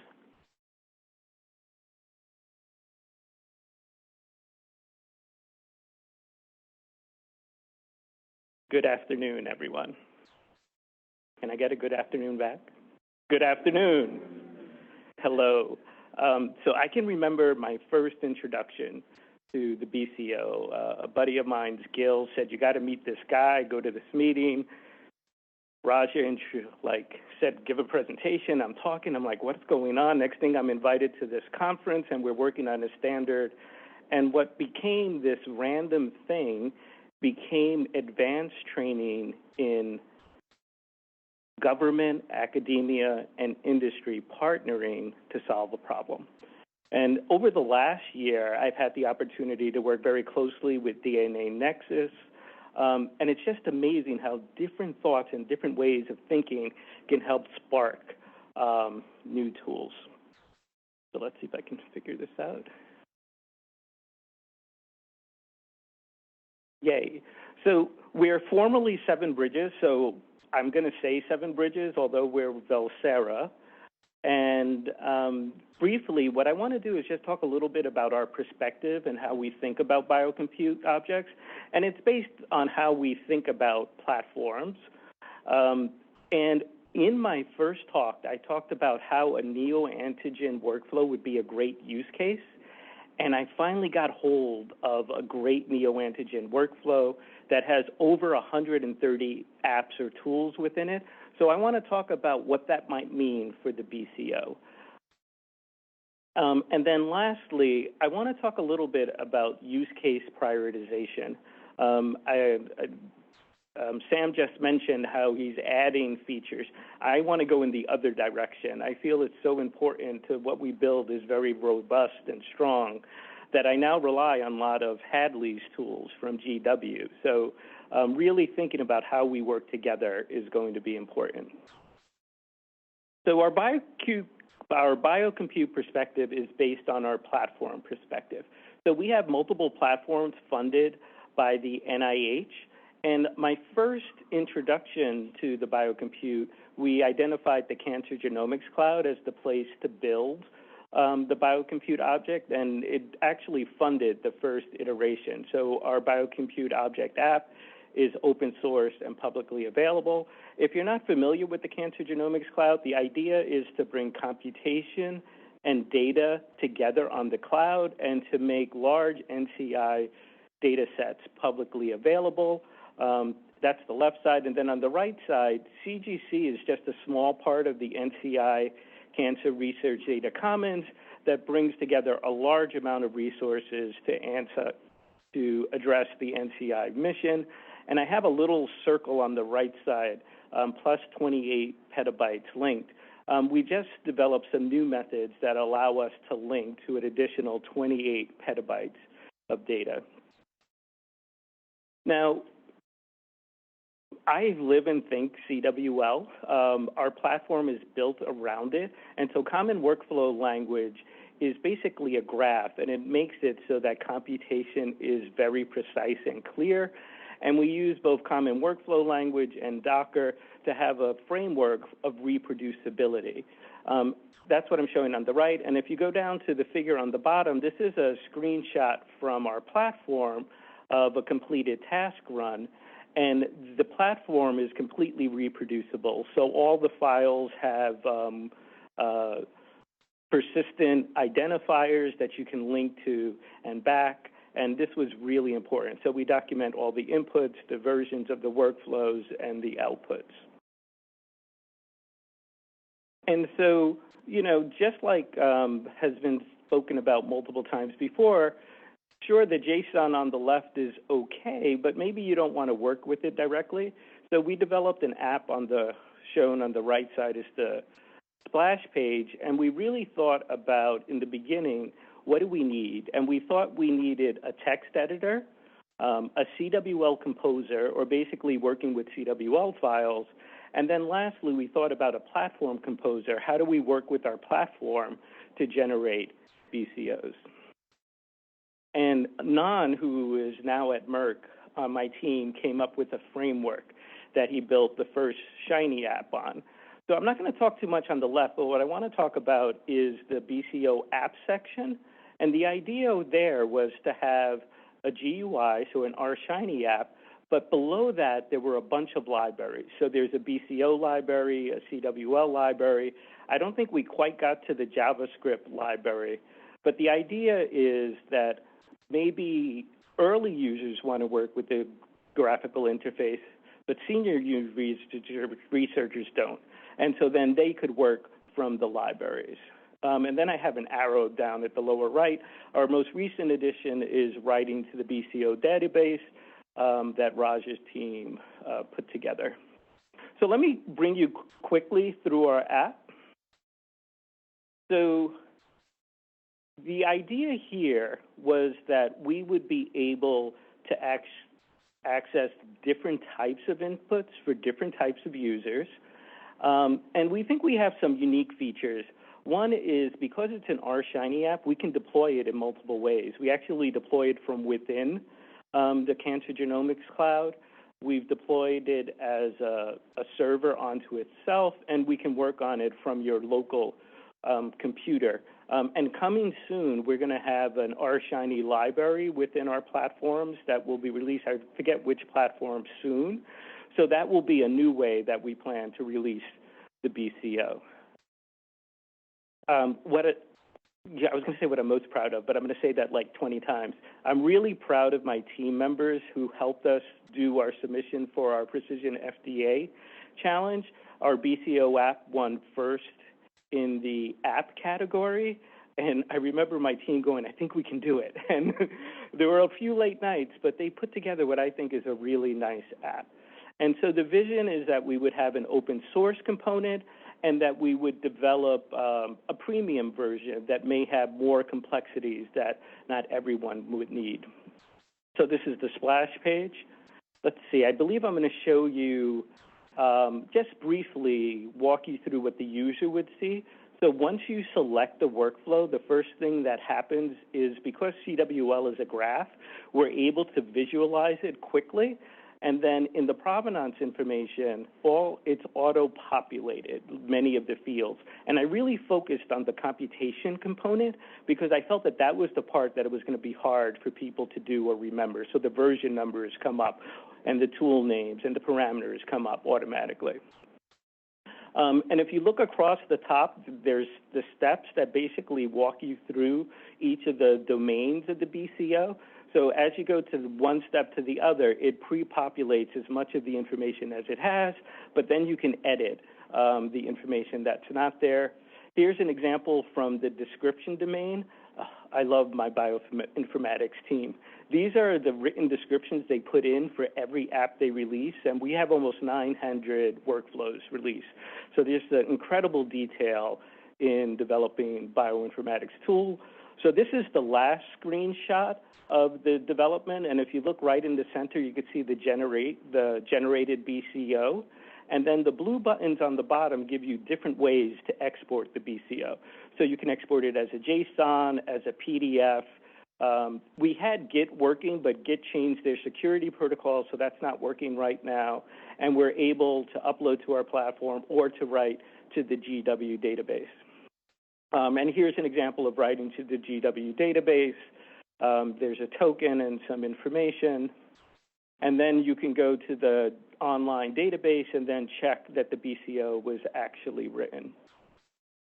I wanted to just talk a little bit. One of the things we think a lot about is scalability. And so built into the BCO app is the ability to use a token from any of our platforms. And we have like between 4 and 6 platforms.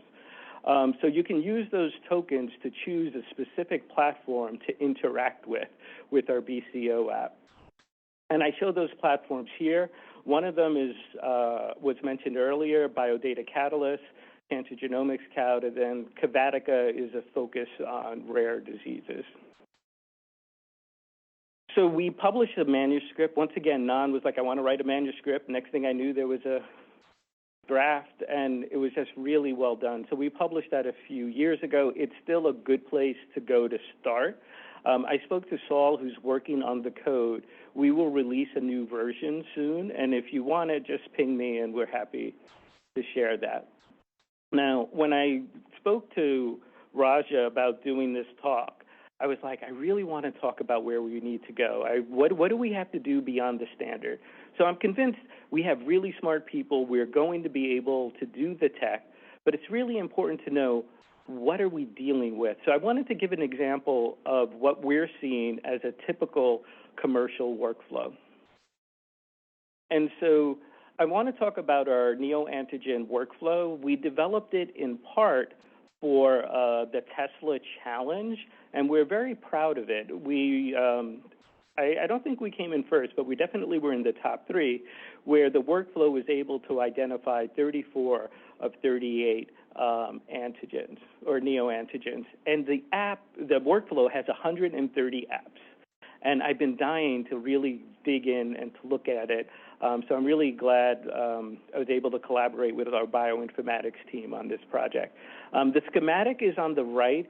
The important part is this is how people think about workflows. Like there's portions that they're doing very, very specific things. And so in using this for motivation, many workflows, at least we're seeing, are built in a modular format and embedded. So we have multiple embeddings of tools and workflows, and we're seeing that as really being standard practice these days. So whereas I'm really confident we can do any flat CWL file, I'm a little more hesitant when we start going recursively. And as part of the collaboration with GW and DNAnexus and the FDA, I worked with my team to do, this is what it looks like to generate a BCO. And what I wound up doing is taking information from the published workflow and then looking at the literature for what people are saying about neoantigen workflows, what are the challenges and the risks, and I took our user guide developed by our bioinformatics team and I generated a BCO, very proud of it. And this is just a top-level diagram of the neoantigen workflow. It's complicated. There's a lot of inputs, and if you look at the nodes, each of the nodes, there's even more information within it. And so when we started working with our BICS team, they actually have a whole library. And this is just a snapshot, a brief snapshot of what you see when you open up the library used to create the neoantigen workflow. And if you look very quickly, some of them are really complicated in and of themselves. So I just highlighted two just to give the idea. So this is MUTEC-2. It's a standard Broad workflow, and this gives you a sense of the complexity. One of the reasons why we love CWL, well, we also do Nextflow, but I love the ability to graph because I'm a very visual person, so I can see the inputs, I can see the outputs, and I can get an idea of the complexity of the data flow. Here's the second one that I highlighted. This is the salmon workflow. These will be very common and really well understood.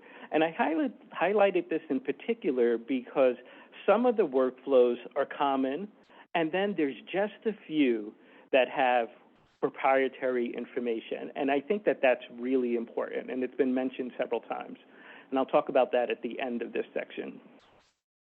So what is the implications here? So the implication is that the complexity of the workflows we're seeing in industry requires some standard and some thought on how we're going to organize it. So I've seen multiple implementations of this workflow. I've seen an implementation where we wanted no one to have any control of parameters. So it's basically one big dot, input and output. I saw other workflows or versions when they were developing the challenge, for the challenge where they were working on setting the parameters. So there was maybe a few more big boxes. So what does this mean? So a couple of things. I believe that we have to build on what GW has already put in place as far as BCO databases, that we could have a library of already predetermined, this is standard out of the box. So maybe all the GATK with standard parameters are set, and then a reviewer doesn't have to look at that. The ones that they have to look at are the ones where their IP or parameters aren't set or defined with a publication. And I loved one of the comments of the reviewer where they said, we really want to know this was built for this application. And I think in the BCO, we can start including that type of information. One of the things I really wanted to get to, and I didn't quite get to, is I love the idea of working with the CWL recursively to flatten a workflow. So you can imagine it may have embedded workflows, but you could flatten it, and in the flattening then generate a whole list of all the tools, or generate a list of all the parameters for all the tools. So although I can get that information and I have team members who can do it, I think having that as a push button would be great for options. So this is where I go, where I'm thinking and where I was going. And I had a whole lot of ideas for slides for this section. But instead of showing you slides, I just want to talk a little bit about some of the use cases that my team has considered.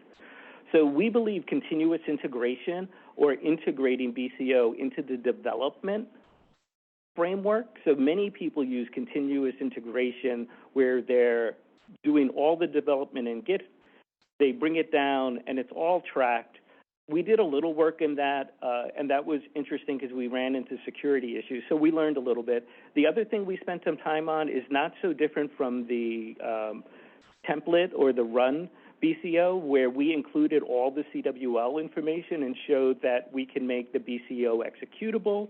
Once again, there were a lot of challenges to do, and this is where I'm at now. Especially over the last couple of weeks as we prepare for a new release, I really want to focus on the platform composer and thinking about how we manage workflows that are defined recursively. So in this way, we're reducing, but I'm really, I was going to say honored. I am honored to work with the GW team, but they're developing such great tools that my team is now using their VCO checker during the development process rather than the one we developed. And I think that's great, right? So like understand how we work in the community to develop tools, I think is very important. So to just summarize, our biocompute perspective is really motivated by our platform and how do we use the inherent features. I believe we need real use cases like the neoantigen workflow and some of the use cases we saw earlier today. Both Merck and Novo Nordisk had really great use cases. And I believe those use cases will need an API version, that maybe not an interface. They need maybe a development toolkit. And then lastly, the take-home point, like my team gets a little crazy because I said, can you try this? Can you try this? After all those experiments and how many went well and maybe not so well, I realized most, I'll end the talk the way that it started, is we really need collaborations across industry, academia, and government to make something like this work. And I invite all of you to collaborate because Raj has put just a great group of people together. So I invite you for any questions. Before I go, I should just give thanks. On the right is the neoantigen workflow team. I don't even know how they build these things so quickly. Currently, I have 2 people who've worked on the last year on the tool, and then contributors from my team are on the bottom. They're all at great places, and I think just like Raj, one of our common traits is we really believe in mentoring and making sure our people land well. So with that, I will stop. Thank you.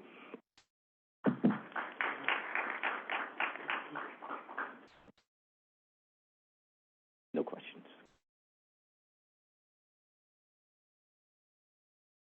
Questions now.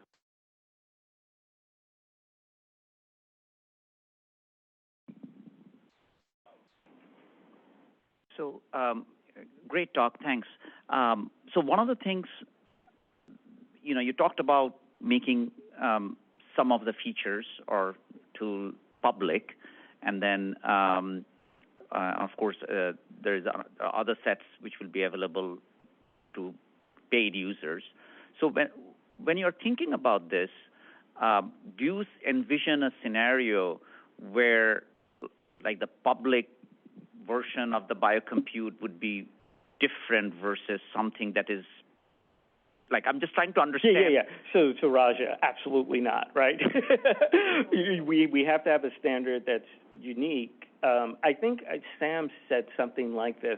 When you're working on our platform, you may have access to other APIs or other things that you can access to make things easier. For example, we have really large databases that have provenance information beyond you can think about. So you can imagine on our platform, you could access that provenance, but we wouldn't write that into the open source component, for example. Yeah, so I guess maybe I should rephrase it.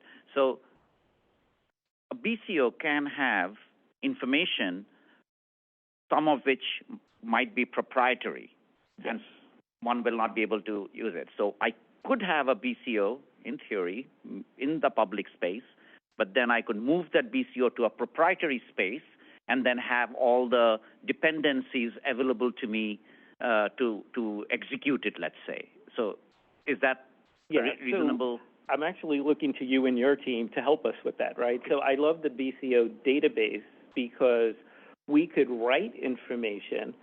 There's the potential for moving things to the FDA side where we can say, here is everything. So, for example, one of the reasons I'm able to work with this workflow is all the really fancy IP has been pulled out. And I know we have commercial customers using refined pieces, but this gives us an opportunity to talk about it publicly. So I love the idea of, for people who build tools, you need to see the complexity. So I believe having examples like this where we see the complexity will help spark innovation. And I skipped over a part where I would have talked about when we connect to all our platforms, we really believe in interoperability standards. And so all our connections are through interoperable standards. We see the BCO database evolving in that way, that there will be a way to push confidential information at some point. Thank you. You're welcome. Thank you very much. Thank you.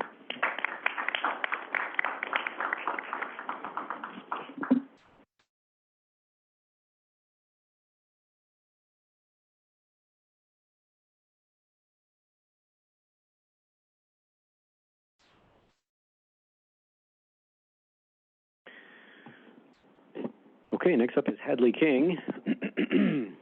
Hadley King's a research scientist in the Hive lab at George Washington, where he did his graduate work. He's also been the technical lead for the Biocompute project since 2019, and he's led the development, refinement, and ultimate deployment at the FDA of the Biocompute portal, which houses a suite of tools for working with BCOs, and which he'll talk about today. And do you also want to hook up your laptop as well? At the end. At the end, okay. All right, so we've got. Do I need to ask them to share, or just I can just plug it in when I'm ready? Oh, I don't know. Can you just plug your laptop in?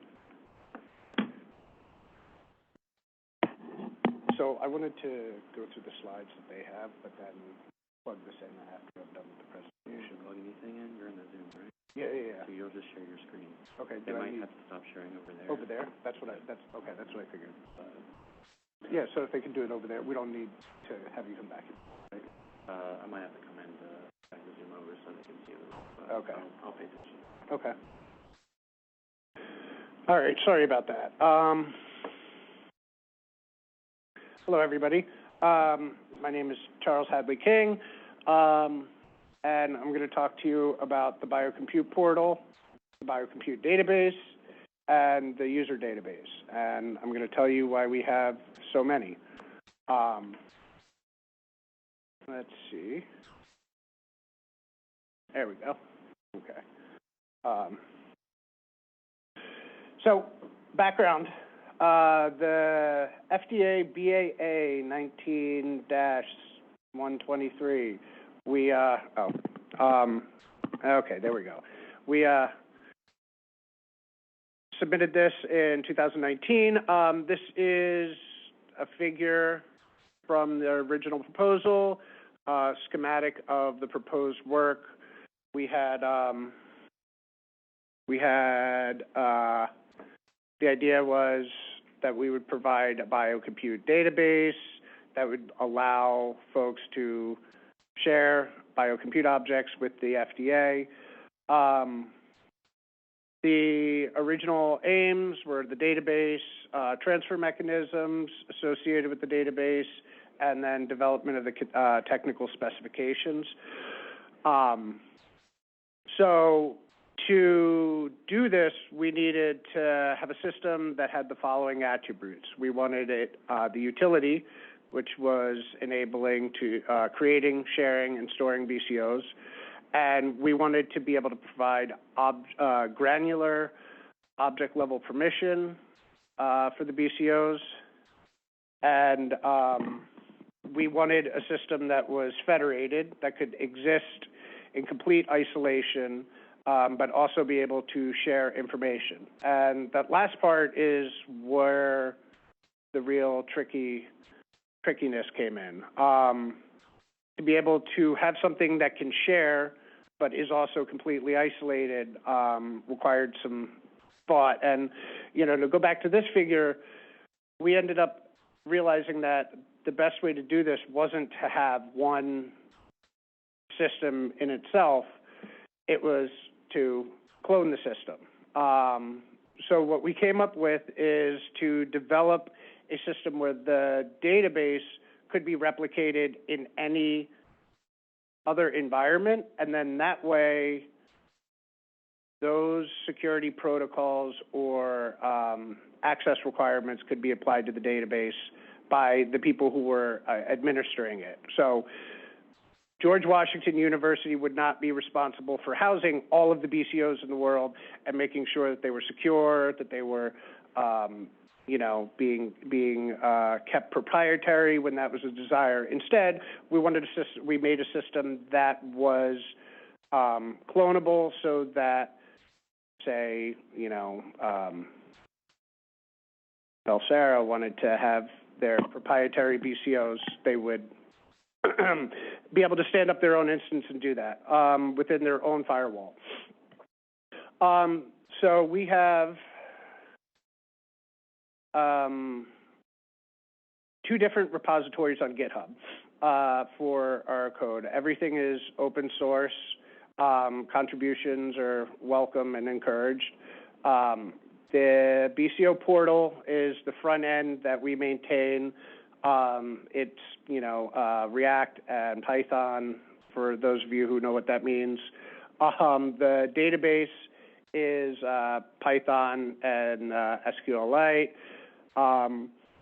So the idea being that we maintain the portal here, and we have a public version of the database, but other databases can exist, and they should be able to interact via the BCO portal. So the authentication system we have for the BCO portal uses OAuth 2. Currently, we have Google and ORCID implemented. So you can sign in with your Google credentials or your ORCID credentials. We're looking at implementing other ones down the line. Within the database system, we also have the JSON Web Token authentication system implemented as well. So this allows for applications or other platforms to communicate with our database or other instances of the database using those credentials as well. One of the things we're hoping to do in the near future is incorporate the PIV cards so that those of you who are, government can just plug in your card and you don't have to log in. That'll be a nice little feature. So this is how everything kind of talks to each other. Over here, well, I'm using the pointer at the screen that I can see, so I'm realizing I'm looking at, so if folks are confused about where I'm pointing, if I do that, I don't think I can get the microphone here. So over here, we have the front end. So this is our website, the BCO portal. And this communicates with the user database, and the user database is where we store all of the user information, the profile information. So my name is, Hadley King, and I'm affiliated with GW, and my password is password 2, because password 1 was already taken.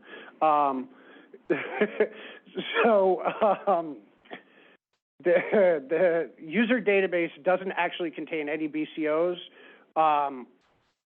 That is within the actual BCO database.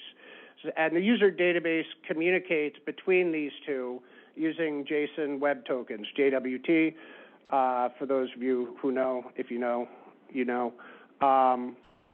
And that allows these 3 systems to coordinate. Now, why do we have this? Because, okay, I'm sorry about all the flipping. Because in a situation like this, as a GW researcher, I have access to an FDA instance of the BCO portal.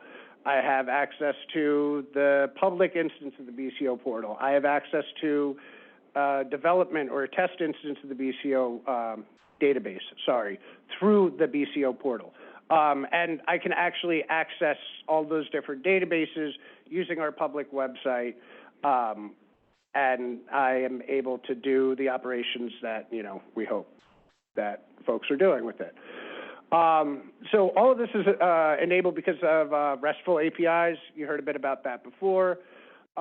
This is, if you want to, that QR code should take you right to our documentation for the RESTful APIs. There are 2 different versions of the API documentation. They're both auto-generated from the code. One is redoc, so this is more for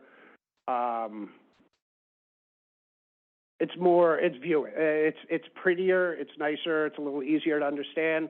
The other one, Swagger, in the background, is actually functional and allows you to experiment with the APIs.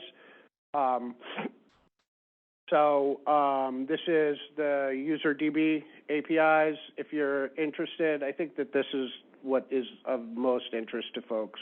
This is the BCO functions, the BCO DB. The user DB has the same system, but you probably won't need to do anything with that unless you're wanting to build another authentication system, which probably won't.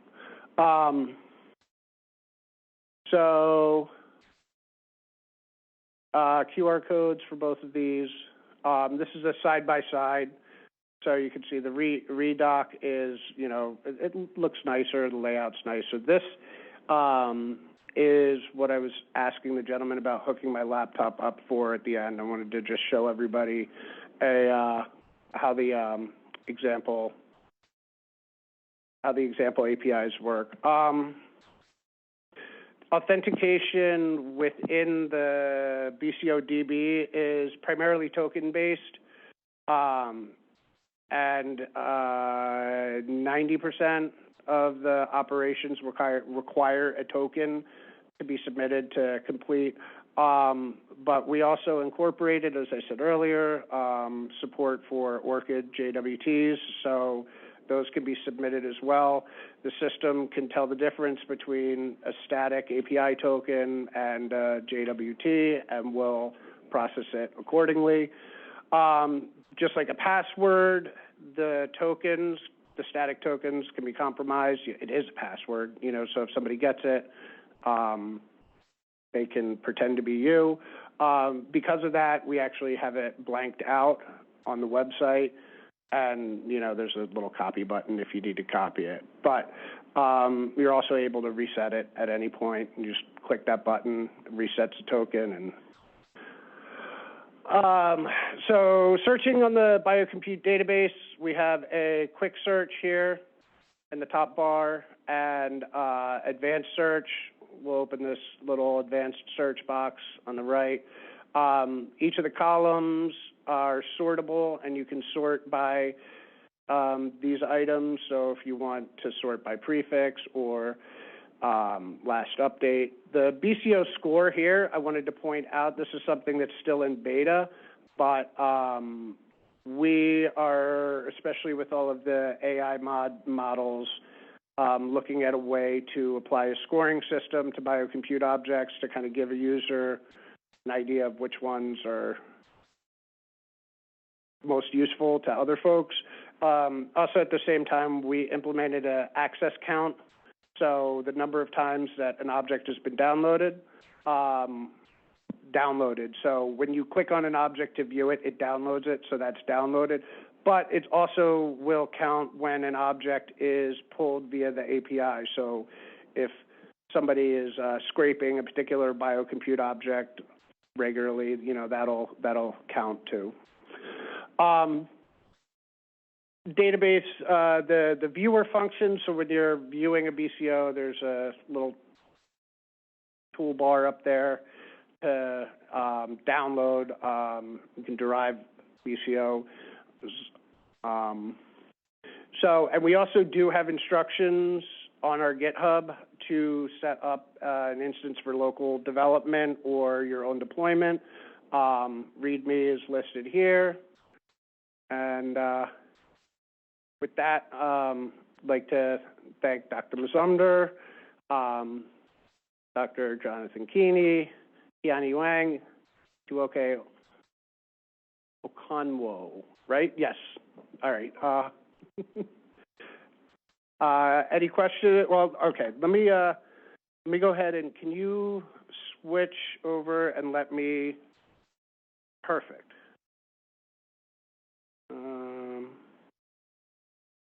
All right. So are we? There we go. Okay. So I'm at biocomputeobject.org/API. And this is the Swagger site. So the purpose of Swagger is actually for developers to interact with RESTful APIs, to see documentation. So you can expand each one of these as an endpoint or a web address that you can access. We have here, this is, the activate email. So when you're creating a new account, you get an email. And if you click on the link, this is the link that the email will take you to. But what I want to point out is the try it out here. So we have an example, test@test.test, and test temp identifier, 1, 2, 3, 4, 5, 6, 7, 8, 9. And you hit execute, and what that does is it gives you the response that you would receive if you had submitted that request. So, yeah, for, a password or an account activation, not so interesting, but let's do describe, accounts describe. So if I want to get user information about myself, I would give my token to the system, hit execute, and then you see the user object is returned, and it gives username. Obviously, we're using the anonymous user and not myself or somebody else. And you get the list of permissions that are associated with that user. So this is how our website can determine what permissions a particular user has on the BCO portal. So the anonymous user is allowed to change DNAN prefixes. They can publish BCOs, publish EPA, because these are all public. But where this really comes in handy is for things like this. So to create a draft, it's really helpful to have an example to work with. This is a predetermined example BCO. You just hit execute, and you can see there's a huge request, but you get the response. Authentication credentials were not provided. So to do that, I'm going to copy my token and then go back here and type in my token and hit execute. And we should now see success. I've just created a BCO named BCO1 draft testing. And the purpose of this is so, like Dennis was talking about, his wonderful team and how they've been using our APIs. Well, the purpose of this is so that people who are interested in using APIs can come and test, and without having to dig too much through the code.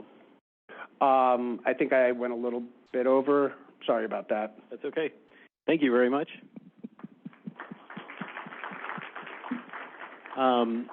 We are a little over time, so if there's no objections, I'll suggest that if you have questions for Hadley, that you just talk with him directly, and we can go to a break now. Just a gentle reminder, this is the last opportunity to get food and drink from the kiosk, so please go ahead and do that now if you'd like, and we'll reconvene at 3:30. Thank you.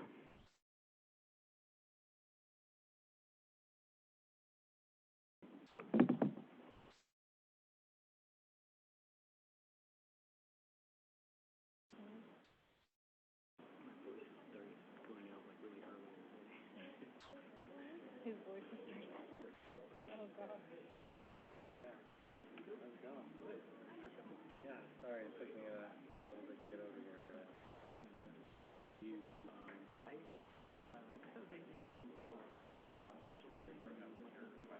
Yeah, I had one this morning, but now they're trying to get it. Great.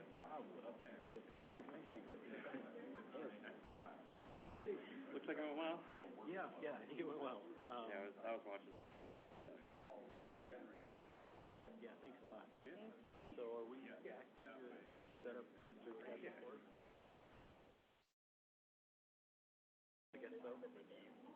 Video. I want to hear the. Oh, are you going to test out the? Yeah.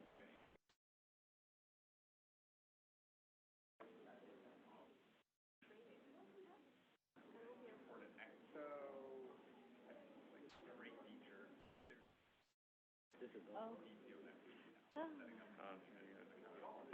how we do use these with workflows.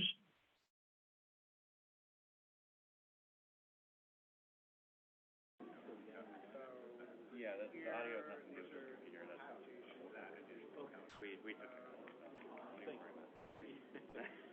So let me just see while you're here. We have one.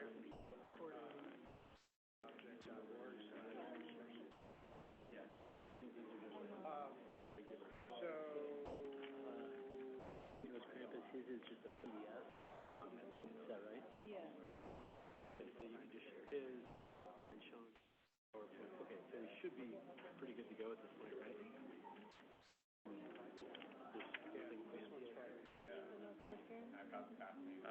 PDFs are annoying.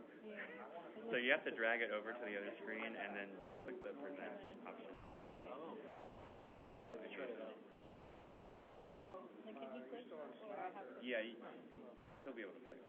Oh, okay, great. And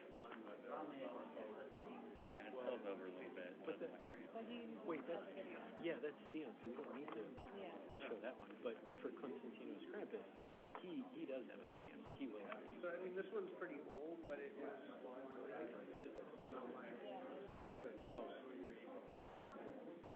figures. Yeah, that's what works best here.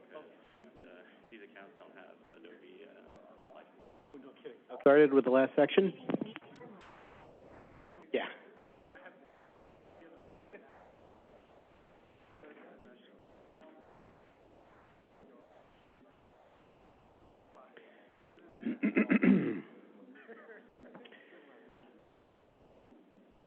All right. I'm just about ready to introduce the first speaker of the last session, who is Soiland-Reyes. Hello. Hi, Theon. Just to prove it's not nighttime here yet in the UK, but we're getting there. It's getting close, isn't it? All right, just waiting for the last few folks to filter in and take their seats here. I don't know if you can see the audience, but I'm going to go ahead and get started here so we don't lose too much time. Soiland-Reyes is a senior lecturer at the University of Manchester, where he specializes in reproducibility and provenance models for fair sharing of research data and computational models. He has served on the technical steering committee for Biocompute, and he built the prototype BCO combination with research objects, or RO, which is an archive for all scientific assets. Today he'll talk about BCO provenance models and fair computational workflows, along with his PhD student, Mesna Alokala. I hope that I pronounced that right. Since they're in the UK, they'll be our third and final remote presentation. So just like the other two, we'll play the recording, and then they'll be on hand to answer questions.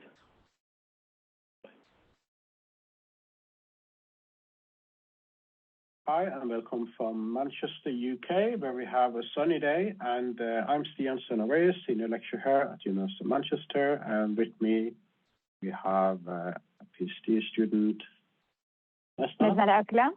I'm a PhD student. I'm supervised by Sian. My master's work is around the reproducibility and the provenance. So this will be a bit of a joint effort. So bear with us as we try to squeeze this into 12 minutes, more or less. So if you do the next slide, please. So I'll do a quick update on what's going on around workflows, research objects, and also around how we do use these with workflows, and connecting this to what we've done with Biocompute objects. And then Mesna's going to jump in and tell us more about current research on how this relates to provenance models and how we can improve both what we know about those and also the Biocompute object. So do next slide, please. I'll talk a bit about fair computational workflows on the next slide.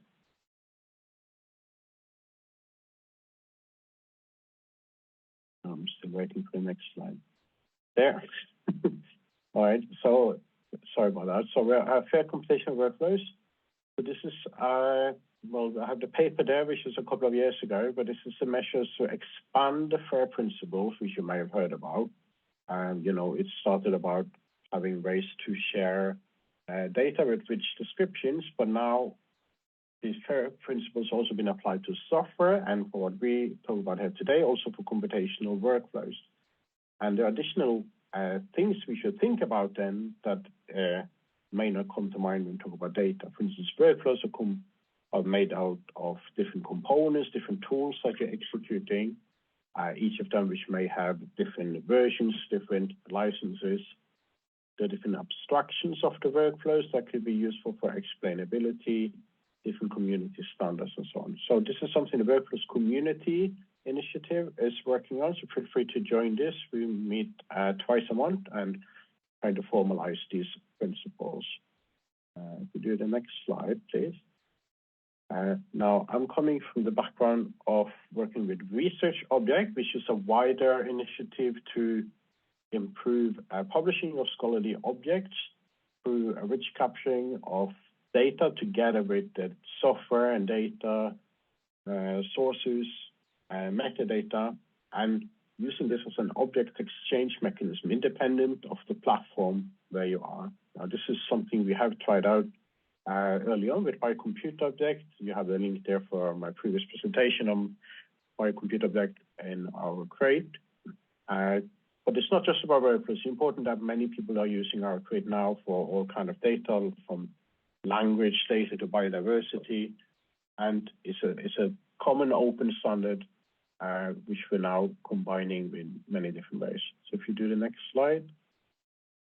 One of those ways is with workflows. Of course, we haven't given up workflows. So this is a view from the Galaxy workflow system, which we're doing in the Euroscience Gateway project. Here you can see how we combine support for exporting of invocation data through both a Biocompute Object and a Research Object crate. Now you think, why do we need both? Because we already have the BCO. Now, there's a subtle difference there. The BCO has a description of what's going on, and it's very good at explaining the workflow and stuff like that. But all the data is not embedded in the BCO because it's just a JSON file. In the our crate, you have a package where you can include these, and as you see here, even upload it to a remote place. Now we're also moving into further deeper support for this in Galaxy, so automatic publishing, like you just saw there. Also, our crate imports, you can select some data and use them further on, and even rerun in a previous execution, so reproducibility measurements. This is something called Workflow Run Crate, which in a sense has evolved from what we started with in BCO RO. We can do the next slide, please. This is, by the way, supported by multiple workflow systems, not just Galaxy.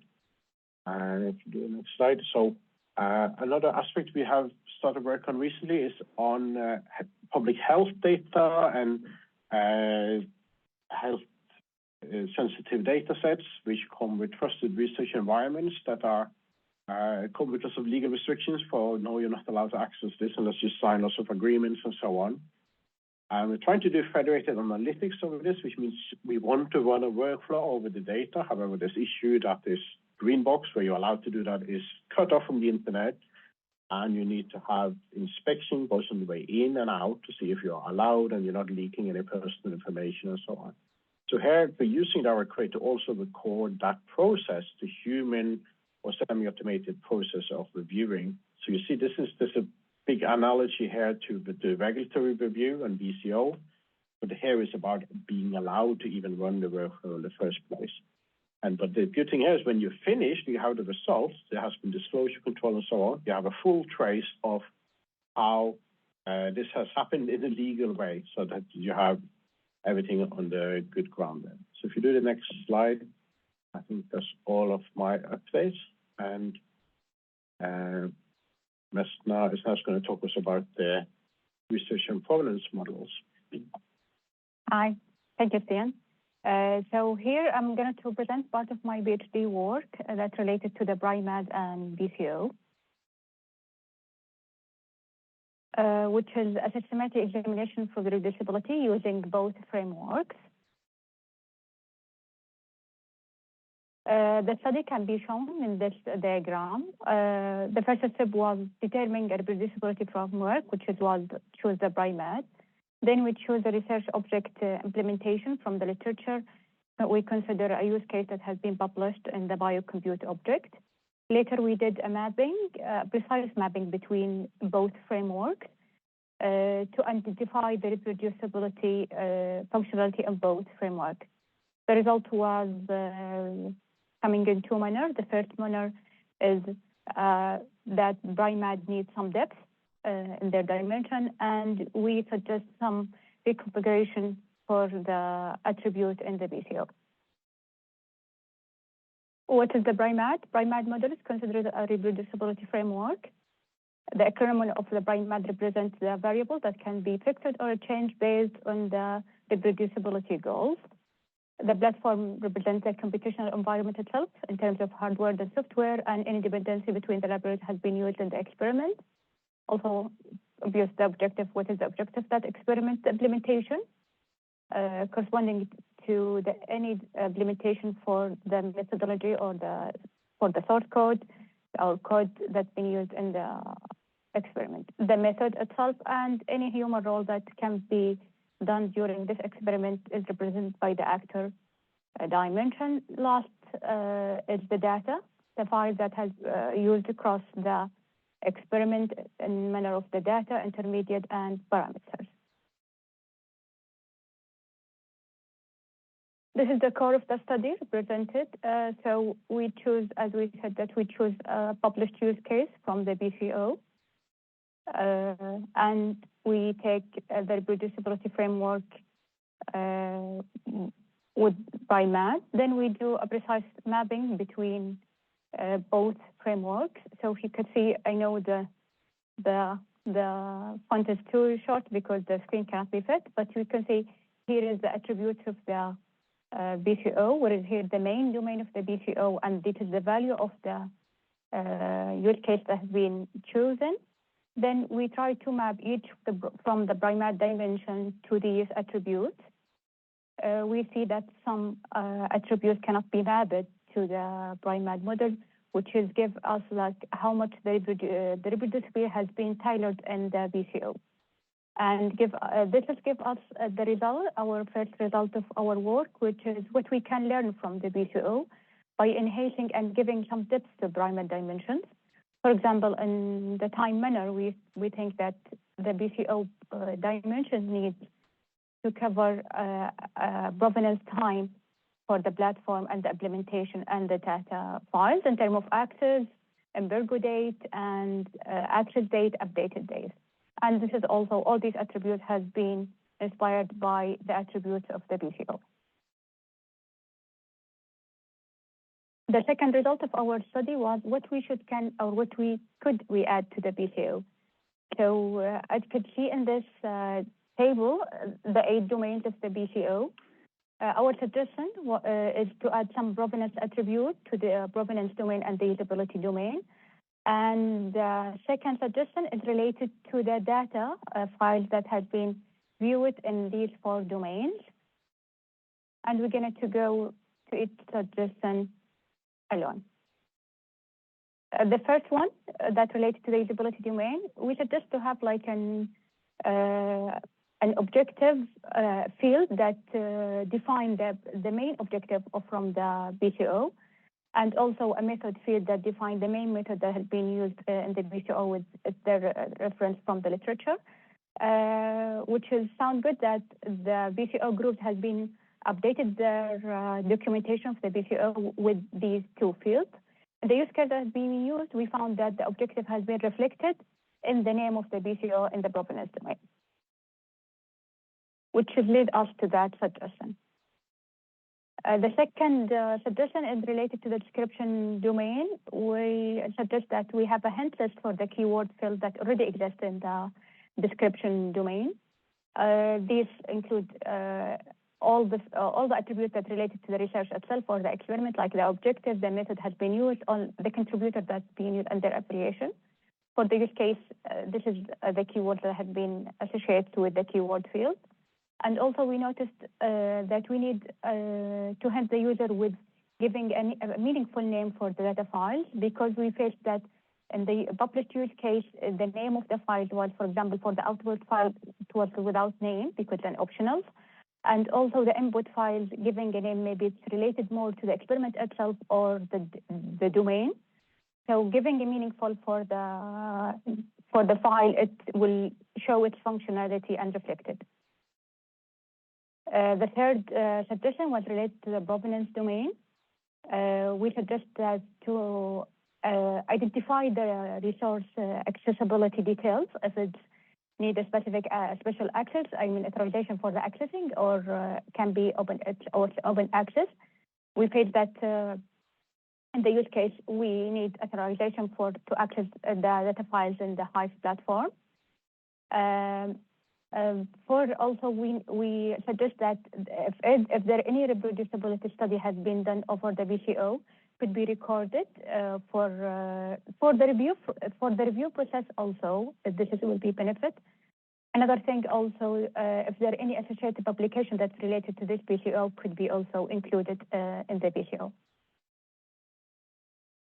Last thing, we mentioned that the data file has been viewed in the BCO during 4 domains, and this redundancy can be acceptable to some level because usually in the pipeline there is more integrated between the method and the platform together, and also for more precision, we need to include it in all these domains.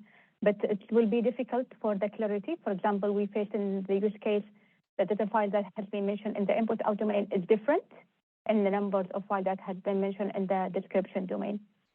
So as you can see here, seeing the forest and the trees, so there is trying to be balanced between both of them. What is our target to be more clear for the anyone that gets to do the experiment, or be more detailed with the platform's pipeline. And thank you. Thank you.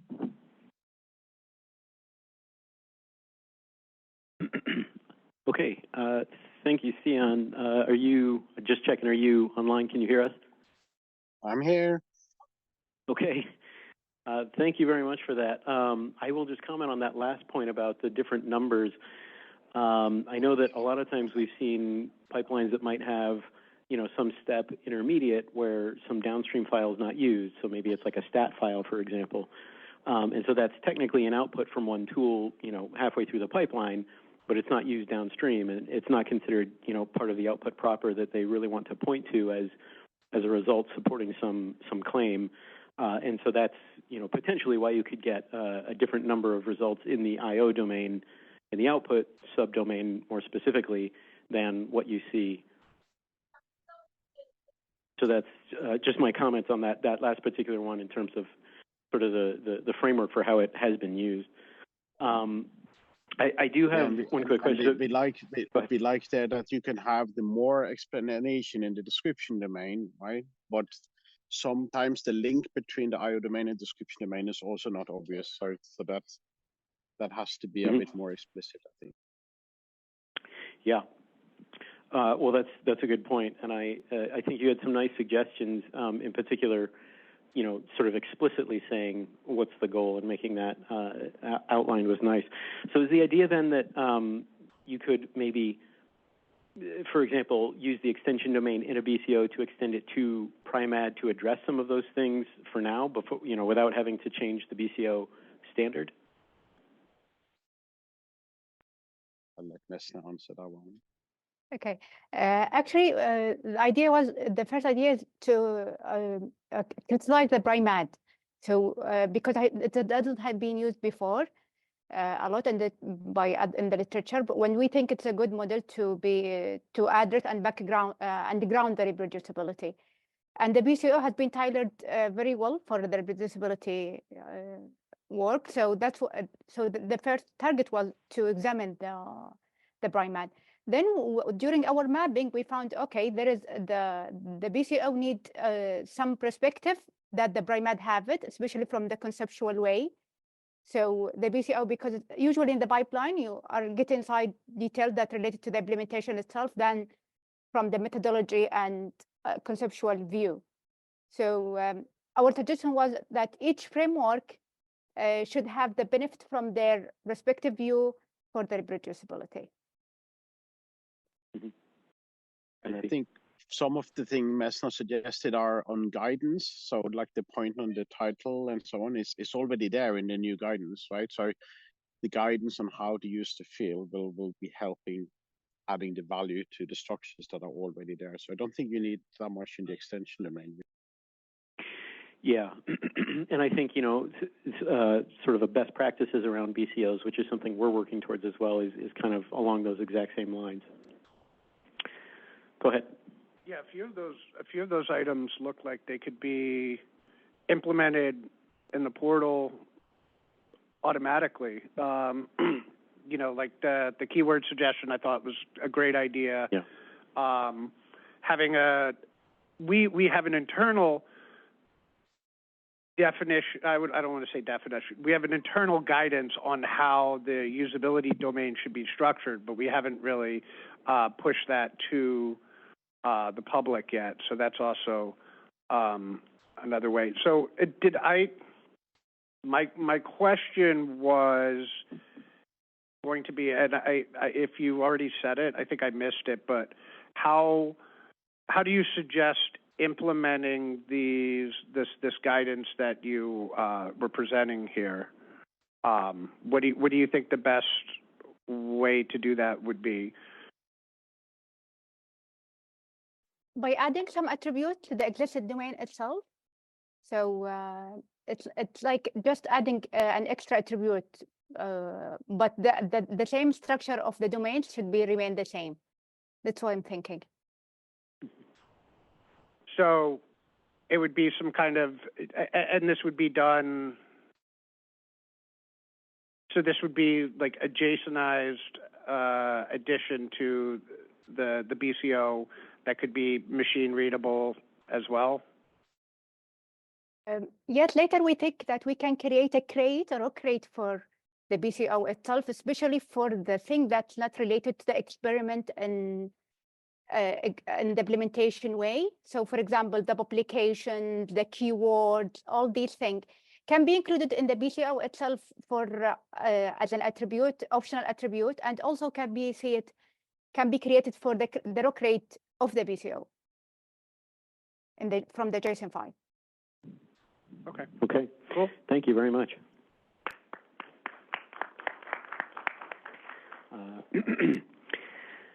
Okay, next up is Ben Sherman. Dr. Ben Sherman is a seasoned software engineer that specializes in machine learning and high-performance computing and has developed several scientific applications and workflows, particularly in bioinformatics. He's currently a developer at Sakara, the company behind Nextflow and NF Core, and today he'll talk about a recent project that I'm really excited about, which is generating biocompute objects for Nextflow pipelines.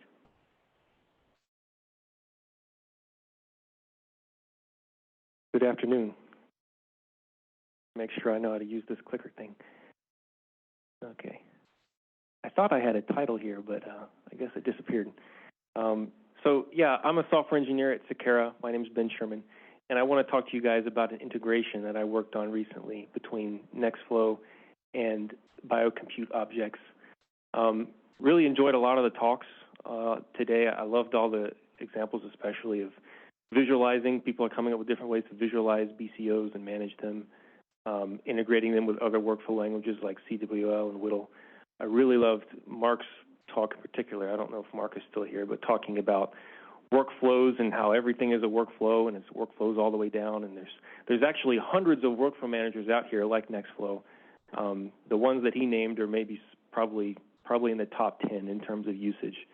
But I think the most important thing I want to get through today is that, in my opinion, BCO is not really a workflow language.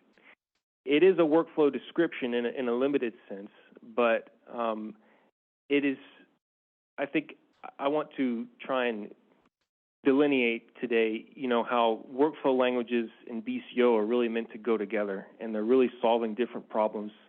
And I hope I can encourage those of you who are working on the BCO standard I can help you understand, again, what those problems are that each sort of part is solving, so that you guys don't feel like you have to solve all the problems. You just solve the part that BCO is really good at and leave the parts that BCO is not good at to workflow languages like Nextflow. And in line, BCO is really good at things that Nextflow is not as good at. So hopefully I can show you guys how some of these things come together. So I always like to do a little bit of workflow evangelism, but it sounds like people are pretty familiar with workflow managers. But just in case, if you're still, doing your analyses this way, where you're submitting a script and waiting for it to finish and then submitting another script and go on, please get on the workflow train, start using workflow managers. You should not be doing your analyses like this. I cannot imagine trying to submit analysis from this to the FDA for approval. So Nextflow solves this problem in a lot of different ways by basically providing a workflow language for describing, a workflow of multiple steps. And there's a ton of benefits that come from that maybe we'll get into. I just wanted to give a quick example here. So this is a basic RNA-seq analysis workflow. This is sort of our toy example that we always show. You can see you have a workflow definition, and then you have these different, all those capitalized ones, index, FastQC, quant. Those are all processes or steps of the pipeline, and they are defined elsewhere. And so you can see it's sort of a programmatic way to build up a pipeline. You have inputs. Every process you sort of call like a function, and then every process has outputs, and you can just sort of wire it all up together, right? And Nextflow can visualize a diagram of all this, which you can see on the right. You can see all the different processes and how they're connected to each other, and you can have sub-workflows like that RNA-seq box is like a sub-workflow that you could imagine, expanding or collapsing. You have the inputs on the top and the outputs on the bottom. I would like to improve that a little bit because it's not as good as it could be, but you get the idea here. And the nice thing about Nextflow on top of this language description is the Nextflow runtime, right? So you have this definition, you throw it at Nextflow, and it will do everything, and it will parallelize everything automatically for you. You don't have to worry about submitting jobs. It does everything. Basically, as soon as inputs for a process are ready, that process is executed, and then at the end, you get your results. And so here's an example of zooming in a bit, a particular process definition, right? You see it's sort of a declarative way to define all the things you would normally do for a step in your pipeline. You've got the script, you've got inputs and outputs, and then at the top there, that container setting you see is an example of a directive. And so in Nextflow, there are a bunch of process directives which essentially allow you to define different behaviors, things like how a process is executed versus the what, which would be the inputs and outputs in script, right? And so in this case, we're saying use this container, here's a URL, here's a specific tag, and then wherever you execute this pipeline, it will use that container. And yeah, that's the same. And then you have this idea of configuration. So you can define a Nextflow script. That's what we've seen so far. And then on top of that, you can have a Nextflow configuration, which again is sort of allows you to separate the how a pipeline is to be executed from the what is being executed. And so in this case, what you're seeing is you can define these different profiles, and these are sort of like conditional configuration that you can apply in different cases. And so a common use case is to say you write a Nextflow pipeline once, and then you use configuration profiles to define how a pipeline might be run in different environments. So whether you're running it on your laptop or a university cluster, maybe you're using Slurm, or you're running it in the cloud on AWS. In each of those cases, it's just a matter of setting up these different configuration settings to run things the way that you want. And so you can see on the right there, we support a ton of different grid executors, cloud providers, all the big three clouds, Kubernetes. And it's also pretty easy to implement your own integration if you have some custom execution service. Like I was talking to one of the Hive developers earlier today, right? And he was saying, we want to make like a Hive executor for Nextflow. You can totally do that. And so what you come up with is instead of running all those different job scripts that I showed at the beginning, you just have this one Nextflow run command.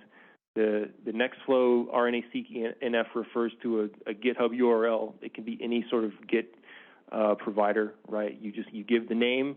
You might give a configuration profile based on where you're running it. You might provide other pipeline parameters. All this stuff can be defined. And it's basically, it's one command that you can run anywhere so that you have this one Nextflow pipeline. It's portable, it's scalable, it's reproducible. It is the right way to do things, in my opinion.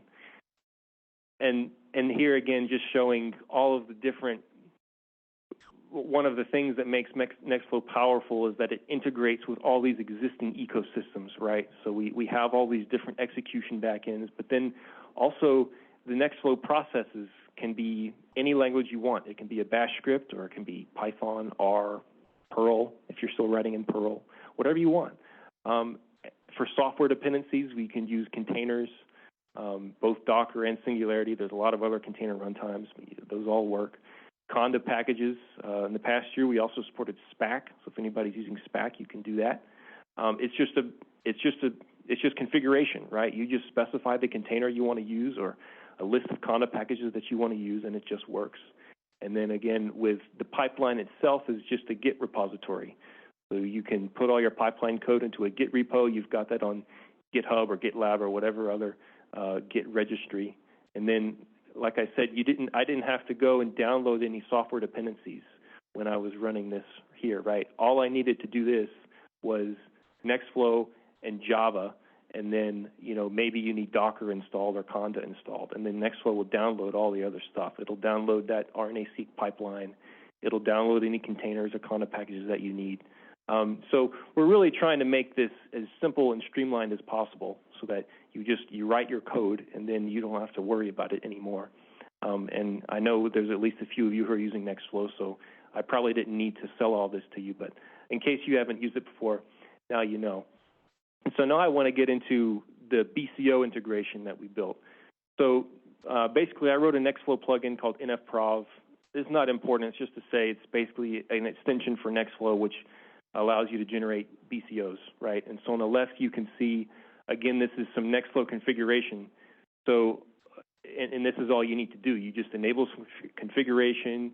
You give it the BCO path, a couple options. And then on the right, just sort of to show you what's going on under the hood, basically, as a Nextflow pipeline is running, there are all these sort of workflow events that happen during the lifetime of a workflow, right? Like a task is executed, task completes, some output files are published. And so the BCO plugin is basically listening for all those events, collecting all the tasks that are run and files that are published, a ton of workflow runtime metadata. And then at the very end, when the workflow is done, it takes all that information and renders it into the BCO.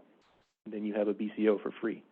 And so one example, this is another such sort of report that uses the same information as the BCO. You can also use NFProv to generate this. This is what you saw before was more of an abstract diagram of an Nextflow pipeline, and this is more of a concrete of a particular pipeline run. You can see these are the exact tasks that were executed. You can see the exact input files and output files, which in this case was just a multi-QC report. And so this is, you can almost think of this as like a proto-visualization of a BCO, because it's using a lot of the same information. You can imagine annotating this to make it, actually maybe you could hover over, the different nodes, and it would show you the information you might see in the BCO. This is just sort of example. And I wanted to just sort of walk through an example BCO that was generated with Nextflow and just sort of show you guys at a high level, how we're mapping the information from Nextflow into the BCO, just to convince you that you should never really need to write a BCO by yourself. If you have a Nextflow pipeline, just run the pipeline. It's all the same information you would put into the BCO. It's just a bit more of a user-friendly manner, and then it'll generate all that JSON for you, right? So in this top part, you see, so we see the information about the author. So in the Nextflow pipeline, in the configuration, you can define who is the author, and it'll throw that in there. It knows when the pipeline was created because it's when you ran it, right? License, we don't have a config setting for this yet, but it's something people were asking for this anyway, right? So that should just be a config setting in the Nextflow pipeline. You just say what the license is, and then it should throw it in there. So that's work in progress. Same with the name and version. I think we still need to we have to make that connection. Extension domain is really useful. I really like this part of the BCO. because it allows us to show when you run a pipeline, you have a Git repository and a particular commit or tag you can point to, right? And so it's really nice having in the BCO here, literally gives you a link to, okay, this is the pipeline that I ran. Here's the Git repo where you can go and look at it. You can go and see under that SCM preview, you can see this is the exact script that I ran. That link is an immutable link. It will never change because it points to the particular commit. And I guess in a way, it sort of shows you how to run it. You need a little bit more context.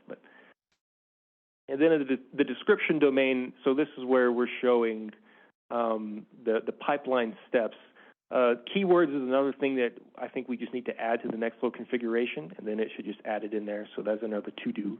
The pipeline steps, so the BCO has this concept of a step number, and I think in the context of Nextflow, this is a little bit restricting because I think pipeline, a step sort of implies that your pipeline is always just a straight line of one thing followed by the next.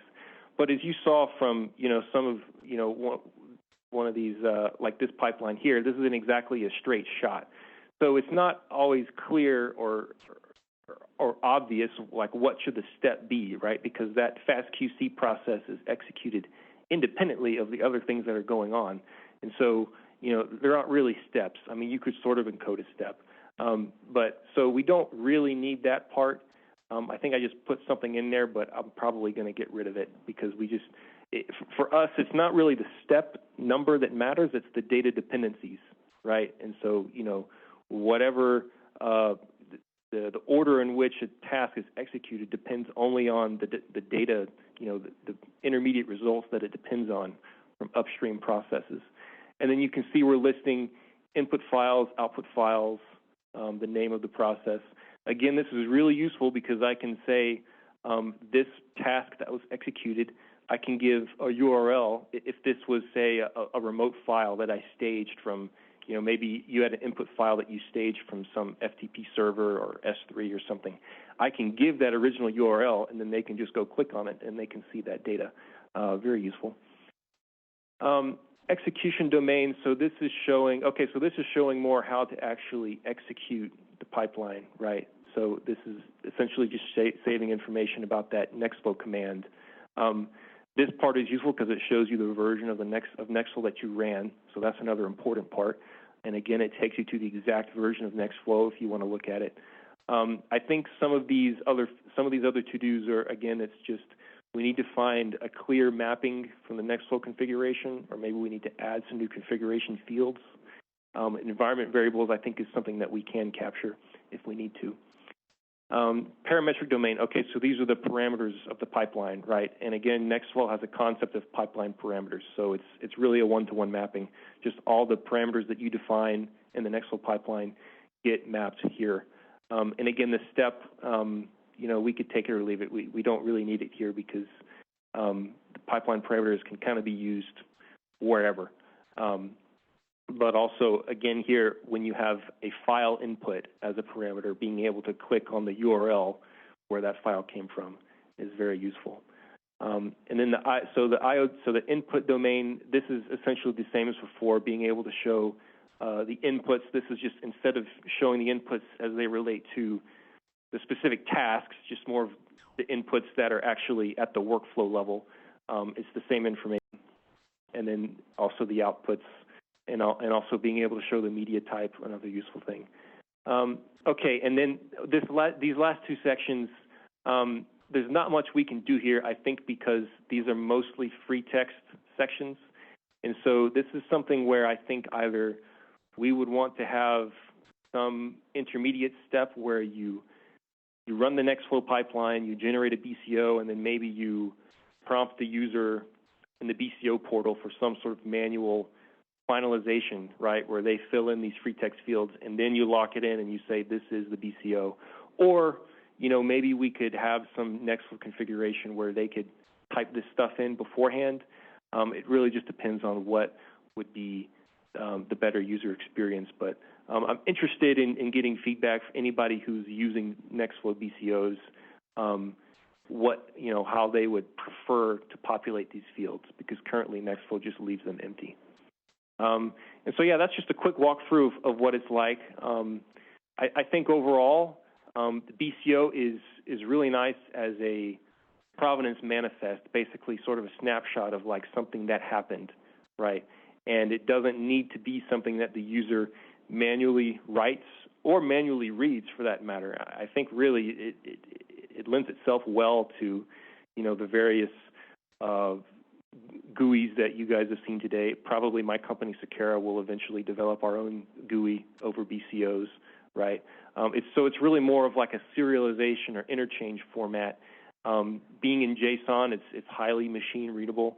And if you're able to generate it and manage it automatically, you don't have to worry about being verbose, right? So we can be fine with having duplicate information if that helps with sort of, like Stian was talking about, like making sure all the links between the different parts are explicit. If the user doesn't have to write it, then we can just sort of be as verbose as we need. And so we want to continue to, you know, make sure that the BCO is, I believe it is valid currently, but as you can see, there's still a lot of missing pieces. So we want to try and fill in those gaps, facilitate those free text fields. What's the best way to fill those in? Integrate with the BCO portal. So this could be something like where maybe if you run a pipeline on the Sakara platform or some other Nextflow platform, right, you can automatically upload those to a BCO database. And then ultimately where we really want to go is this idea of streamlining FDA approval. So we have Nextflow pipelines. You can generate a BCO. Then when you submit an application to the FDA and your research is based in part on running a Nextflow pipeline, maybe that doesn't mean you automatically get approved, right? But at least that one part of your research is sort of a known quantity to the FDA. Yeah, I think that's it. So thank you, guys.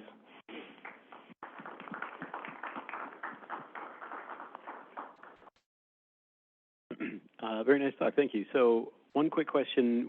One of the questions that we've gotten several times is, you know, how do you handle in the BCO, specifically in the IOs, how do you handle a situation where it's just a piped command from one to the next, and so you don't get this file? And our response to that has typically been to just write a UUID for any given process and point to that, such as through URN. Assuming that's a reasonable solution, I would imagine it's pretty easy to integrate a UUID on any given process using the Nextflow engine as well, and point that to the BCO IO domain. I can't remember exactly if our BCO is doing this right now, but I think that those pipeline steps, we should be able to provide a link basically to the code for that step. So either a link to like the Nextflow module that defined this step, or even better, maybe even be able to include the exact command that was run. This is something that you can do in an RO crate. I think this is something that people would appreciate a lot in the BCO as well, is seeing exactly the command that was run. And then you don't have to worry so much if it's some sort of compound, you know, piped command, because it's all in the manifest. Okay, thank you. So I was going to touch on the same thing. First, I wanted to say that the step number is kind of a one-dimensional representation of a two-dimensional workflow, and they don't need to be unique. So the idea was that, you know, you could have 10 things that happen in step number 5, you know, like, and if you had a two-dimensional, you just say, okay, this column is number 5 or something like that. But when you talked about Nextflow relying on the data availability of a prerequisite step, I had an idea that maybe that could be utilized as the step number. You know, so you have a representation of that previous data instance, and, you know, that is the step number. And so, like, you would have different threads, but, you know, that kind of makes sense, or? Yeah, I think you would be able to infer that. Like even looking at this diagram, you can kind of see they're kind of stacked, right? So you can see how the FastQC and index are like level, like step 1, and then quant is step 2, and then multi-QC is, yeah. You could infer that from the DAG. Yeah. And then you were talking about the extension domain, and it'd be interesting to see if there were additional features you would like to add to the BCO for Nextflow specifically, because the extension domain is an area to be defined by anybody. So you just give it a Git repo for the schema, and then it validates based on that. We could talk more later if you'd like. Sure.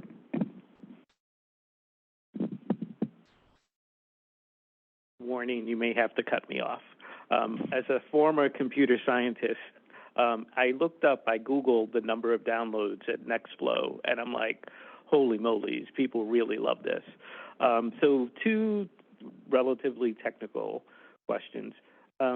Does the language do like a compile level optimization, so you might move computation around?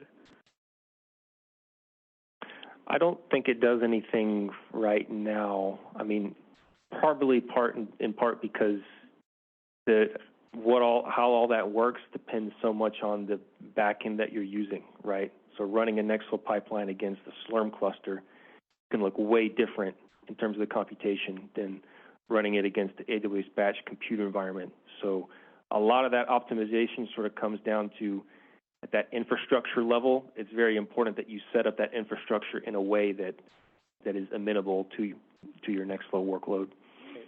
The motivation for that question is to understand reproducibility between the language and infrastructure. So that was really helpful for me.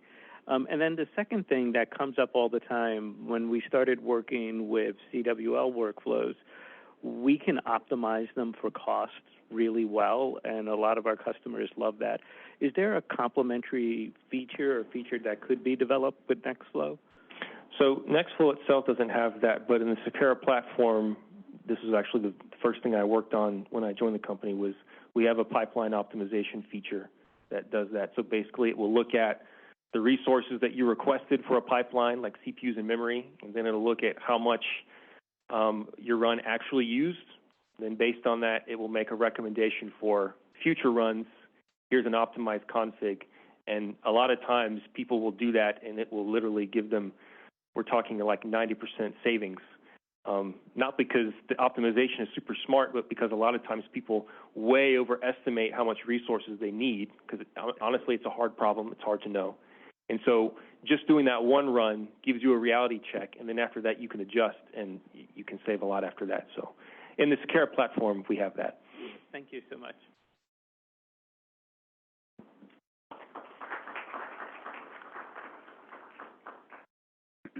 Okay. So I'm really happy that we've had such great discussions. We are running way behind now, though, so suggested that we skip the last break and just do the last 3 5-minute lightning talks, which I think is a great idea. So that'll be the plan. So we'll have 2 LLM talks and then 3 5-minute lightning talks, and then we'll have the closing. So up next is Dr. Konstantinos Krampus, who is an associate professor and the director of bioinformatics and biostatistics core within the Cancer Health Disparity Partnership of Hunter College at the City University of New York. Research focuses on bioinformatics software development and leveraging AI and ML in genomic data science, and he will talk about the integration of large language models for BCO generation. Thank you, Jonathon. Hello, everyone. So we're switching the topic a little bit now, but it's going to be again about BCOs. So what I'm going to do, we'll give you a little overview of the large language models. ChatGPT is one of those. And then we'll go in an application that we had those for BCO. So I treat some of those graphics. They were generated by artificial intelligence. So what are large language models, LLMs for short? ChatGPT, we all know it. Gemini from Google, Llama from Facebook, Claude from Anthropic, able to generate human-like language. They're trained to massive data sets, petabytes, the whole internet, basically, the whole PubMed. And they're utilized in chatbots, text generation, reasoning, math problem solving, and creative output, like those images here. Just a little more terminology. Where does the GPT comes in the chat GPT? So this is the generative pre-trained transformers. Essentially, those systems, what they do is like they get all this text in, and they're able to associate pieces of text with other pieces of text. When you give an input, all they do is bring other text which has most probability to match your input. Artificial neural networks, I'm sure you've heard that for the artificial intelligence. Essentially, it's very complex nonlinear function estimators. In fact, a single artificial neural network is just a linear regression. And then essentially, the GPTs are implemented in artificial neural networks. But where really the revolution happened was with one paper proposing this multi-head attention, which enabled it to parallelize the text processing. And then with huge compute that was thrown in it, GPT-4, for example, is $300-400 million compute value in the cloud. They were able to get basically the whole internet, the whole Wikipedia, the whole PubMed in, and have those systems that we have today. Again, what those systems do, generation and inference. Just an interesting fact, this image you see here, I was generated by a prompt BCOs at FDA, so that's what it returned. They generate responses, as I said before, by predicting likely next sequencing of words. And they use sophisticated inference techniques to generate a text that aligns with your response. But really what it is being able to bring probabilistically the text that closely matches the input and the prompt that you give, and more like non-deterministic range of responses that they produce. So you can get factual information that's in the system, but sometimes you can get what they call hallucinations and the deep fakes. What is the fine-tuning? Essentially, those systems, they're very good in writing stories, poems. But when it comes to our work, we need to make it more specialized to the domain that we work in, so that we can enhance their relevance and performance. And essentially, how this happens to produce those tailored artificial intelligence models for, in our case, bioinformatics and biomedical research, is tune it with data from our domain, but this fine-tuning costs compute time because basically it has to retrain the artificial neural network, recompute the weights, and it's doable, but you can have sometimes similar achievements with what we call prompt engineering. So essentially give prompts to the system to sort of focus it on the task you want to do. And also what you're going to see in the next slides with the applications on the BCOs, combine it with data and instructions and publications as well from the specific domain. And what we use for that is the OpenAI assistants. OpenAI, I'm sure many of you know, is the company behind ChatGPT. And besides the chat that you have, they have very rich functionality from their API, and you can use that to build applications. And one part of their API is the assistants, where you can use it also to call external functions. Essentially, you can call external functions, give your own functions, and code, give your own data, and build very custom AI applications using the OpenAI assistants. So let's see what the GPTs can do for the BCO. So essentially, that's a screenshot of an application I built with the OpenAI assistants. And what you see here which I will enlarge in the next slide. The instructions, that's the prompt engineering part. And then you have the file search, where you can give your own files. I think you can get up to 120 gigabytes of data in files, and I'm sure there will be increasing that. And the code interpreter is code that you can give it with your own functions, whether you wanted to call, like we seen before, like a weather API, or you wanted to search for some specific stuff in your file, or as we have here, basically what I did, I gave the JSON schema files for the BCOs. Anything really, it doesn't have to be code, but anything that's structured as a code, you can go in the code interpreter. And then for file search, I actually gave it the descriptions of the different domains for the BCOs. I got the markdown format. The more structured, the better, but it doesn't have a problem with the PDFs, as you'll see.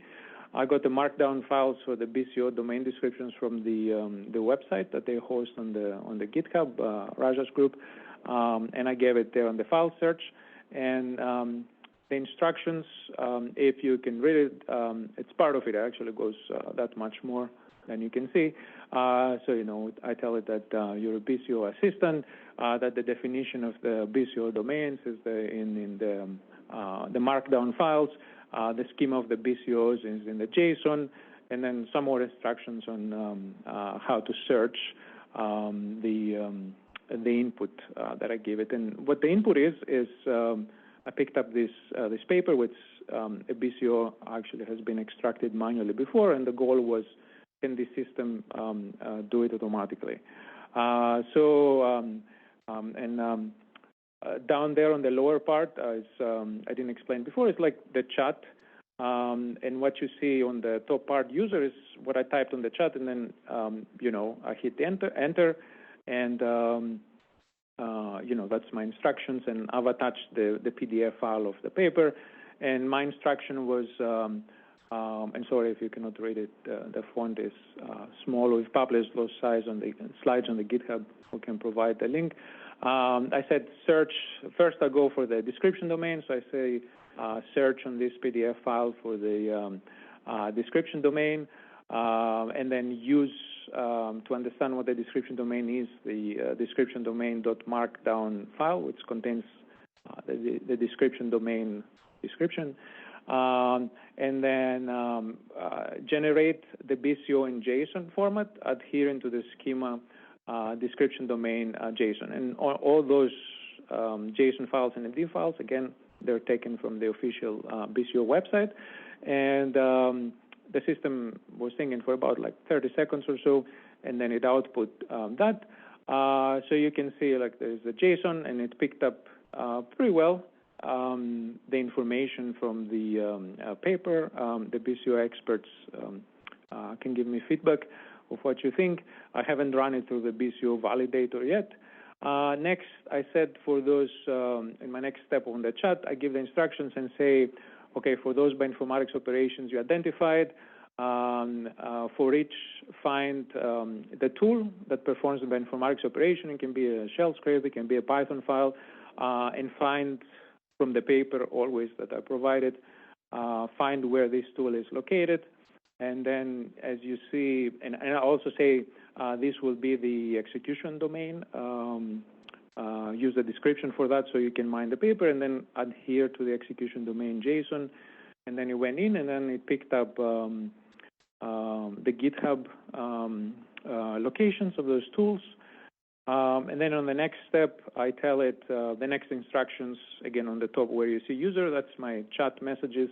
So I tell it, for those bioinformatics data analysis operations you have identified, now we go to the parametric domain, identify the parameters, again, use the parametric domain description markdown to understand what the parametric domain is, and then look at the paper and pull the parameters for each tool and put those in a parametric domain JSON schema. And then that's the JSON that it outputted, and it has the parameters for the different tools.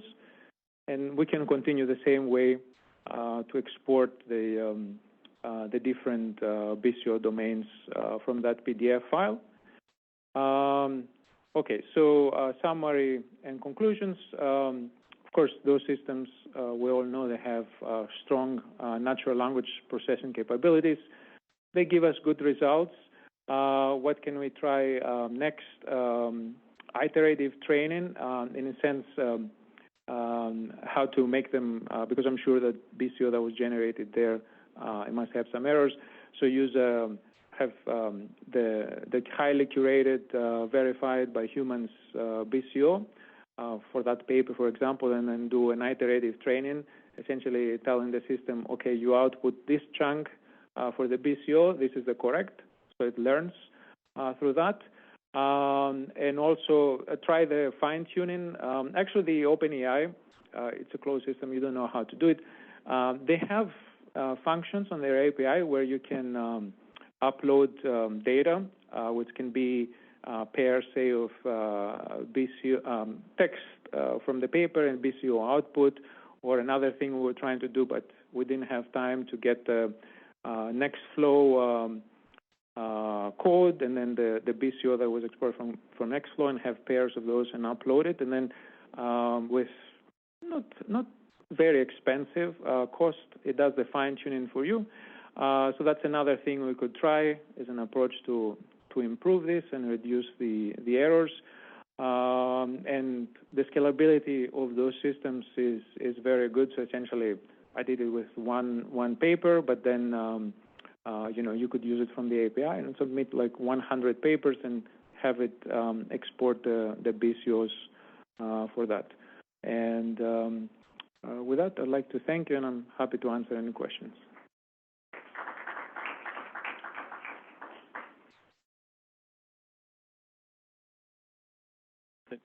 Can you hear me? Yes, good. So I'm very impressed. Congratulations on attempting this. And I know you didn't have time to validate or try to execute, but we probably would get a clue if you're on the right track by getting the full URI of the scripts. Do you remember what they were like? Because you had two in the execution domain. If you go back in your slides. For those ones? Yeah. I checked it. This because I was wondering if it's like a hallucination. Yeah. No, they're right actually. So I was able to get.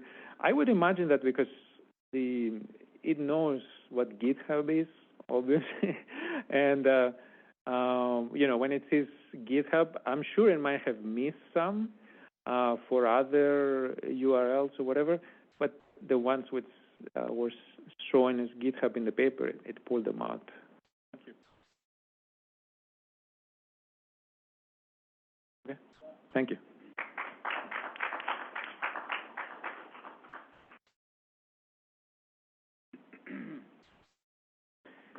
Okay.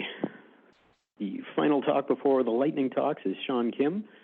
He works in the Hive Lab at GW as a bioinformatics scientist with a background in computer science. He's a full-stack data scientist researcher who contributes his skills to various teams in the lab, including the construction of an impressive large language model for building BCOs, which he will talk about today. Hi, so this is an alternative approach to using the OpenAI Assistance API that we saw in the previous talk, using Retrieval-Augmented Generation. So our use case, as you all are familiar with from the previous talk, is to automate the creation of biocompute objects from scientific papers. But what I really wanted to highlight was as you start to investigate the viability of that use case in the context of modern transformer-based LLMs, you start to realize that our use case is somewhat antithetical to what general-purpose LLMs were really designed for. So LLMs were designed for creative, free text responses that generate plausible natural language, whereas BCOs, on the other hand, are supposed to be deterministic, non-ambiguous, and really structured and reproducible documentation. So given this disconnect in our specific problem context, there are a few considerations that come. Some of the considerations are general considerations that come with any machine learning workflow that you all are probably familiar with, such as the questions of training data, whether or not to leverage pre-trained models, and many more. But then there are some considerations that are more specific to our problem context. So there are many specific considerations, but I really want to highlight these two. So the first one is that LLMs are often considered sort of stochastic parrots in that they have no underlying understanding of text structure only generating what are considered plausible language responses. So given that, how well could LLMs consistently produce structured, schema-compliant JSON responses? And that's regardless of actual output content. So that's, can the LLM produce JSON that's valid JSON, but also JSON that's valid against a potentially complex JSON schema? The second consideration takes into account the actual output content. So as we mentioned before, unlike traditional LLM use cases, the goal of BCO is to represent non-ambiguous and reproducible documentation, not to generate creative or original output. So in other words, how can we constrain the LLM to limit creativity, potentially false extrapolation, and potentially subjective output? So as you dig into those considerations, you come up on a couple inherent limitations to current transformer-based LLMs. And the first one is that LLMs struggle with long context. So if a user uploads a particularly long paper, ingesting the entire paper as part of our context window will likely result in highly variant output on a per session and per domain basis. And the second constraint is that LLMs are highly sensitive to the quality of the original training data. So as I'm sure we've all experienced before, when explicit facts aren't available, standalone LLMs tend to extrapolate false output. So domain-specific training data, both in the structure and the quality, is much more impactful than the sheer volume. So this is an excerpt from a paper out of Stanford called Lost in the Middle, How Large Language Models Use Long Context, and they found that performance can degrade significantly when changing the position of relevant information inside the context window. So they observed that performance is often highest when relevant information occurs either at the very beginning or at the end of the input context, and significantly degrades when models must access relevant information in the middle of long context. And this is a sentence out of a paper from Microsoft Research Lab called Textbooks Are All You Need, and they aggregated a highly curated, what they determined to be textbook quality data set of coding information, and they were able to train a model that outperformed many of the open source models despite being 10 times smaller in model size and 100 times smaller in data set size. So it shows the effect of structured training data that's high in quality over the sheer volume. So fortunately for us, the rise in popularity of an LLM technique known as Retrieval-Augmented Generation, or RAG, directly addresses a lot of our inherent architectural limitations of standalone LLMs for a specific use case. So Retrieval-Augmented Generation is a technique for enhancing the accuracy and reliability of generative AI models by supplementing your prompting with related contextual information from external sources. This process significantly reduces the chances that the model will make false extrapolations, and actually significantly increases the chances that if explicit facts aren't available, rather than extrapolating potentially false output, the model will actually tell you that information is not available. And since we do not have the time and resources to fully train and collect the training data to train our own proprietary LLM, and we'll be leveraging pre-trained models, this really helps us mitigate limitation number 2 that we covered before regarding the original training data quality and structure. So in our use case, our external source will be the user-uploaded PDF file, as we saw in the previous talk, for the paper that the user wants to generate a BCO for. And when a request to generate the specific domain is submitted, the retrieval step will retrieve information that is ranked as relevant to the domain prompt and will be sent to the LLM along with the original prompt. So this allows us to intelligently avoid having to send the entire paper to the LLM with each prompt, which helps us mitigate limitation number 1 regarding the long context windows.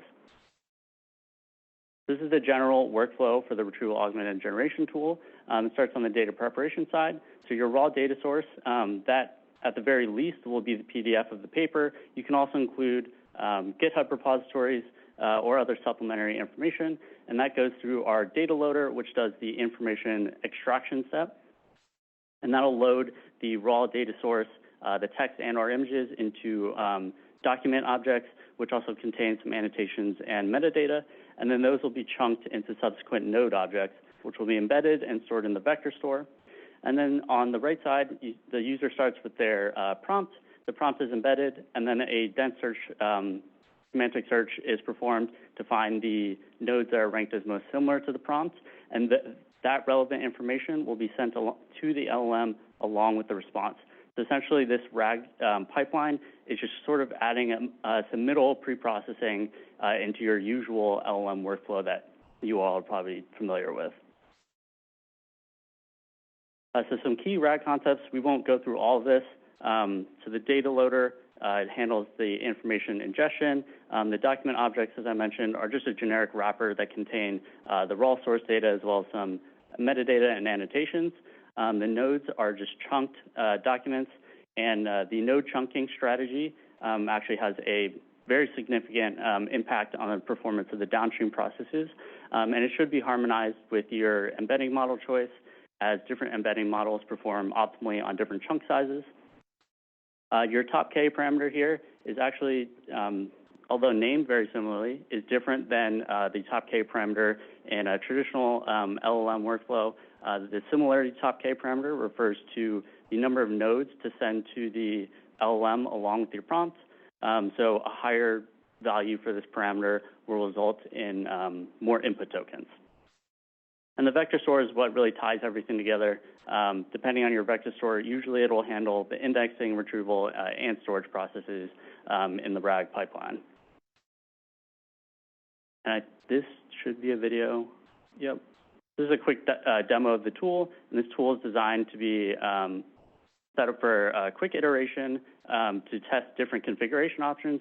So it's a command line tool. You first can select your different configurations for the different steps in the RAG pipeline, and then you can generate a specific domain. So here we're just generating the usability domain. It'll take a second. It says successfully generated. And in the background, the code will automatically attempt to serialize the JSON that was returned by the LLM. And whether or not that's successful, you'll also get a dump in a raw text file. So even if the JSON serialization is not successful, you'll still be able to see the output. This is also a video. So if you noticed before, the last step asks you to choose your run mode, and the debug option was chosen.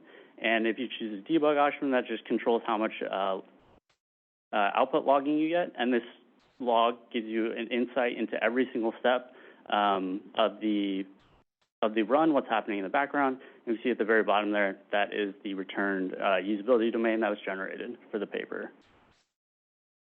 If you click on the bottom link, so at any point when you're choosing your configuration options, there's a link. If you open it, it'll take you to the documentation. And if you scroll down a little bit, scroll down to the options section. Yep, so every configuration option that you have to choose, there's extensive documentation explaining the purpose of that step and that configuration option. And then there's also a description describing the currently supported configuration options for that. If you scroll down a little bit more, you can see there are different chunking strategies you can choose. You just keep scrolling, different embedding models, vector stores, the mode, and then also optionally you can add a GitHub repository, and that helps supplement the information for the generated BCO. Go back to the slides. So the results, the strengths of the BCO LLM assistant is that it really excels at populating fields that require information that is explicitly described in the source paper. So from baseline testing, any domain field that fits this constraint has very comparable results to human-curated BCOs.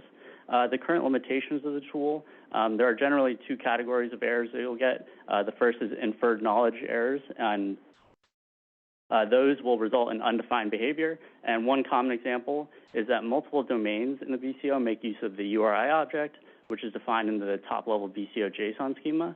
And the URI object has a field for access time, and the description of that field is the timestamp of when the request for this data was submitted. It's very unlikely for an exact timestamp to be explicitly listed in the paper, and the current iteration of the tool seems to use the default value of November 1st, 2023 for these fields. And the second type of error they will get is an external dependency error. and those will result in non-specific information. So a common scenario is for authors of a paper to include links to the GitHub repository that contains the source code and corresponding input-output files. In the description domain, each pipeline step includes the target field for the output files for that particular step. And since the specific location of the scripts and output files are not explicitly described in the paper, the BCO assistant will fill the output file field with a general link to the GitHub repository and not the link to the specific location of the file within that repository most of the time. But as we'll see in a second here, so since this presentation has been submitted and made and the demo video is made, additional configuration options such as the GitHub repository that I mentioned before have been added. So that actually helps solve a lot of our external dependency errors. The inferred knowledge errors are more than likely still always going to require some human intervention. But some future direction for the project. As the proof of concept currently exists, the different configuration options are generally being explored at a pretty surface level. There are much more low-level optimizations that can be explored. The chunking strategies have actually been, since this presentation was written, chunking strategies have been implemented, but there are still extra things like metadata filtering and custom data indexing structures. Some additional configuration options, as I mentioned before, the GitHub repository reader has been added and is now supported by the tool, and that helped solve a lot of our external dependency issues where we were getting non-specific output. As far as LLMs, we definitely want to explore the capabilities of various open source LLMs, such as Meta's new Llama 3 model and the Falcon LLM model suite, and then eventually designing for production. The front end of this tool will eventually hopefully include some type of feature that allows us to collect some feedback and some training data. So it could be something as simple as thumbs up or thumbs down for generated input or some type of range. And eventually, all the configuration options, they could be chosen intelligently at random to do some A/B testing. And then depending on the user feedback, we can determine what set of configuration parameters generally performs better than others. And here it's a little cut off, but the citations for the papers that I included throughout the talk, and that's it.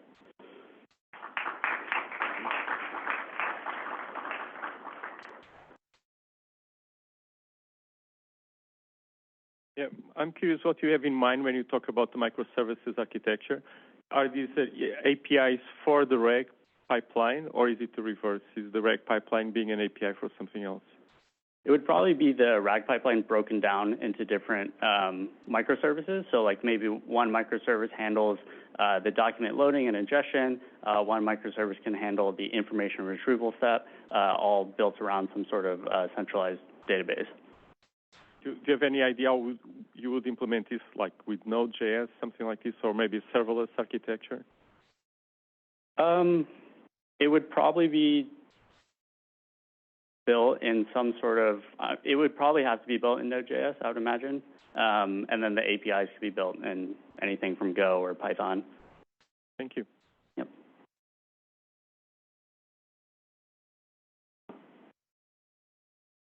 With Son, we've been working for some time now, and I just wanted to clarify for the audience that the concept of the indexing, in yours, it's happening locally, and then you send to the OpenAI, where I was doing it using the black box of the OpenAI, where we don't know how they do the indexing, right? So this is an open source approach. You have more control over the indexing.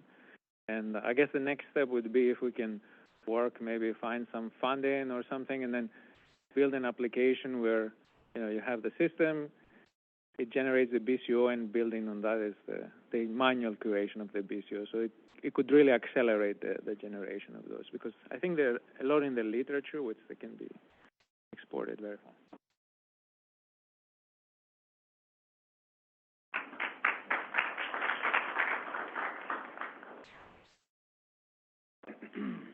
Okay, so as mentioned, we'll go straight to the lightning talks now. The first up is Sean Keeney, who's done a lot of great work laying the foundation for an importable BCO library, and has some cool comparator functions in it.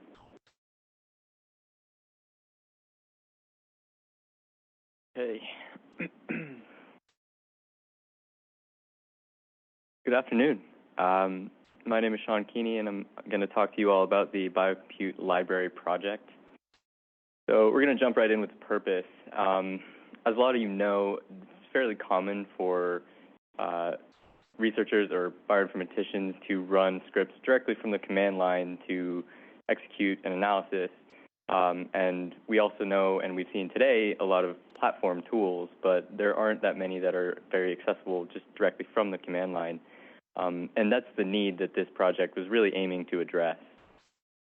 So, oh boy, that's a little small. I guess that's a little better. Okay, so the first thing that we needed to do to build this Python library was to represent a biocompute object.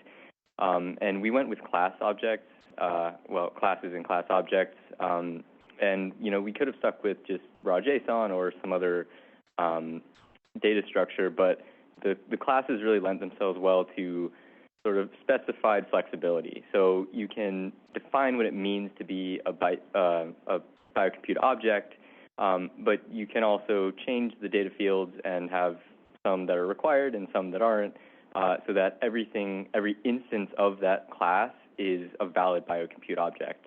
So this was very, very useful in creating the functions that I'm about to talk about. So the functionality of the library was split between two different scopes, the first of which being accessibility, which is just making it really easy to use this library. So that includes things like saving, deleting, modifying BCOs, and checking prerequisites, things like that.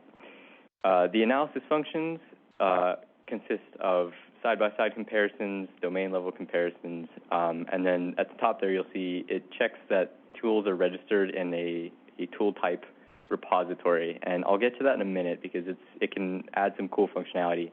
But then we've also included the foundation for an alignment for the pipeline steps of a workflow.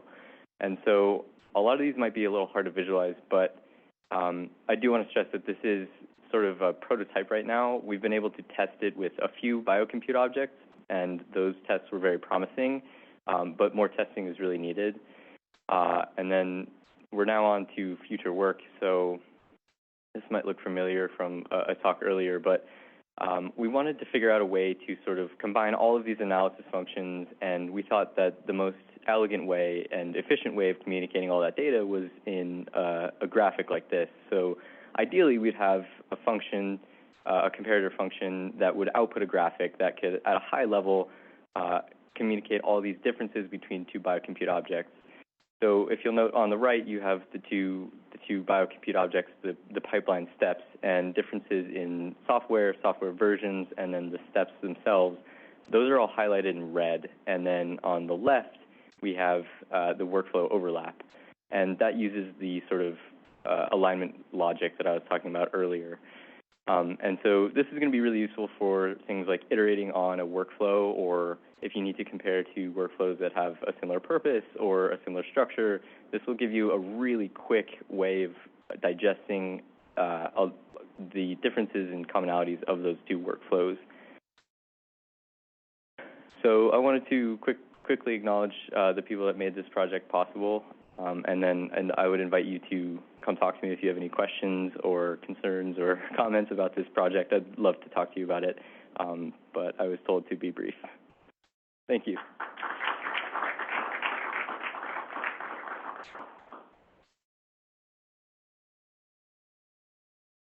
Okay, next up is Tianyi Wang, who's done some great work putting together different ways to view a BCO report. All right, good afternoon, everyone. Oh, here's the reference form. I believe after a long day of talks, you have a better idea of what biocompute objects are. So here I just want to show some mock-up ideas for the visualization for published BCOs. Well, first of all, as we already know, BCO strives to streamline the review process for both the reviewers and the general users. So ensuring the readability and clarity of BCOs is very important. And most of the efforts of BCO have been on standard development, feature design, API interactions, and so on. So continual refinement of the user interface remains imperative. And here I have two screenshots from the Biocompute portal of our current BCO format. As you can see, it is human readable, but how perfect it is. Is it intuitive? I mean, it's not yet. So I gathered some user feedback of the pain points. The pain points are surrounded by formatting and information presentation. For example, the subheadings are not very distinctive, the sections are not segregated very well, and also there's cluster information, especially under pipeline steps. So it can be very difficult to read for people who are not familiar with BCOs. So I want to use this opportunity to share some mock-up ideas of mock-up ideas that address the pain points, also garner some insights of user expectations and preferences. Here it's coming to the first mock-up. It's the classic view. As you can see, I have reorganized the page a little bit compared to what we're currently using on the Biocompute portal. All the subheadings are on the left side, and they're bold and aligned with each other. And then the second level information are all on the right side. In this way, it's a much clearer representation of the information in BCO. And then the mock-up 2 is the collapsible table view. A few highlights for this one. First of all is the fixed BCO name that's always on top of the page. So no matter which domain you're reviewing, you will always be reminded of the workflow name. And then there is a new navigation bar design. This looks more modern compared to what we're currently using on the Biocompute portal. And then most importantly is the collapsible table view under the pipeline steps. So when the steps are not expanded, then only the step number and the step name are shown. But if it's expanded, then all the information will be presented in the table format. So this achieves a much cleaner layout. Also, it can avoid information cluster and overload. Lastly is the infographic design with high-level view. The infographic design can enhance the visual appeal of UI and make it more interesting and appealing to users. So in our case, I have divided into the required domains and optional domains. So the idea is if you have a domain of interest, you can click on the domain. For example, you want to look at description domain like right here. You can click on it, and then a pop-up window will show up like this. And then it utilizes a very similar format like mockup 2, where we have the collapsible table view and all of that. So once you review all the information, you can exit out and actually go back to the high-level view. So overall, I just want to throw this idea out here to inspire some creative ideas on how to make the BCO visualization more interesting and interactive with the users. So which one is your favorite mockup? And if you have any further comments or suggestions, please let the Biocompute team know. And hopefully we can incorporate some great ideas into our future front-end releases. And lastly is the acknowledgement page for Dr. Roger Mazumder, Dr. Jonathon, Keeney, Hadley King, Chinwo K. Wankwanko, and some other team members who have provided me feedback throughout the process. Thank you very much.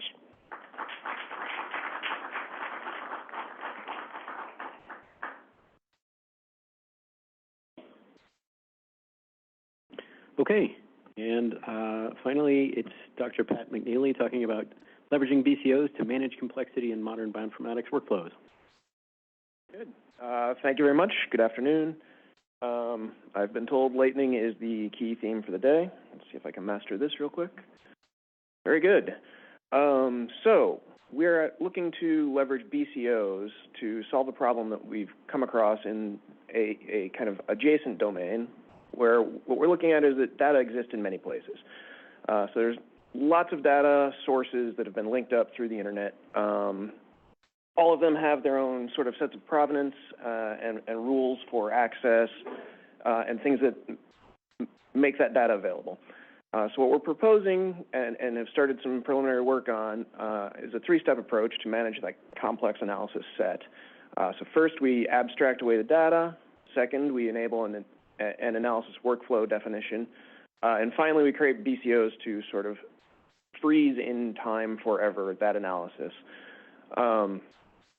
So we begin with the abstraction of our data sources. So for this work, we're doing some work with the NIH Common Fund data ecosystem. These are a number of sources, data centers that are associated, as well as worldwide sources and medical electronic health record sources. But of course, there can be many more. And we start off by abstracting those into balls of information, as you see on the right. Secondly, we provide a user interface. So this is the work where we've started putting this interface together with the NIH Common Fund workflow playbook.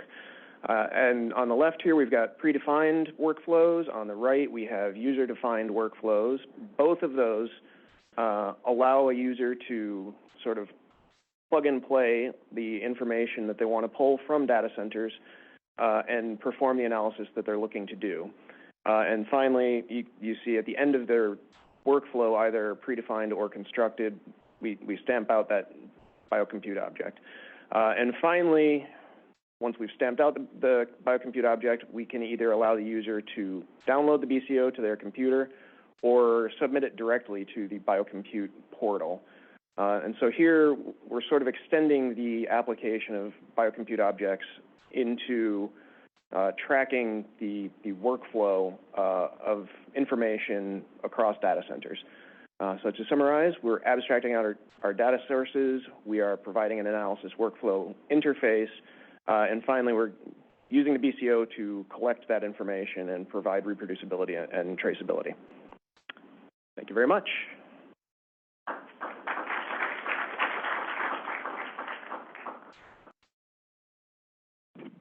Okay, thank you very much. I'd like to invite Drs. Roger Mazumder and Mark Walderhaug up to make a few closing remarks.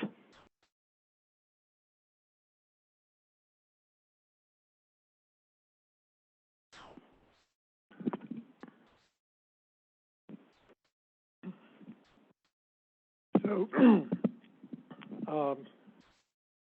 I think the appropriate term here is to say thank you to everyone. I think what we have here is a fine unity of government, of academia, and industry working together towards our common goal of protecting and promoting public health. And I want to say thank you and share with you that Vahan Simonyan taught me that when you say thank you in Armenian, it translates into I recognize your value.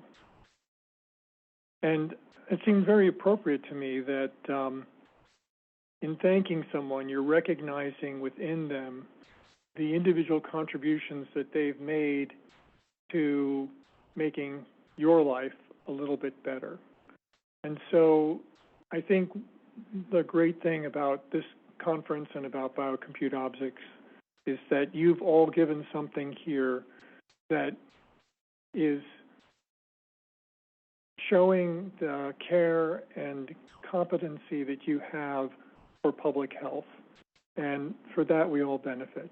And I'll turn it over to Roger.